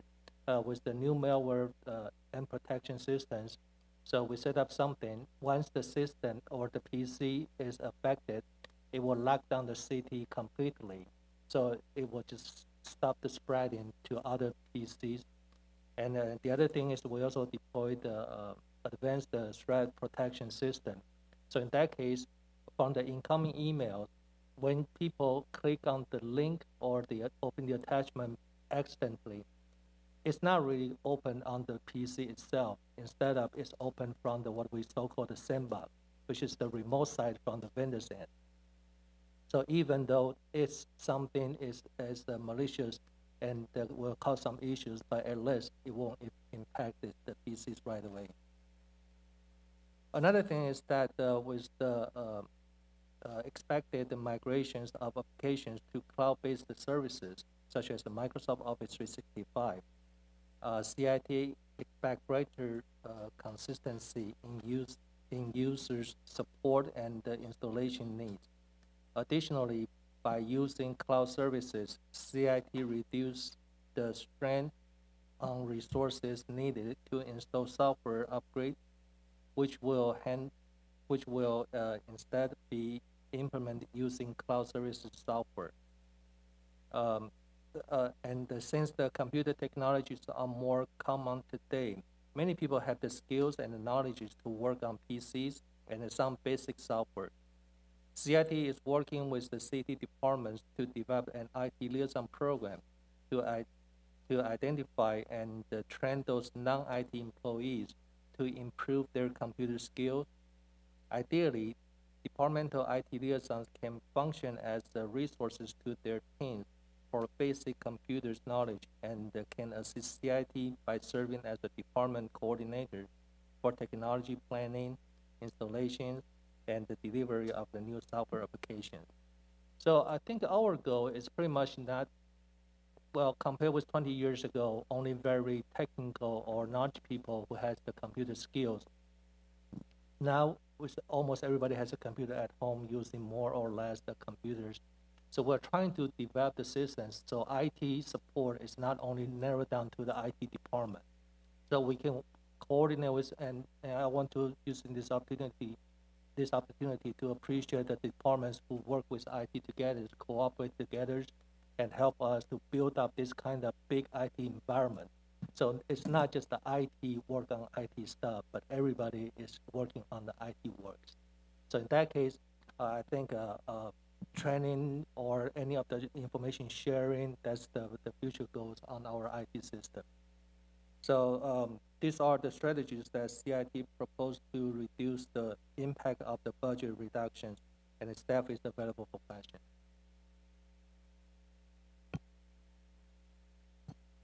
Thank you, William. I think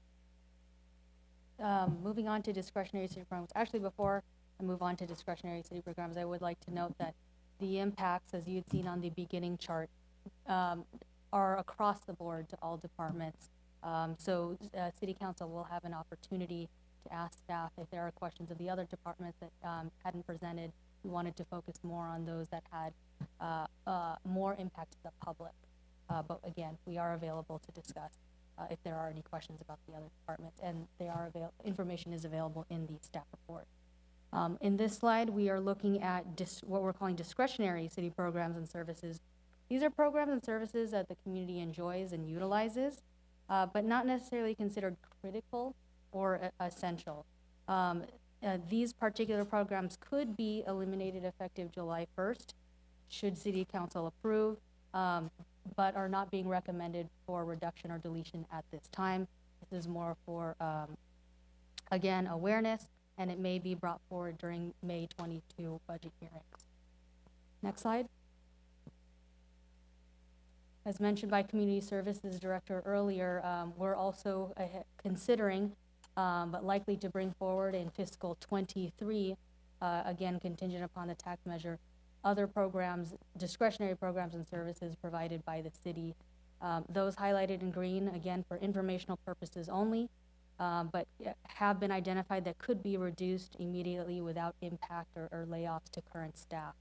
All other programs listed here would require further analysis and again brought forward in fiscal 23, not this year.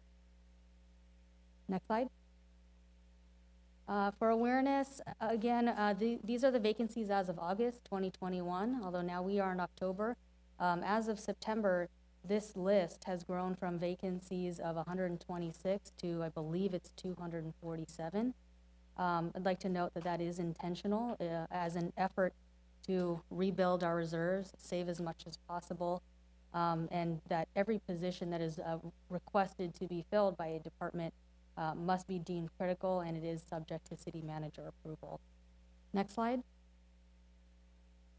So we are now in October, about a year and a half into the pandemic. We are still in this emergency pandemic, and there's just significant amount of uncertainty, even though we are a year and a half in.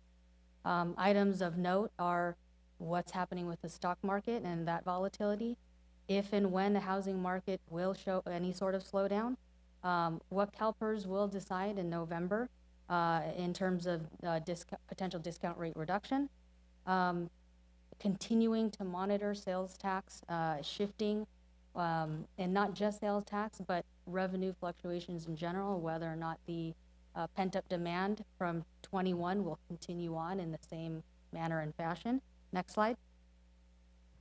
What will happen again also with boosters and vaccines, that is unknown. A reduction in utility users taxes, we did see a sizable, not only sizable, but there was an improvement in fiscal 21 due to stay-at-home orders. However, people are now going back to work, so we'll still have to wait through this year and see how that hasn't been impacted. A current challenge that we are seeing now, and as you can see, is from the increase of vacancies between just August and September, is challenges in attracting and retaining current talent, including those in the police department. And again, as I mentioned earlier, increased litigation exposure. We'll be back in November Q1 to present the trend in what we've been seeing just in the first 3 months of this year in terms of litigation. Next slide. Presented to council back in July was a potential funding scenario if a tax measure was to pass. The additional 27 million, of that 27, the majority was being proposed to be spent on to maintain essential services. Next slide. You'll notice in this slide what I wanted to point out here is that what has changed is this first line, maintain current public safety levels.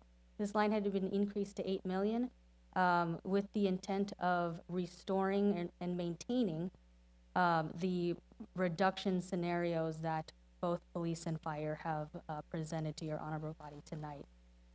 With that, and the way we had increased it up to 8 million as we had taken from the categories in the below rows 5, 6, 7, and 8. And that was based on, as I'll get to in future slides, based on the community survey that was polling that was taken in October. Next slide.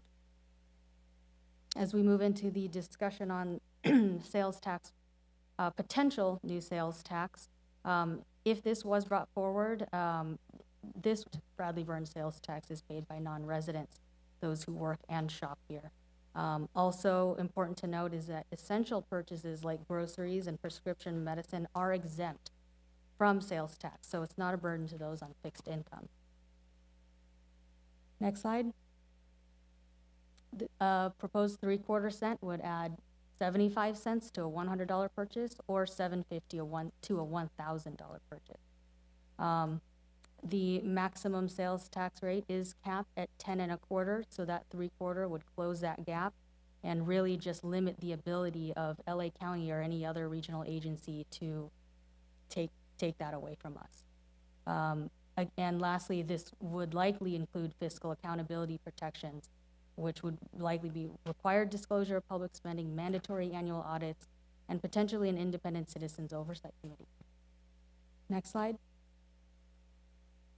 Under City Council's direction, the city engaged a polling and opinion research firm, FM3, to engage and see if a potential sales tax measure is viable and to prevent the worst of budget cut. This initial poll that was conducted in October suggested a potential sales tax measure is viable and that education increases support to well beyond the margin of error. Next slide. With us tonight is Dr. Richard Bernard from FM3 to present the results from this initial polling that was conducted. Richard, are you on the line? Good morning.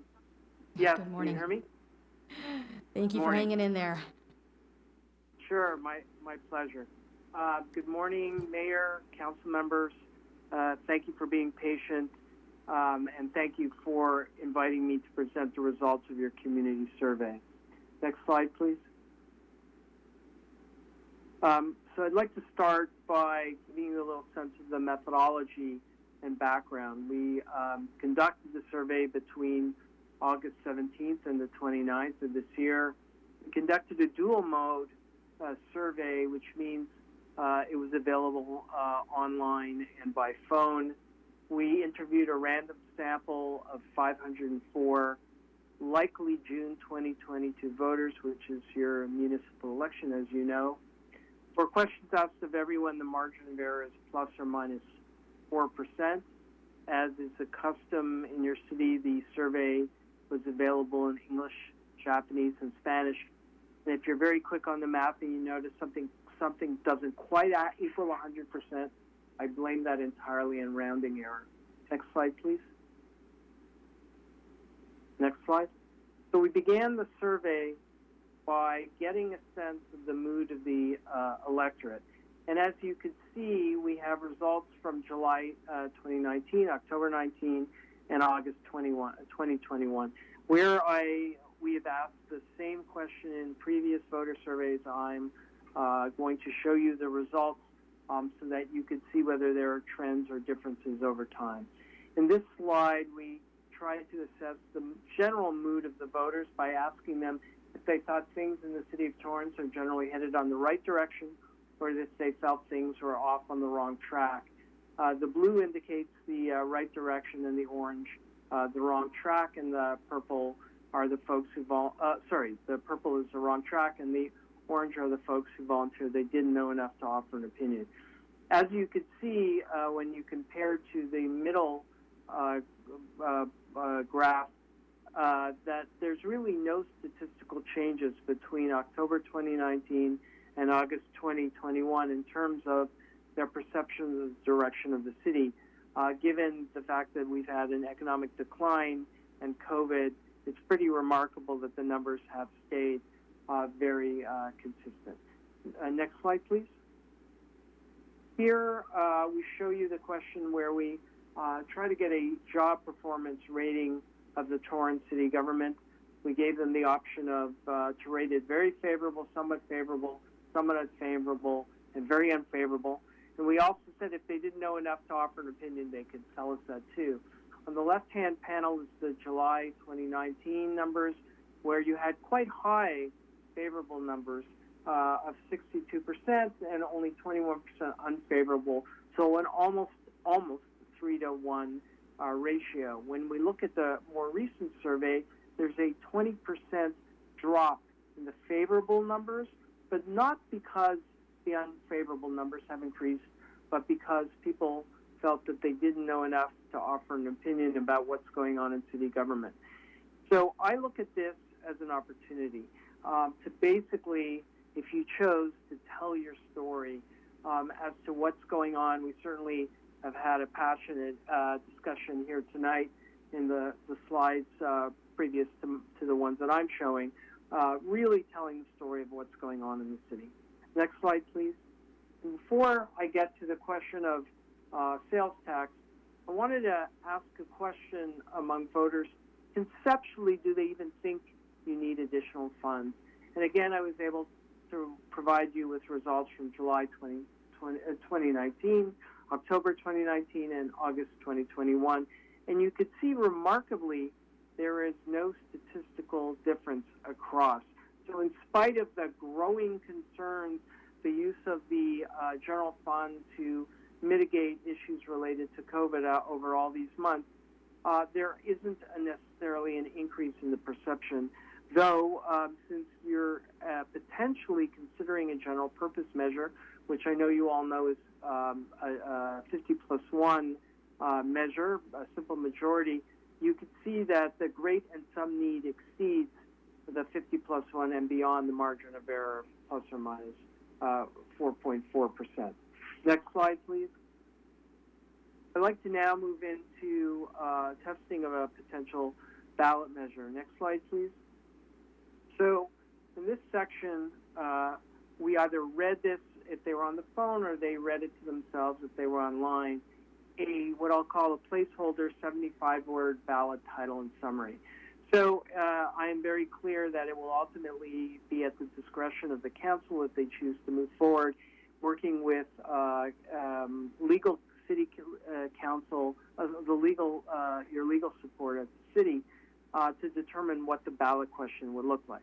But what I've done, at least for the survey, was to gather information from city staff informing us about council priorities, as well as looking at the previous surveys in 2019 to see what your voter priorities were, and in a sense marrying them together with other framing that we see in other cities where there's been successful passage of a 50+1 general purpose sales tax, of which I have done an extensive number of them in LA County.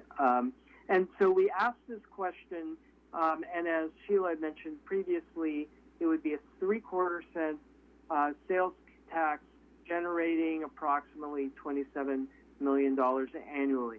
And after they heard this or read this, we asked them, based on the description, next slide please, how would you vote? Would you vote yes in favor or no to oppose? If they said they would vote yes in favor, we asked them, is that definitely or probably yes, because we wanted to get a sense of the intensity of the support. And if they said said no initially, we asked them, is that definitely or probably? Again, we want to know the intensity of the opposition. And if they weren't quite sure, we pushed them a little and said, well, would you lean yes or would you lean no? If they said they would lean yes, we put them in the yes camp. If they said they would lean no, we put them in the no camp. And if they continued to say, well, you know, I'm just still undecided, we put them as the 4% pure undecided. So on the initial vote, with just hearing ballot title and summary, we were at 55% yes, 40% no, and 4% undecided. Reminding you that the margin of error is plus or minus 4.4%. For simple math, let's say 4%. At the high end, you're at a yes of 59%. At the low end, you're at a 51% yes. So you're clearly on the bubble with just hearing ballot title and summary. And what we've seen in the previous graph is that there's not a clear understanding of exactly what's going on in the city. So over the next subsequent slides, we're going to give them some education, in a way simulating potential educational outreach. As you know, the city can't advocate, but they are legally allowed to educate. And we're going to see what impact that kind of education will have on a vote, and we'll re-ask the vote after that education. Next slide, please. Now, over a number of slides to come, I want to show you a battery question in which we gave them potential uses of the funds, accountability provisions, and potential aspirational outcomes if the money was spent as suggested in here. And after each one, we said, regardless of whether you support the measure or not, how important would it be to you to include this element or feature in the measure? In this particular slide, I pulled out half the sample herd, a random half the sample herd maintaining essential city services, and the other random half the sample herd improving essential city services. And the options were extremely important, which is the blue, very important, which is the red. Then there's somewhat important, and then either not too important, or we've included the folks who said they just didn't know into the purple category, because if they didn't know, it couldn't really be that important. I'd like you, and then for the subsequent slides, for you to focus on the extremely and very important. And remember, we're looking for a percentage that is higher than 50+1, and since many of these are random, only random half the sample was reading it or hearing it, the margin of error is 6.2. So I'm really looking for the high 50s to give me credibility that that's a meaningful response. I pulled out the maintaining and improving because I wanted to make a point.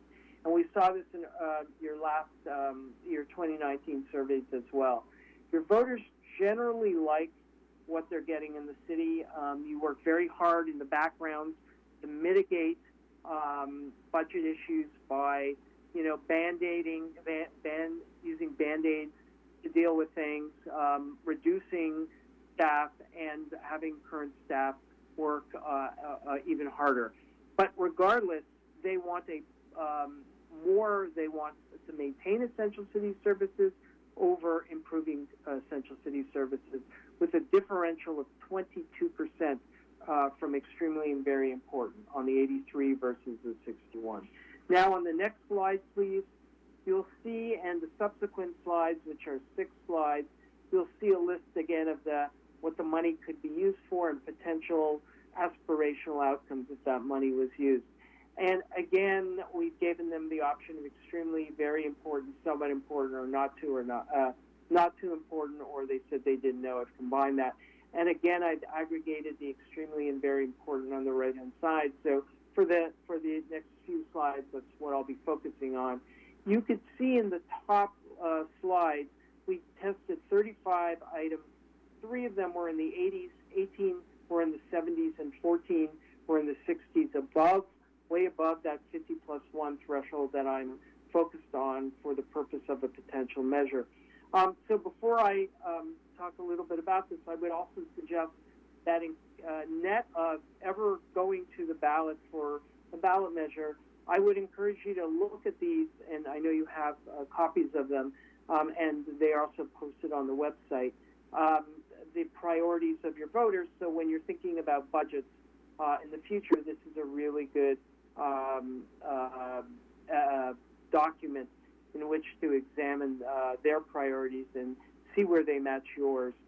Clearly, with these high numbers, there's a lot of overlap, which speaks to the fact that both the council and staff are very much in tune with the voters of your city.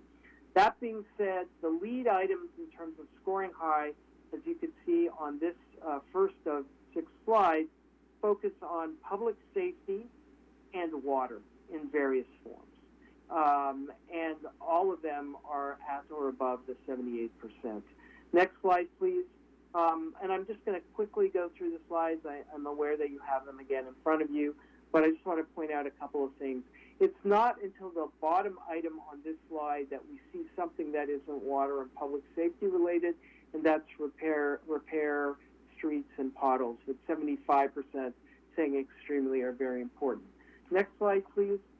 And here I just would like to just point out, again, streets and public safety, and at the bottom, the last 2, protecting Torrance's long-term financial stability, 73%, and retaining and attracting businesses and jobs.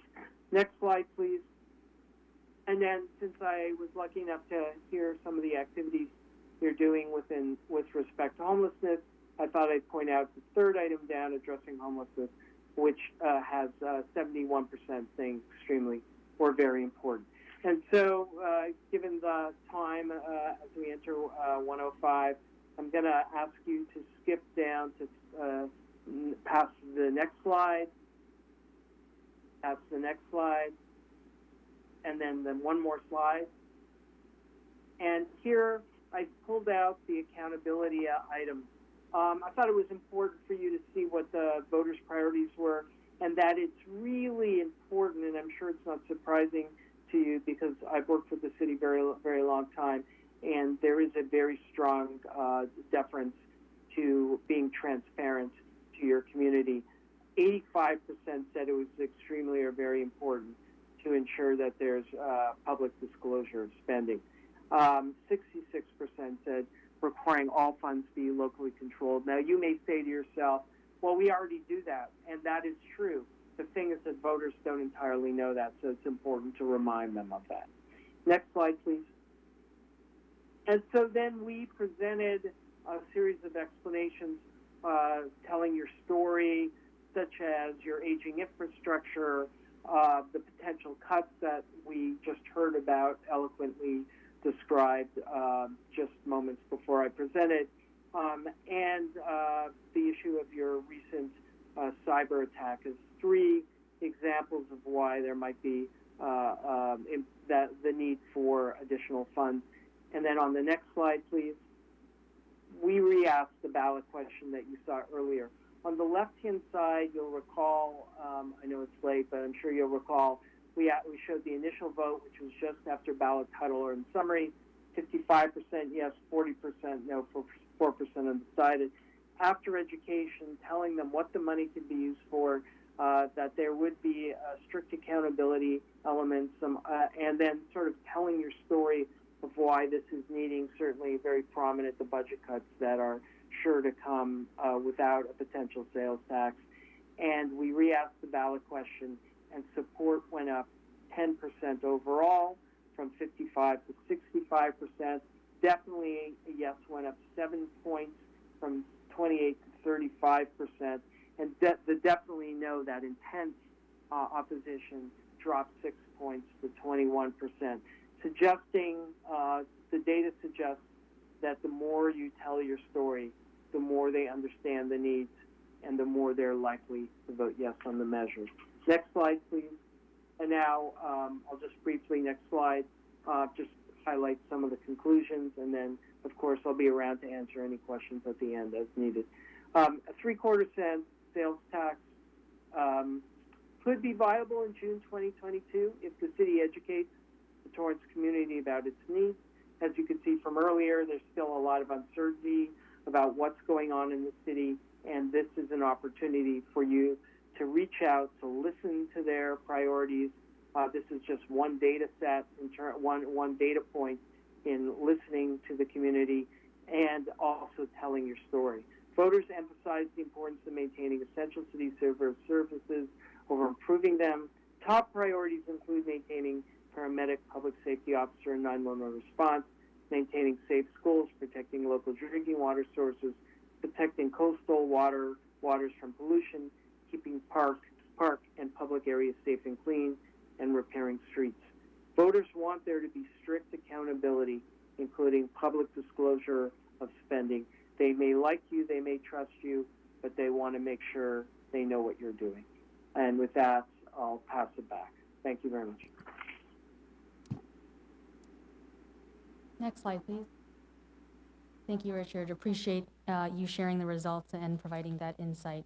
As evident by Richard's summaries and conclusions, communication and public education is key, which is why part of the recommendation for tonight for City Council approval is a recommendation to award a contract for a consultant to aid us in communication and public education efforts. I'd like to note that although polling was done in October, that was not the last time, and certainly there will be several opportunities for the community to engage themselves and participate in this process throughout the end of June, including online surveys, mailers that will be planned to move forward if council approved, and public outreach efforts via Zoom or in person through homeowners associations, labor groups, nonprofits, and other leadership groups. I'd like to also mention that the online survey and a website is already live at torranceca.gov/essential services. Next slide. To conclude, City Council does not have the authority to enact a sales tax increase. That privilege and authority remains with our residents. However, the City Council can give the community option to choose either one of two options: a new locally controlled revenue stream, plus maintaining the budget cuts we've already adopted, both in FY21 and FY22. Those efficiencies can still remain. Or the option without new locally controlled revenue would be additional deeper budget cuts to come forward in fiscal 23. Next slide. The focus between now and the end of calendar year would really be public outreach and continued education and drafting potential draft ballot language. Next slide. Then between January and through FM3 and that team, to see what the interest and to gauge what the interest is after public education. An item will be brought forth in February for City Council's first and second reading of a proposed ordinance and potential action prior to the deadline to call the election in March. And as mentioned, the election is scheduled for June 7th. Next slide. With that, just to go through these bullets, because this is the exact recommendation that is being asked of City Council at this time, is to approve the following revisions. Okay,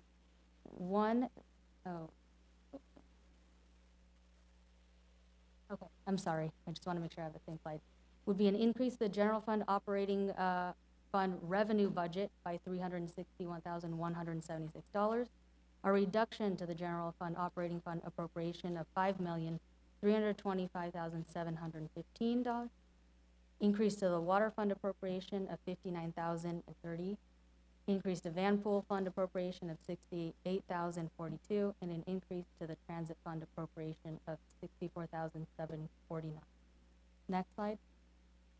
And lastly, through a formal RFP process, it is a recommendation of City Manager and Finance Director to award a consulting services agreement to TBWBH Props and Measures for strategic communication and public education services for the period beginning our local experience in assisting cities in engaging the community. Most recently, they assisted the cities of Alameda, Palmdale, and Santa Monica successfully in the November 2020 election. Next slide. And with that, we have staff from every department here available to answer questions, along with Dr. Richard Bernard and also TBWH on the line, should there be any questions on the communication efforts. Thank you for your patience. Your Honor, if I may, Adam Chaparro, City Manager, thank you, the Finance Director Poisson. The reduction scenario that was presented before you avoids employee layoffs, furloughs, and pay reductions, just for the record. However, the community service programs that were, the list that was extensive, and the community programs and discretionary services that was presented before you, there's a couple of caveats that I want to mention. Should council at some point consider, due to the PERS adjustments, those weren't accounted for in this modeling. Should PERS reduce their investment return from the current 7 down to 6.8 and 6.5, that would require additional future funding. Litigation, we spoke about litigation, anticipated increased, it's unavoidable, is another area where we have not accounted for in this model. If council at some point decides to reduce the proposed reductions as proposed for public safety, that would require us then to go into those discretionary services, community programs, and be able to offset those costs. Also, the building the reserve, the 5% reduction only accounts for $3.5 million annual reserve dedication. We know, based on the government of best practices, the ideal amount for a city of our size would probably be in the $30 to $40 million range. We're now in the $8 million, so to build a $3.5 million over even 5 years, that's significantly below our targets. And lastly, we do anticipate a 2% moving wage base that may be dedicated to salary increases. However, many of our counterparts comparable to Torrance are in a much better financial situation, since they enjoy the higher, the current 10.25, as well as all the amenities that we have as far as dealerships, big box stores, and retail centers. So these are factors that, notwithstanding the package before you, we just need to have a general awareness while we have a solution path forward, contingent on the voters deciding on the sales tax. There's other areas that we need to be mindful of. With that, the staff's available for any questions you may have. Thank you very much. There's always the unknown, too. It's, I mean, who would have predicted a pandemic 3 years ago? Certainly nobody in this room. Or Councilmember Matucci has some questions. Thank you, Mayor. Do we, on the 247 vacancies, do we have a dollar amount approximate? I don't believe I have that offhand, but it's got to be upwards of $16 million, because I believe it was $16 million just for about 150. It was around 60 million for 150. So It was roughly 16 million for 150, about 150 positions. So 247 could be over 20. Potentially, yes.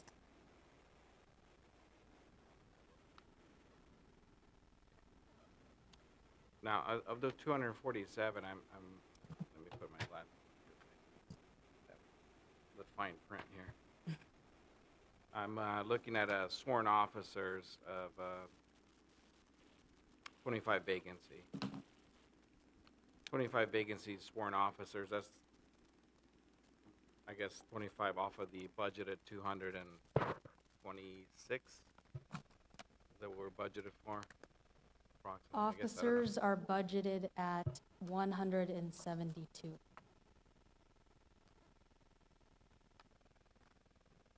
Okay, I'm sorry, so PD is,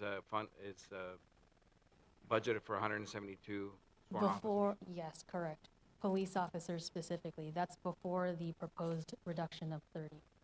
That's the rank of police officer, Councilman. We also have sergeants, lieutenants, captains, just Oh, police officer. Okay, so a total was what, 200? 221. 221? Yes, sir. 221. All right, so obviously, there's different levels there.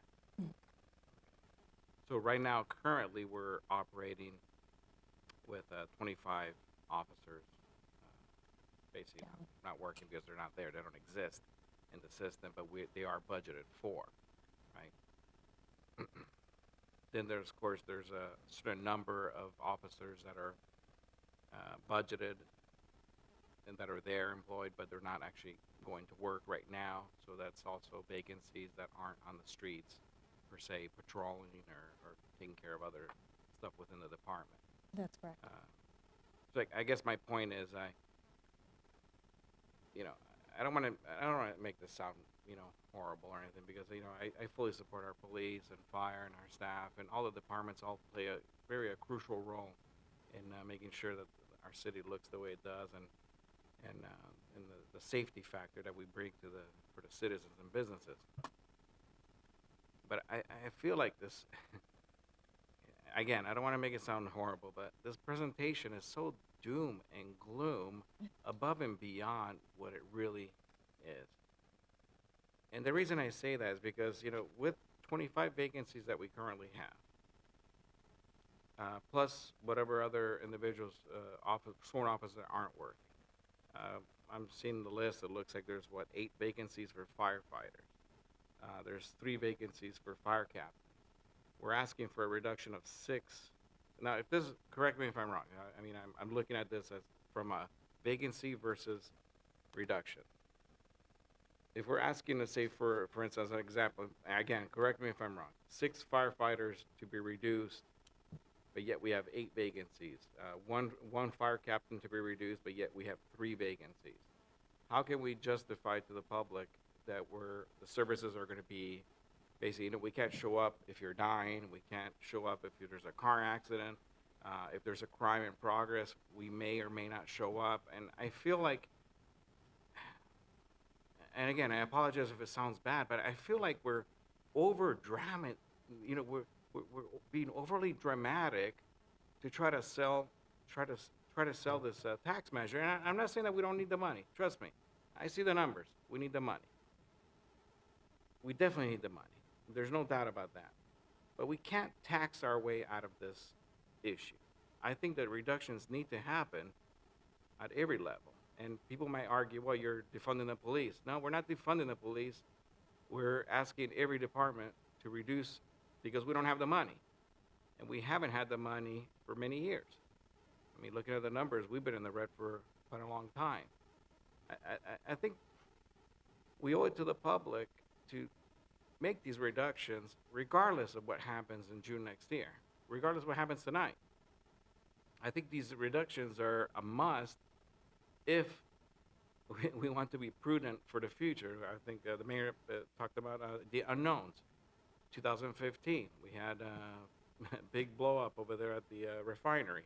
Huge issue with the revenue stream because that place was shut down for a couple of years. So I get that. Those are the unknowns. Those are things that happen.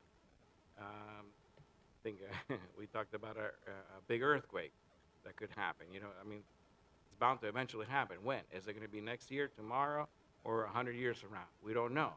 Those are the unknowns. We can't operate like just to where we're always on the edge, I think at one point we mentioned that at one point we had $50 million in reserves. Then it got dwindled down to, was it $500,000 or whatever it is right now. We can't continue to operate like that under any circumstances because what's going to happen if a tax measure does go through? If we continue spending the way we do, we're always going to be in the red. And I just don't want us to get to the point to where we keep on asking our taxpayers for more money, more money, more money, when we have to first reduce what we're doing here internally. So when I see a presentation that says one of the things on the chopping block is 7 crossing guards, I mean, for goodness sake, I mean, that's the last thing I would ever want to cut. And I'm surprised. I'm literally surprised that's even on the list. I know it's at the bottom of the list, and I know it's something that we have to pay for and consider, finding different sources. But, put it on the list should be just out of the question to begin with, So, again, and I know it's late and we're tired, but I'll admit, looking at this presentation tonight, and I knew it was coming, I'm just kind of upset, really. I'm really upset at the approach that we're taking. And I'm not blaming any one of you guys. I love you guys. I think you guys are doing an awesome job. Every department is really taking a big hit. But we have to be honest with what we're putting on the table. We need to let the people know exactly what's going on. And, to say that we're not going to show up to calls or to say that we're going to cut the graffiti. I mean, are you kidding? The graffiti is one of the best things about Torrance is the fact you can drive through it and not see graffiti. I saw a thing on there, $2,400 for the Torrance sister city. I mean, why even put it on there? I'm sorry, guys. $2,400. That's like me buying a pack of gum, in comparison, when you're talking about budget-wise. Look, I feel like we put stuff on this list that's most important to us. Like the coyote thing. Really? I mean, that's public safety that we're talking about, the graffiti, again, shopping cart retrieval. Some of the stuff that's been put on the list, to me, is just, I don't know. I think it's just, it's almost ridiculous that it's on the list itself. And, the world's not falling apart. Torrance is not falling apart with 247 vacancies. We're still operating. I know Torrance Police Department is really under a lot of stress because with their shortages. But when you take everything into consideration, the fact that we're already 25 vacancies into it, right? The fact that there's officers that are maybe not showing up to work. Those are all things that affect overtime and people getting, stressed out and having to work double, triple, quadruple shifts. I get that. I'm not arguing that. But the way it's presented, I feel like we're really going overboard on the way. Why don't we ask one of the staff? I mean, we recognize this is your opinion. You've read that, you've seen that, but why don't we ask the police chief?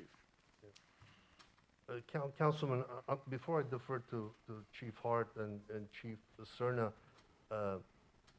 as Finance Director mentioned, we are strategically holding those vacancies. It's not an exercise in doom and gloom. I wish we were not in a position to have this conversation at all.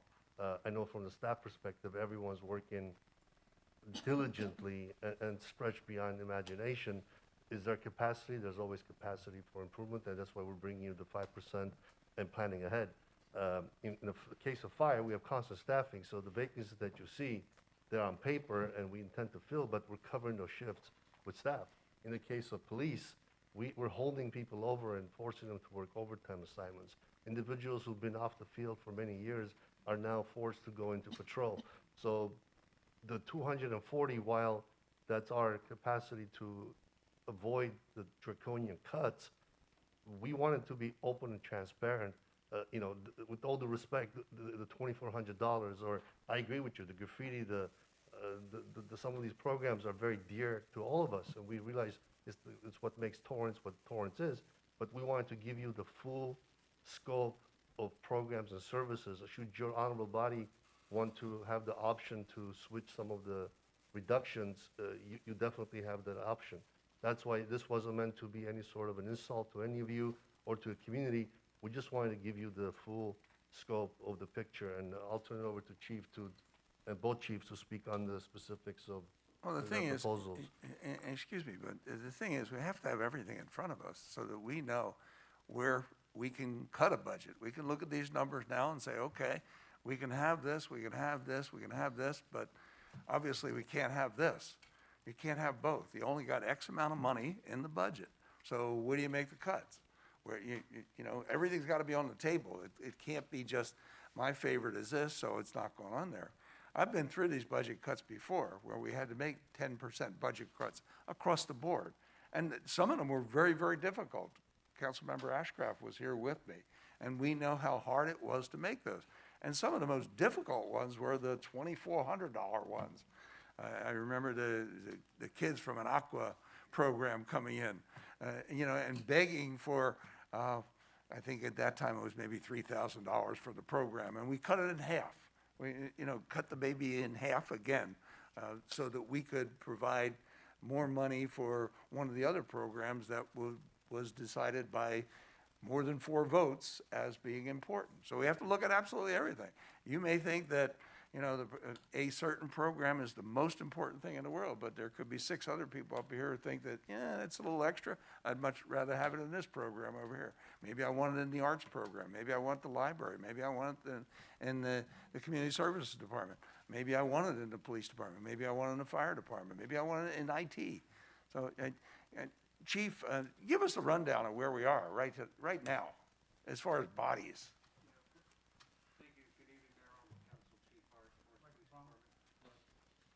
It's not him, it's tech. Yeah. Knock on the door for them, please. Wake up. Knock on the window.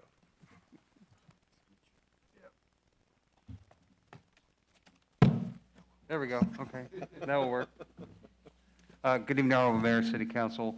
To answer some of the questions directly, and I know you're saying you don't want to feel bad, I take some pride in fact that you say, hey, from my perception, looking at the city and looking at public safety, the police department is fine. That is not the case. The men and women of the Torrance Police Department are barely hanging on, and that's the real. I appreciate the fact that you're calling me out. I'm the one that wrote this plan, I'm responsible for it, to say that, hey, I feel it's political.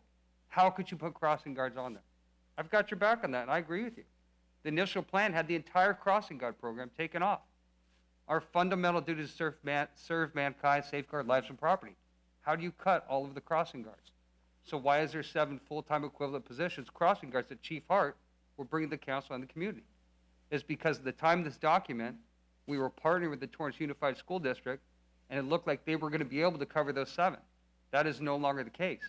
So as this plan stands now, that's why those 7 are there. Another thing I took off the original plan was eliminating all motors. You're more likely to get injured or killed in the city of Torrance in a traffic accident than anything else. How do we safeguard lives and property? So these are real and these are relevant. When it comes to staffing issues, to the point, we have 104 police officers right now in patrol. I'm sorry, 104 police officers for the entire department. So just the 25 vacancies isn't accurate. When you talk about the men and women who've retired and resigned early, the people who are on medical leave, the people who are on leave in general, the people that are on family leave for other issues, we have 104 police officers. Right now, I've eliminated the narcotics team. We have no narcotics team. We have no gang team. We have no CLO team because they're in patrol. The staffing numbers for patrol are 79. We're at 62. So how do we staff patrol with only 62 officers, with no gang team, with no narcotics team, with no CLO team? Well, we're forcing everybody who's a detective to work 3 shifts a month. So we have a 25% reduction in the amount of time that detectives can be at their desk to try to do their workload. We have not reduced the types of calls we respond to. We're bringing the same amount of workload to the police department right now with less ability to carry that workload. And those detectives are working patrol. This month, because it got so bad, we met with TPOA. We are putting mandatory overtime on every employee. You don't have a choice. We are ordering you to work overtime. The men and women in the Torrance Police Department right now today are barely holding on. That is an honest assessment. As a chief of police, I've been very clear. What should public safety look like and what is our job together? And I'm not giving them false hope, but I'm giving them hope that we're going to do what we can, where we can to take care of them and their families. But that's the real boots on the ground truth of the numbers that we're at that isn't captured in here. And to the point, I do take it very serious about not to be political in these documents, And to the point of the crossing guards, so that's why I appreciate the opportunity to be able to talk about that when it comes to those issues, the crossing guards and traffic. At the end of the day, when it comes to the budget cuts that are here, we're hoping that we can build the police department back up just to get us to the minimum staffing. And when you look at overall the general consensus of police officer ratio to the community, we should be around 260. So we're not even like where we would want to be, but even at 221, we would be able to increase the services and relieve some of the pressure on the officers that are there right now. Because I am hearing, hey, more officers are thinking about moving. They have a long commute, all these other things, mandatory overtime, they don't have special assignments. And I'm trying to continue to win their hearts and minds, to give them hope and good leadership that we're going to be able to manage through this process. Thank you. I appreciate it. Chief Hart, if I may ask, just for clarification, so educate me on this, okay? We're budgeted for 221 total. Of those, you got sworn officers, you said 100, we're budgeted for 170, what was it? 172? 172, correct. 172. Boots on the ground, you stated there was about 104? Correct. Okay, so, correct me if I'm wrong, okay? If we were to take these reductions within the department, which is not defunding the police, we're just asking every department to take a portion of their budget and reduce it. If we were to reduce it, we would technically still have room to hire, right? I mean, within the budget would be still room to hire. If we went from 172 to 104, that's a difference of whatever it is, 68, what is that? 68, yeah, 68. I'm just, oversimplifying this. 68 officers, technically, right, that we are budgeted for to be boots on the ground, if I'm understanding this correctly. So if we were to take a 25, okay, please, I would like an explanation so I can better understand.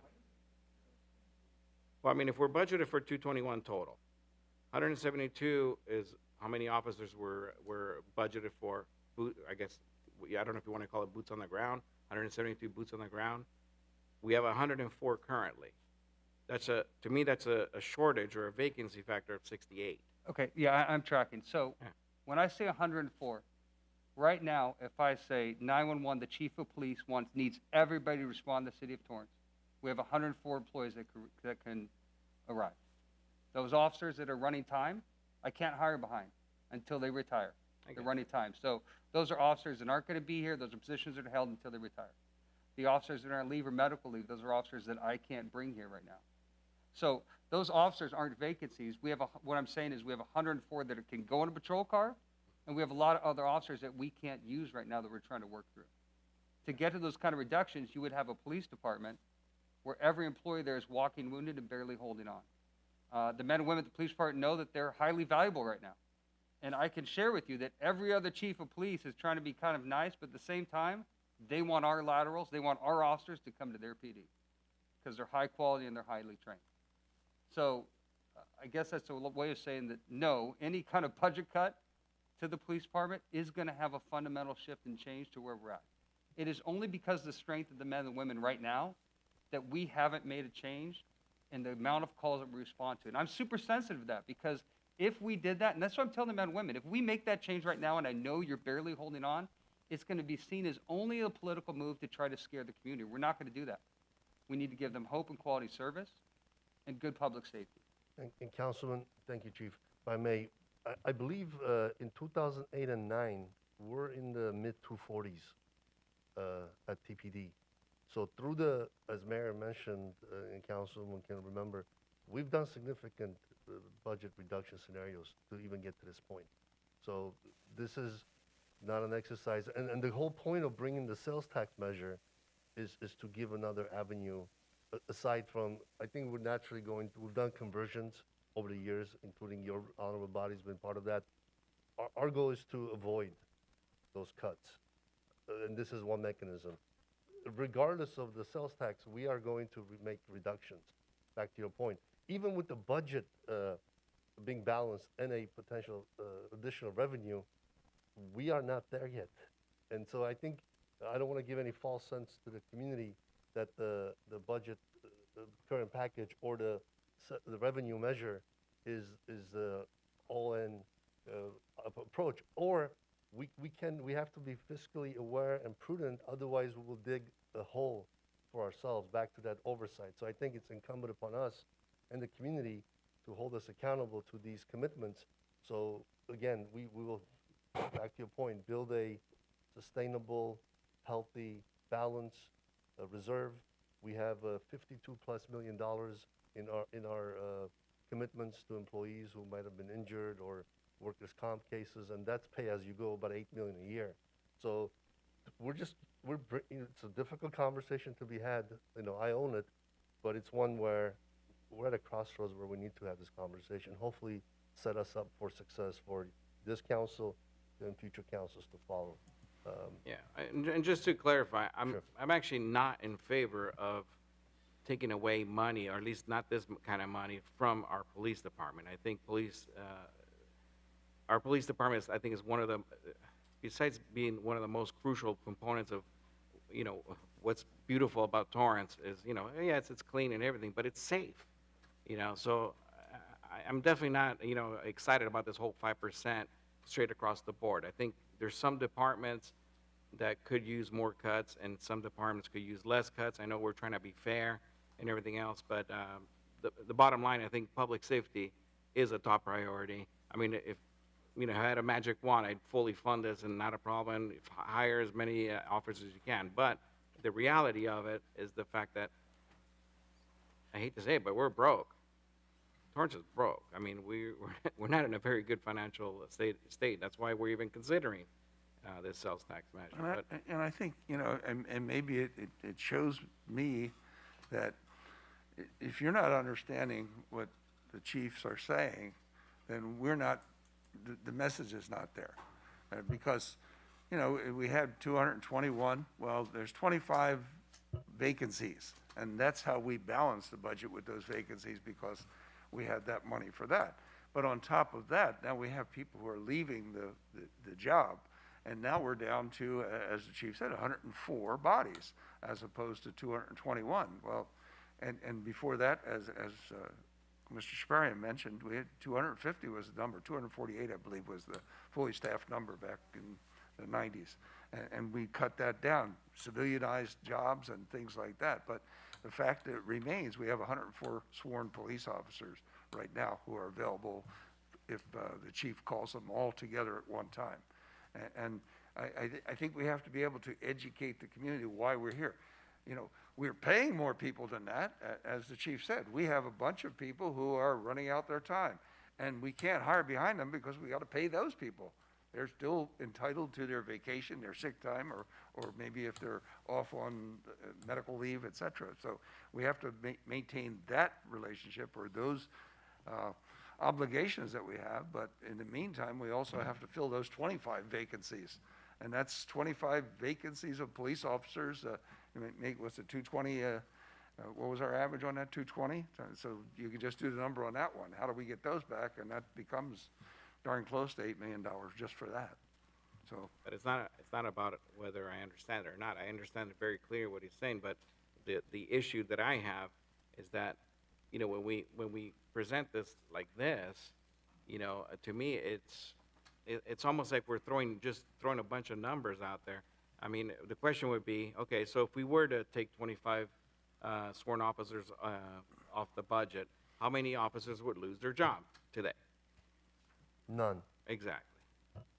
But that that's doesn't, my point. But that's my Councilman, point. that doesn't mean it's not at the cost of the expense of those that are here. I picking up fully that work. understand that portion. That part, I know. It's but putting a strain on the operation. That's what I absolutely. think There's no Chief was doubt. trying That's to why say. that's why I think it's a huge concern. But my point is, we're making it seem like we're just all of a sudden, 25 of our officers are going to be taken out of patrol, and that's it. And crime's going to go amok. Graffiti is going to be everywhere. We're not going to be taking care of the homeless anymore. That's what gets to me. That's what gets to me. So anyways, I would like to hear. Unfortunately, that may be our reality. That's why we want to No, and I give you get the it. full I get scope. it. And the reality is that, we definitely need the funds. We've been hit hard. We've been hit hard for many years. It's just maybe this is just a long time coming. That's all. Anyway, I appreciate it. Thank you. Councilmember Chen. Oh, did you want to say something? Yes, if I could clarify and confirm for Councilman Matucci, on the topic of discretionary services and programs, staff didn't pick and choose which programs would be included on that list. In fact, it's really just everything. It was intended to be a menu, per se, for which council could, at their discretion, decide in fiscal '23 to reduce based on our financial situation. I will use farmers market as an example. We included all programs, but only in programs that are costing the city. The farmers market was not on that because it was netting revenue. And then on the discussion of vacancies, we all know it's a moving target. It could be 25 today. Next month it'll be 14. The next month it could be 40. The vacancies are obviously not voluntary for us, not something we want to see. And I don't want to speak too much for the chief, but I believe there are challenges. I can attest, and I see the emails. As soon as the request comes in to fill, City Manager Jakarian approved. But the challenge now is being competitive with other cities. Thank you. Councilmember Chen. Thank you, Mayor. I think Councilman Matucci said a lot of stuff that I was feeling similar just reading the staff report, not the PowerPoint, I mean the staff report. And I know Sheila spent a few hours with me yesterday, page by page. Pretty grueling. I think, if I may, I just kind of go over item department by department a little bit. Reading the report did have a very, give me the way I explained it to Sheila yesterday, I felt like we had a gun to our head that, you know, our city's going to turn into a war-torn, similar to a war-torn country, and a combination of Venice Beach, if you will. Just picture that in your head, unless we have approved a sales tax measure. What I looked at, based on our budget discussions back in May and April, interesting, the tenor was much different. You know, even I questioned funding cash donation to an organization that already had cash, it didn't seem like that was much of an issue at all. I believe there are some common budget spending and earning principles that if you're faithful with small stuff, you eventually be faithful with larger stuff as well. If I look at September 27th, I have the package here. Back in 2015, we were balancing our annual budgets by taking reserves from previous year. Year after year, that's how the city balanced the budget. It was really taking reserves, so we're taking reserves to balance the budget. So in a sense, we have not been spending, we have not kept the discipline of only spending as much as we take in. We've been overspending what we take in, and we've been just taking our reserve. So there's been a continuation of eroding the reserves. Hence, the real reason we should be using a reserve is a sudden surprise incident. Let's say an earthquake, a flood, or a pandemic. Then you dig into a reserve. But digging in a reserve on an annual basis just to balance a budget, in my mind, is not a good practice of financial discipline. So there's a pattern there of overspending year after year. And I think that's something I don't think we could fix in one shot. I don't think I think it's a discipline that needs to be retrained because the gap is way too big to make it in one shot. So I think what we should have been doing, and I'm looking at all the reports here, you know, what I didn't see as much as what I'm hoping. And I share with Sheila, I saw the 5% target. In my mind, the target probably should have been 10% and show with a timeline how we get there. It may not be a one-shot 10%, but it may be, here's how we get there. And you know, I'll take it for example, and again, I would say, Chief Hart, this is not picking on you, but I'm going to pick an example of what I'm just reading on page 6 of the staff report. There's discussion like gang detail, you know, from elimination of 3 FTEs, elimination of 3 or 4 FTEs, and then the next one was device and narcotics. In my head, as I was reading through each of the bold letters, and then community lead officers, elimination of 3 FTEs, and then two bold letters down, community affairs, elimination of 1 FTE. As I looked through each of the areas of showing the impacts of the reduction, I was really looking for each of the departments with their expertise. Did they conduct maybe something like a bottoms-up assessment, or, you know, to really determine in the 21st century of how we're doing public safety and policing? Is this the way we organize? Maybe in this budget environment, maybe instead of calling it gang detail and vice and narcotics, maybe that's just 1 unit. Instead of calling communities lead officers and community affairs 2 separate, maybe that's 1 unit. And I'm not the expert here. I was looking for that, you know, I know there's talk about using volunteers. You know, volunteers could provide extra set of eyes so that if there's an incident, the volunteers don't have to engage, and they could provide maybe some kind of a videos so that the command center could see what the issue is, and then more strategically, I'll use a term like a military term, precision targeting. So knowing what the environment they're about to engage in, instead of sending three cars, maybe that's a 2-car. I was looking for, you know, it's not like we've always done it this way, so if we reduce budget, then we just chop because we're still operating like before. Councilman, if I may, Adam Chaparro, City Manager, we've been doing that exercise the last 10 years. The police department of today, and I would say same with the fire department and all of our departments, maybe back to the mayor, we haven't told our story to ourselves and to you and the community, but we've been in the constant evolution of our city operations with the efficiency, automation, integration, asking ourselves, are there different ways of doing business? Maybe that doesn't reflect in this budget exercise, but to your point, we made conversions from forensic. We used to have our police officers. We created our own forensic team. We expanded all the different details that were covered by sworn officers due to civilians. So maybe part of our follow-up and the story we tell the community is sharing what we've already done. It doesn't stop there. I think it's a continuous improvement effort in efficiency. So absolutely. Just for clarification, I do want to give credit to the departments for, we're forced initially in 2008. Sure. And then since then, that's almost become our MO in how we operate, is to always ask ourselves, are there different ways of doing business?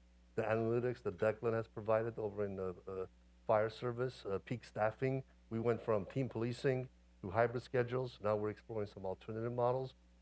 And we've always looked at, every time there's a vacancy, the first thing I ask department heads, do we need the position? Is there a different way of doing business? All the reorgs, and we can compile a list. I think that'd be a good exercise in hearing some of the comments, in showing you the evolution of our organization over the last 10 years, and how, and the continuation of those efforts. I think those would be good, especially in our committee meetings, like the public safety and the committees we have. I was just throwing examples because I know a lot of time when I listen to the fire department give their annual reports, you know, they even use the buzzword, you know, 6 Sigma, and trying to lean out the waste. And I was looking for just different things, you know. Was there a thought of providing, installing more video cams throughout key locations in the city, which we know if it's the parks that's having crime or prostitution or vice, so that it's an extra set of eyes, so that in our command center we can see, as opposed to more bodies, we only strategically deploy the right size force. I mean, I was just thinking, the write-up did not show that, so it caused me to ask those kind of questions. Those are just some of the examples I have. when I read through the fires part, I'm just kind of jumped through just my observation, how I feel. The fire one, Chief Stern, I'm looking at, it seems like the impact is mainly, that's being suggested, is Station 4 and 5. Is that correct? I believe. Yes, Councilman, that is correct, and it's really how we looked at it was based on the community standard risk of coverage. Right. So if you look at it, we have, as I mentioned earlier, we have 5 paramedic rescues located throughout the city. So when we look at our unit hour utilization, tracking mechanisms, again, utilizing DECN software, industry standard says that when a unit exceeds 30%, that's when we need to evaluate and look to add additional resources. An industry standard, although there's not really any documentation nationally, 10% is where you want to land. So we'll start with that, and I mentioned it in my memo to the city manager. But when we look at all 5 paramedic rescue units, we have one located in Station 3's area, on the north end of town. That would not be considered because, again, we're looking at resiliency. Exactly. Correct? So if there's no hospitals located in that area, our primary hospitals for transporting patients are Little Company Mary and Torrance Memorial. Right. And then when we look at the unit hour utilization, our 2 busiest rescues are in the center of our city because we have a lot of senior skilled nursing facilities in those locations on Torrance Boulevard. So Station 6, which is located off of Del Amo Circle, has a high unit UHU. Right. Our Fire Station 1, Rescue 91, which you visited and rode along there, that has a high level of UHU. I'm pretty much repeating what I put in the memo. Exactly. So the only 2 units that we really wanted to target was Station 5 and Station 4. Exactly. So Station 5, which is located off of Del Amo and Hawthorne Boulevard, again, falls in that demographic of our city that has a high level of incident request. Again, high density, skilled nursing facilities. Right. So when we look at the DECN software, we do recognize that there would be a potential increase in response time to the south end of town, which is our Station 4 paramedic rescue unit, which is on Kelly Mayer and PCH. But we did the analytics and we just increased that resource or that paramedic engine company to a paramedic engine unit. Understand. So that's just kind of a glimpse as to the review, and again, I shared it in the memo there. There would be a negative impact to an engine company. Yeah, actually, thank you for elaborating all that. I wasn't going to ask all of that, but I was just commenting the verification. It was Stations 4 and 5, which they are, they're the one on Sky Park and one on Cali Mayar. Is that correct? So, Station 4 and 5. Station 4 is located at Cali Mayer and PCH. Right, and then Station 5 is Del Amo and Hawthorne. Okay, got it. You're talking about Station 2, which is off over by the airport. Right. Okay. Oh, thank you very much. I think the fire department already did a jump start last time by starting the ambulance service. So I think you guys are already, helping out with the revenue issue, and hopefully you're bringing in more revenue. I think most of the other area, I think, we had a reorg from general services. I just want to commend, the general services. To me, when I looked at a lot of the assessment here, I saw at least, there was some kind of a reorganization. Maybe it was combining of two units into one. I think Shant did that, and those are some of the stuff I was hoping each department would start looking at. It's not like, here's a list of 10 things we have, and then we're looking for a reduction. It's like this, but I was looking for more of a bottoms up, can we do this better? And maybe it's reorganization, these two. During good times when the city was bringing a lot of revenue, we could have, each department may have 10 divisions. When times are lean, maybe we have to think, does each department go down as opposed to 10 divisions, 7 divisions? How do we do that? And still, I'll use the term low side compliance, because we don't have enough funds, so we just gotta be enough so that all the residents are safe. We still provide all the public services So it doesn't appear like, when times are tough, residents, you're kind of on your own. There was a little bit of that message coming on, kind of like, good luck. We'll get there when we get there. That was, some of that was coming into my mind as I was reading some of this stuff. Well, there will definitely be adverse impacts with service delivery, Councilman. Just naturally, when you reduce your staffing and materials, we are mindful in reducing those adverse impacts to the community. We just wanted to paint a realistic picture as to the magnitude of what to expect. I wish we're wrong and things will be positive, but based on our projections, we're being proactive and trying to give that full scope.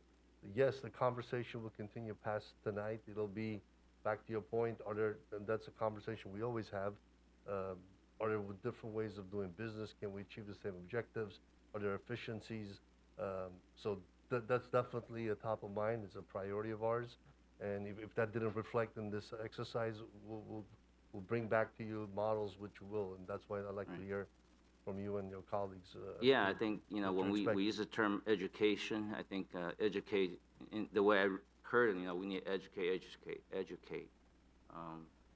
It's also marketing. So it's depending on how you do the leading on questions, how you phrasing, it makes you think, you're trying to lead someone to a certain conclusion already.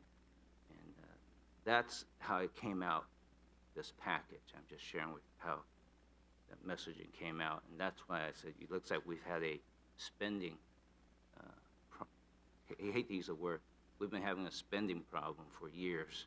And that's the thing that really needs to get fixed and start clamping down. Sales tax measure doesn't change a spending Sure. A lot of the spending, Councilman, as we shared, was, outside of our control. I mean, PERS was a significant hit. Trying to be competitive as an employer to retain and attract talent. If that was a spending problem as far as commitments to the labor contracts, we did those as a means of bringing and retaining talent. That just cost of doing business. Unfortunately, a lot of our traditional revenue models shifted, and we're at a point now where, on top of the pandemic, we need to make some structural changes. Sure. I mean, there's things that even us on the council have to make changes, because a lot of the services, when I read down in community services, I was going with Sheila, maybe those residents who are using the service need to pay for the service as opposed to the city subsidizing service, right? Those are things I think we need to maybe start changing a lot of our mindset. Definitely within your policy area. Yeah, I mean, and all the, it should be, if you want to get on the carpool lane, you pay for the extra. If I'm stuck in the traffic lane, I should not pay for you to take the carpool lane. I'm just trying to draw an analogy. A lot of these areas, looks like I did not know we're subsidizing all these. Maybe we need to increase the fee so that if you want to, take swimming lessons, you pay the fee so that we at least break even for the staff that supports the swimming lessons or something like that, instead of us subsidizing. Those are the kind of stuff I think when times are tough, we probably should start looking at that. If we have surplus money, yes, we could do it, but right now we're not in that position. So those are some of the stuff that I'm concerned about. Thank you. Councilmember Kalani. Thank you, Mayor. The way this was presented, to me, is transparent. Nobody's denying that the past history of spending in the city could have been different. Nobody's denying that we need to do cuts and make structural changes. I don't see a way that we can make enough changes to make a positive impact on the financial situation of the city right now. I don't like, have you talked to a police officer? They're tired. I've talked to them, they're tired.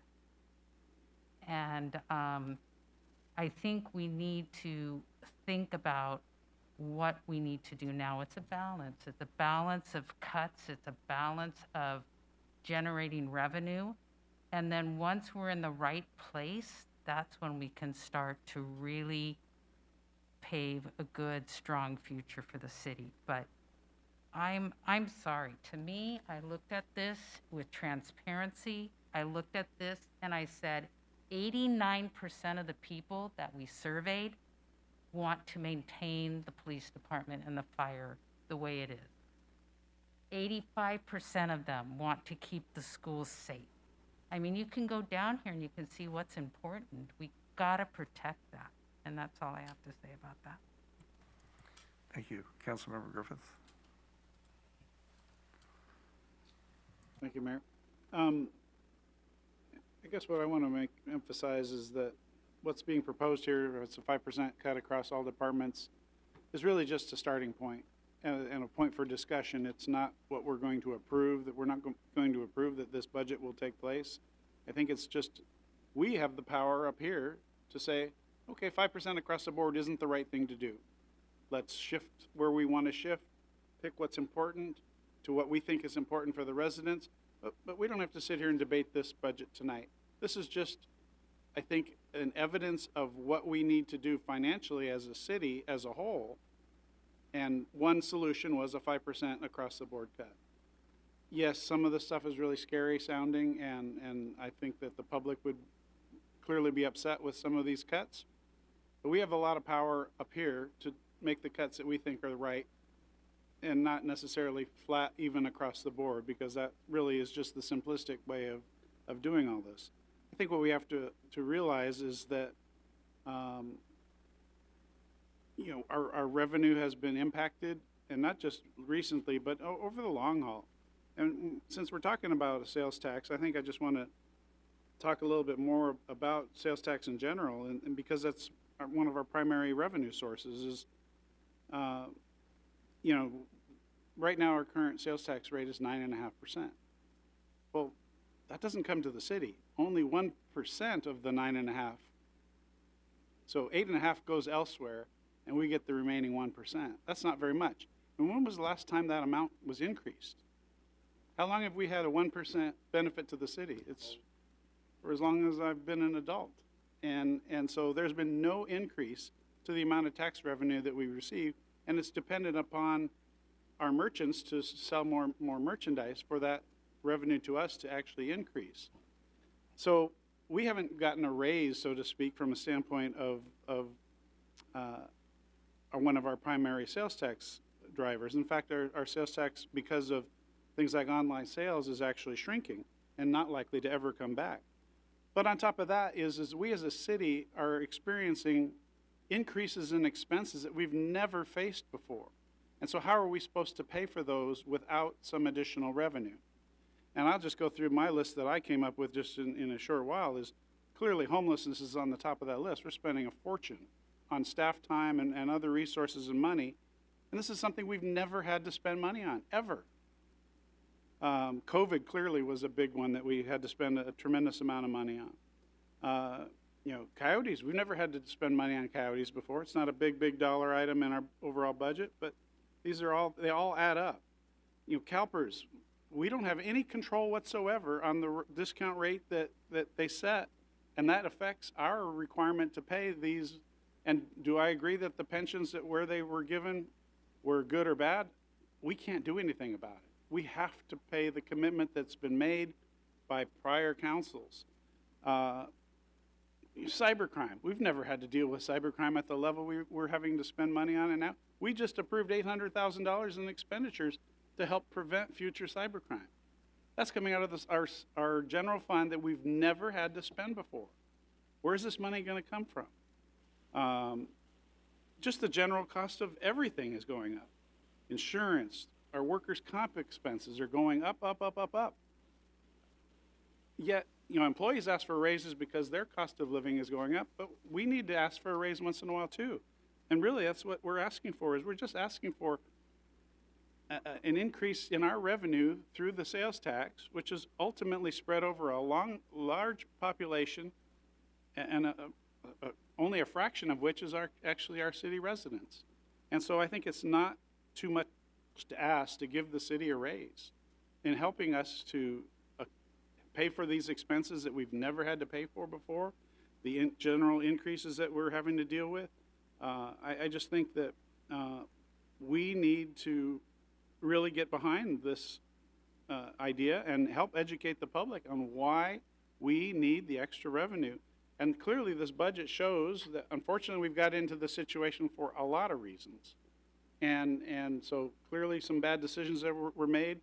Is there some fluff in our budget? I guarantee you there's fluff in our budget, and we maybe need to spend a little bit more time trying to identify that fluff. But, you know, clearly the public safety is a key thing to our residents. I think, you know, expecting us to cut out of our budget 43 sworn officers, I think is devastating to our city and what we expect from public safety. And so to not have the increase, the raise to our city to help pay for these services that are so important to us, I think it's going to lead us down a path that I don't think any of us want to face. And somebody mentioned us as being a you know, war zone or something like that, but you know, we could end up like a third world city, and we shouldn't be. And you know, the fact that the majority of the cities in LA County are already getting this revenue, and I've mentioned this before in previous discussions and even in closed session, is that we're now in the minority of cities to gain that extra revenue to help them pay for these extra costs that every city is facing. And so the longer we stay at the rate we're at and not catch up to where our neighboring cities are, the greater of a financial disadvantage we're going to be at in so many ways. And so I'm sorry, I know nobody wants to pay more taxes.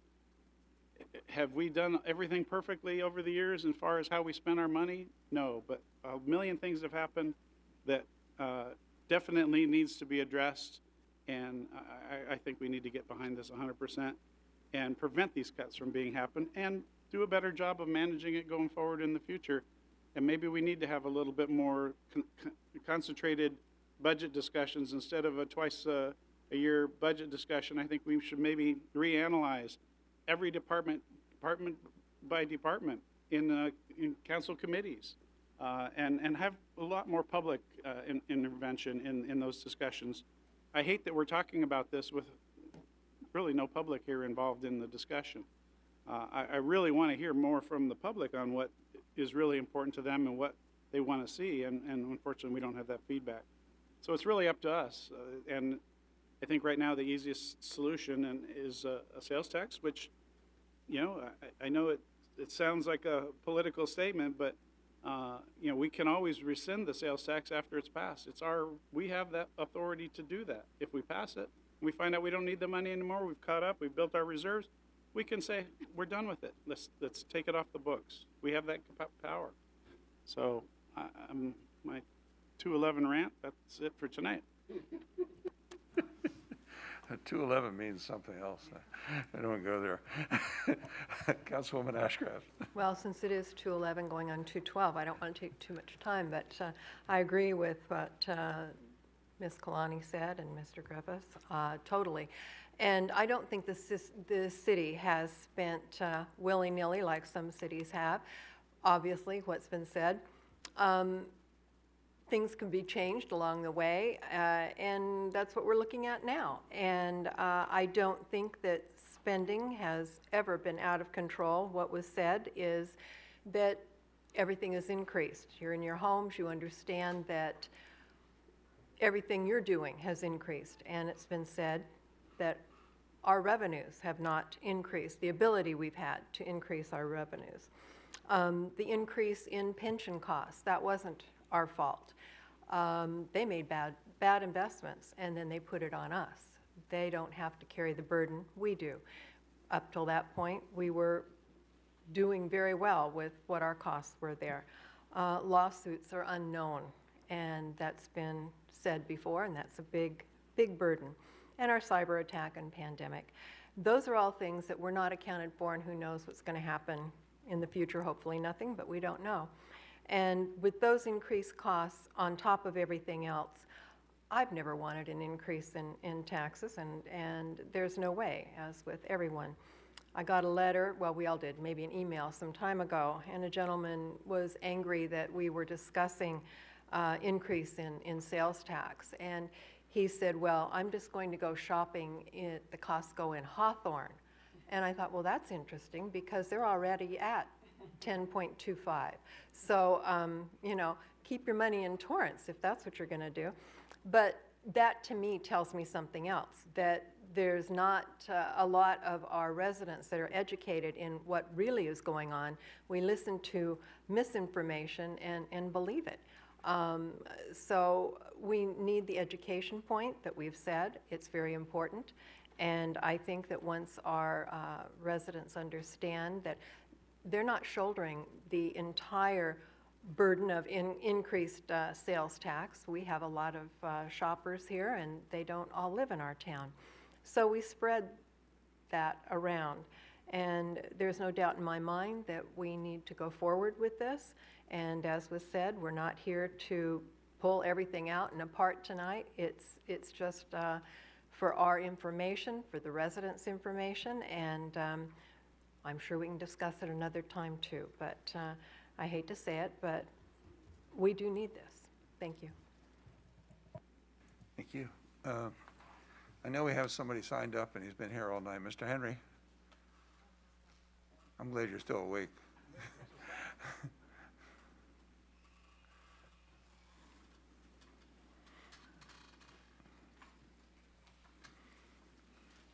I'm going to use all my discretionary powers. You got 3 minutes. If you need it. Thank you very much. I would like to start out by stating that the consulting agreement of $69,000 for the sales tax increase should not be tacked on to this agenda item 9G, the proposed budget revisions. It should be a separate agenda item voted on by city council members who should be held accountable for how they voted on this $69,000 expenditure. Now it's time for a history lesson. A sales tax increase of 0.75%, called Measure X, was already voted on and defeated by the public back in March 3rd, 2020. It was defeated 58.36% to 41.64%, a difference of 6.72%. The public has already voiced their opinion on this subject matter. It should not be brought back again for a vote under any circumstances. How is the city going to make up for the 6.72% that the Measure X lost by back in March 3rd, 2020? This time it appears we will be voting by mail. Will your business partner, the County of Los Angeles, be in charge of counting the ballots? Will there be ballot harvesting by the government's employee union, namely SEIU, which also includes the teachers union? Is this how you're going to make up for the difference, by rigging the election so that the government retirement pension plan, also known as CalPERS, can be brought out of debt? Conspiracy theory? I don't think so. Thank you. Thank you. We have another gentleman signed up, but I don't think he's here. Mark Danziger? Anybody else wish to be heard? Well, I agree. Yes, sir. Hi. 3 minutes. So I'm just, general public here, listening. My name is Gary Cardinelli, and I'm a little surprised and shocked at how suddenly we get in a position where it's only like, the sky is falling. If I remember a few years ago, there was the same thing with the schools. There was a bond measure for the schools, and our schools are all going to fall apart if we don't get the bond measure. And that one time it was voted on, no. Second time voted on, no. Third time, finally it passed. I guess I'm a little disappointed that I see a little history with the city that, we don't manage the money in a way and in a time frame that you can do something about it without going to more drastic measures like, asking for a sales tax increase and all that. I know Councilman Chen said we've been spending from reserves for years and years. That doesn't make a lot of sense to me as a good policy decision by the city. I would encourage people, and as the city goes through this process, to find ways of being able to manage the money that we have. I don't want to be like the federal government, that's out of control right now, basically, with their spending, and the only difference they have, they can print the money print as much money as they need to, but that creates inflation. So, I mean, here it's a little bit different, but I just, I've been in the city since, 1987, and I thought, it seems to manage things pretty well, but I guess I've changed my opinion a little bit based on what I've heard tonight and based on what happened with the school district a few years ago. So I would just encourage people, we got to find a way to manage what we have. I'm probably not adverse to a sales tax increase because you probably need it because there are a lot of other things that did happen. But I mean, there's not like a big well to draw from in the future.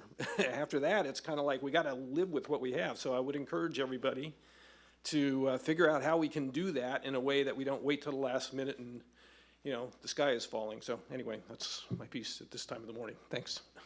I think you're absolutely right. I mean, if you have income, there should be what do they say, the magic thirds. 1/3 you pay your debts, and 1/3 you pay for the other things, and 1/3 you save. So that you have to have that plan, and that's why one of the things that was recommended in here, and I think we've put that forward in our discussions previous, is to have an oversight to it, so that we have civilians who look at this, somebody outside the elected field and inside, and to actually look where the money's coming in and where the money's being spent. But, you have to look at it as an exercise. We find out where the holes are at, and we tighten our belts, and we go on from there. But there are certain essential services, such as police and fire, that are mandatory. I mean, so what do you do then? Do we close up all of our parks? Do we do away with all of the other services, the senior services, the children's services, close the libraries, sell the airport?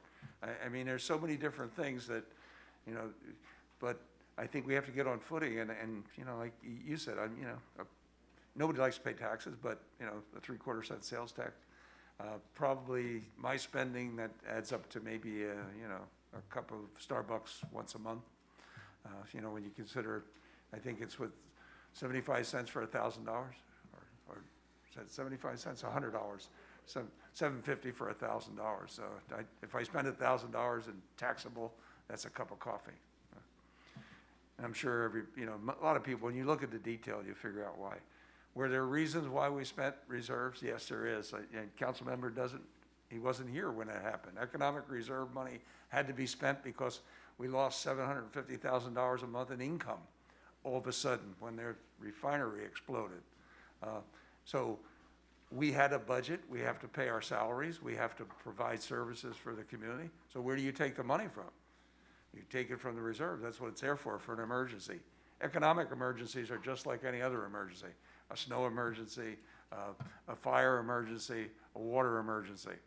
An economic emergency can do the same thing. So that's what they're used for. And it's unfortunate that we're in the situation we are now. Thank you for hanging in there all night. Appreciate that. It's 2:21 now. I think it's time to take a motion to concur with the city manager and the finance director.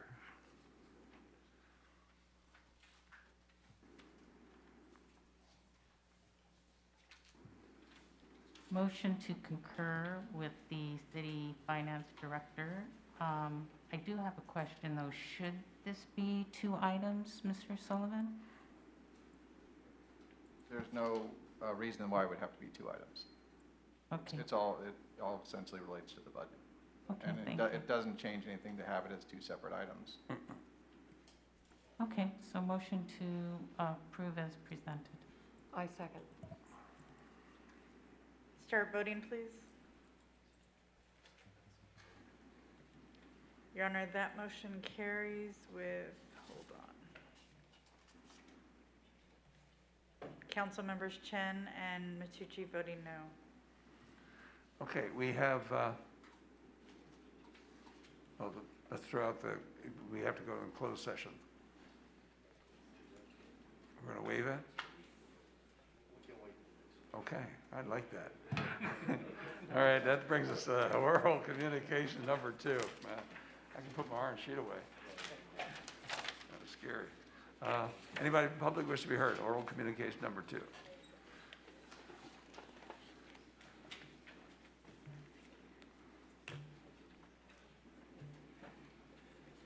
How many This is for minutes? comments not on the agenda. James Henry. I heard from Council Member Ashcraft that we have not been overspending in the past, and I have to disagree with that statement.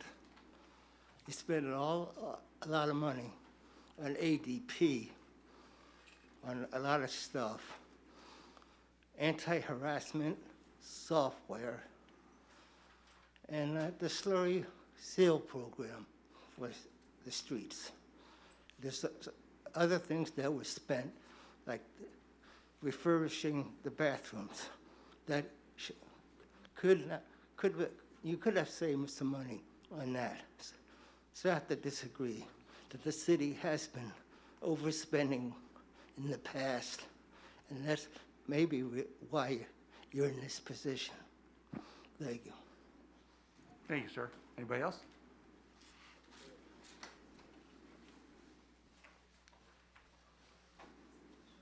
Earlier tonight, as everybody is aware, there was a lengthy breakout where things couldn't be done. Is there anything that the city can do to, I mean, I see a sign out there that says, you know, if you're going to disrupt the city council meeting, you're going to get kicked out. Why aren't we doing that? Why are we just letting everybody sit around for 2 hours, 3 hours, whatever it was tonight? That way we wouldn't be here at 2:30 in the morning talking about this stuff. I'm just curious. Sir, as I said when we came back in, I apologize for it. Unfortunately, the First Amendment is a pretty strong sword. Some people use it as a shield, other people use it as a sword. This group has decided to use it as a sword. We are looking to not put the city of Torrance into jeopardy of a lawsuit based upon First Amendment issues. And if you look around the room when they're here, there's people with green hats on. That's their lawyers following them around waiting. So we tread on very delicate eggshells. Certainly, this has been 2 years. It's worn very thin. Yeah. If I had my own building, it might be a different thing. So But I have to protect the city. That sign out there is not correct? You can't just throw people out if they're not No, following we the can rules? throw people out. You just have to be judicious about it. Yeah. You really do. I would encourage we at least try to do that. We've understand the done that a legal couple times, sir. implications. Yeah, okay. Sometimes not a good ending. All right, thank you. Anybody else? Seeing none, we'll take it to council oral. Councilmember Walzer. All spoke up? No, I do want to express a need, I think, for this council to be less micromanaging and spend more time on going forward and respect the fact that we have a very professional group of staff that is going in a direction. It's going to be fine-tuned as we go along, but I think we need to be more supportive and more understanding. Well said. So, Councilmember Ashcraft. Thank you. Yes, thank you, staff, and thanks for staying, if you didn't have a choice. They love it here. Anyway, Saturday, I just want to remind everybody that Saturday is Relay for Life, and it's at 9 a.m. to 9 p.m. at South High School. Please be there. And if you show up wearing purple, that'd be really good. Councilmember Chen. Nothing else I add, Mayor. Good night, everyone. Councilmember Gross. Nothing to add, but staff won't get any 3 o'clock emails from me tonight. Well, maybe. Councilmember Clowney. Thank you, Mayor. Thank you to each and every one of you that are here. I appreciate you so much, and my alarm's going to go off at 4, so good morning, good night. Councilmember Matucci. Thank you, everyone, and good night. And why was I booked on Good Day LA tomorrow morning? Thank you, staff. Jamie Lay, this is all on you. Last Saturday, we had the Excellence in Arts Award. We mentioned it briefly, but you know, we do have a diverse community and diverse arts program in our community. Saturday night in Old Torrance was Trunk or Treat. It was really well attended. Kudos to our city staff, Fran Fulton and Jamie Chung, for doing that. It was craziness. Mrs. Fury and I gave out 2,000 pieces of candy alone from our trunk. And then Sunday, it was the 30th anniversary of the Depot. And I really think Michael Schaefer has done some amazing things for our city. And he was he teared up when we gave him a proclamation telling him how much he's valued in our city. And speaking about our city, live theater is back, and the Torrance Theater Company has tickets on sale now for Murder in the Studio, which opens this Friday, October 15th. Murder in the Studio is a collection of 3 radio plays, including Personal Call, Yellow Iris, and Butterfly in a Lordly Dish. You can buy tickets and find more information at torrancetheatercompany, all one word, .com. This is a perfect show to get into the holiday spirit of Halloween, and so come out and support the arts.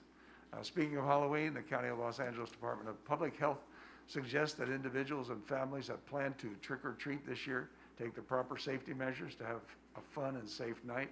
Everyone celebrating Halloween is encouraged to keep gatherings small and outdoors, wear face coverings, keep a distance from others, and to avoid indoor spaces.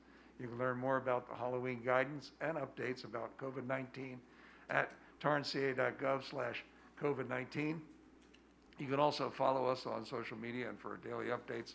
Tune into City Cable or torranceca.gov and watch live COVID-19 Today, Monday through Thursday at 4 p.m. and Weekends in Torrance, which airs every Friday, Saturday, and Sunday at 2 p.m. And thank you again all for your continued patience and support. Anything else from staff? No, Your Honor, thank you for hanging in there. All right. Well, thank you all for everything you do. I'll take a motion to adjourn. Or we can stay all night. I move that we adjourn tonight's City Council meeting to Tuesday, October 26th, 2021 at 5:00 p.m. for a closed session with the regular meeting commencing at 6:30 p.m. I'll second that. Start voting, please. Your Honor, that motion carried unanimously. Thank you. Good night, everybody. We'll see you in a couple weeks.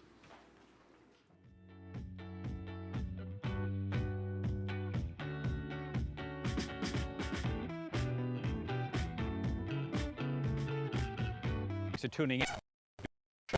We are in Lake Stevens, Washington at the Lake Stevens Aquafest Car Show. This is a great gathering, about 150 cars here today. It's in the 90s, it's very warm, but we're having a great time. You are going to meet some really nice people, see some great cars, and as you do every week, hear some really good music. So do what I tell you to do every week. Just kick back, relax, and enjoy the show.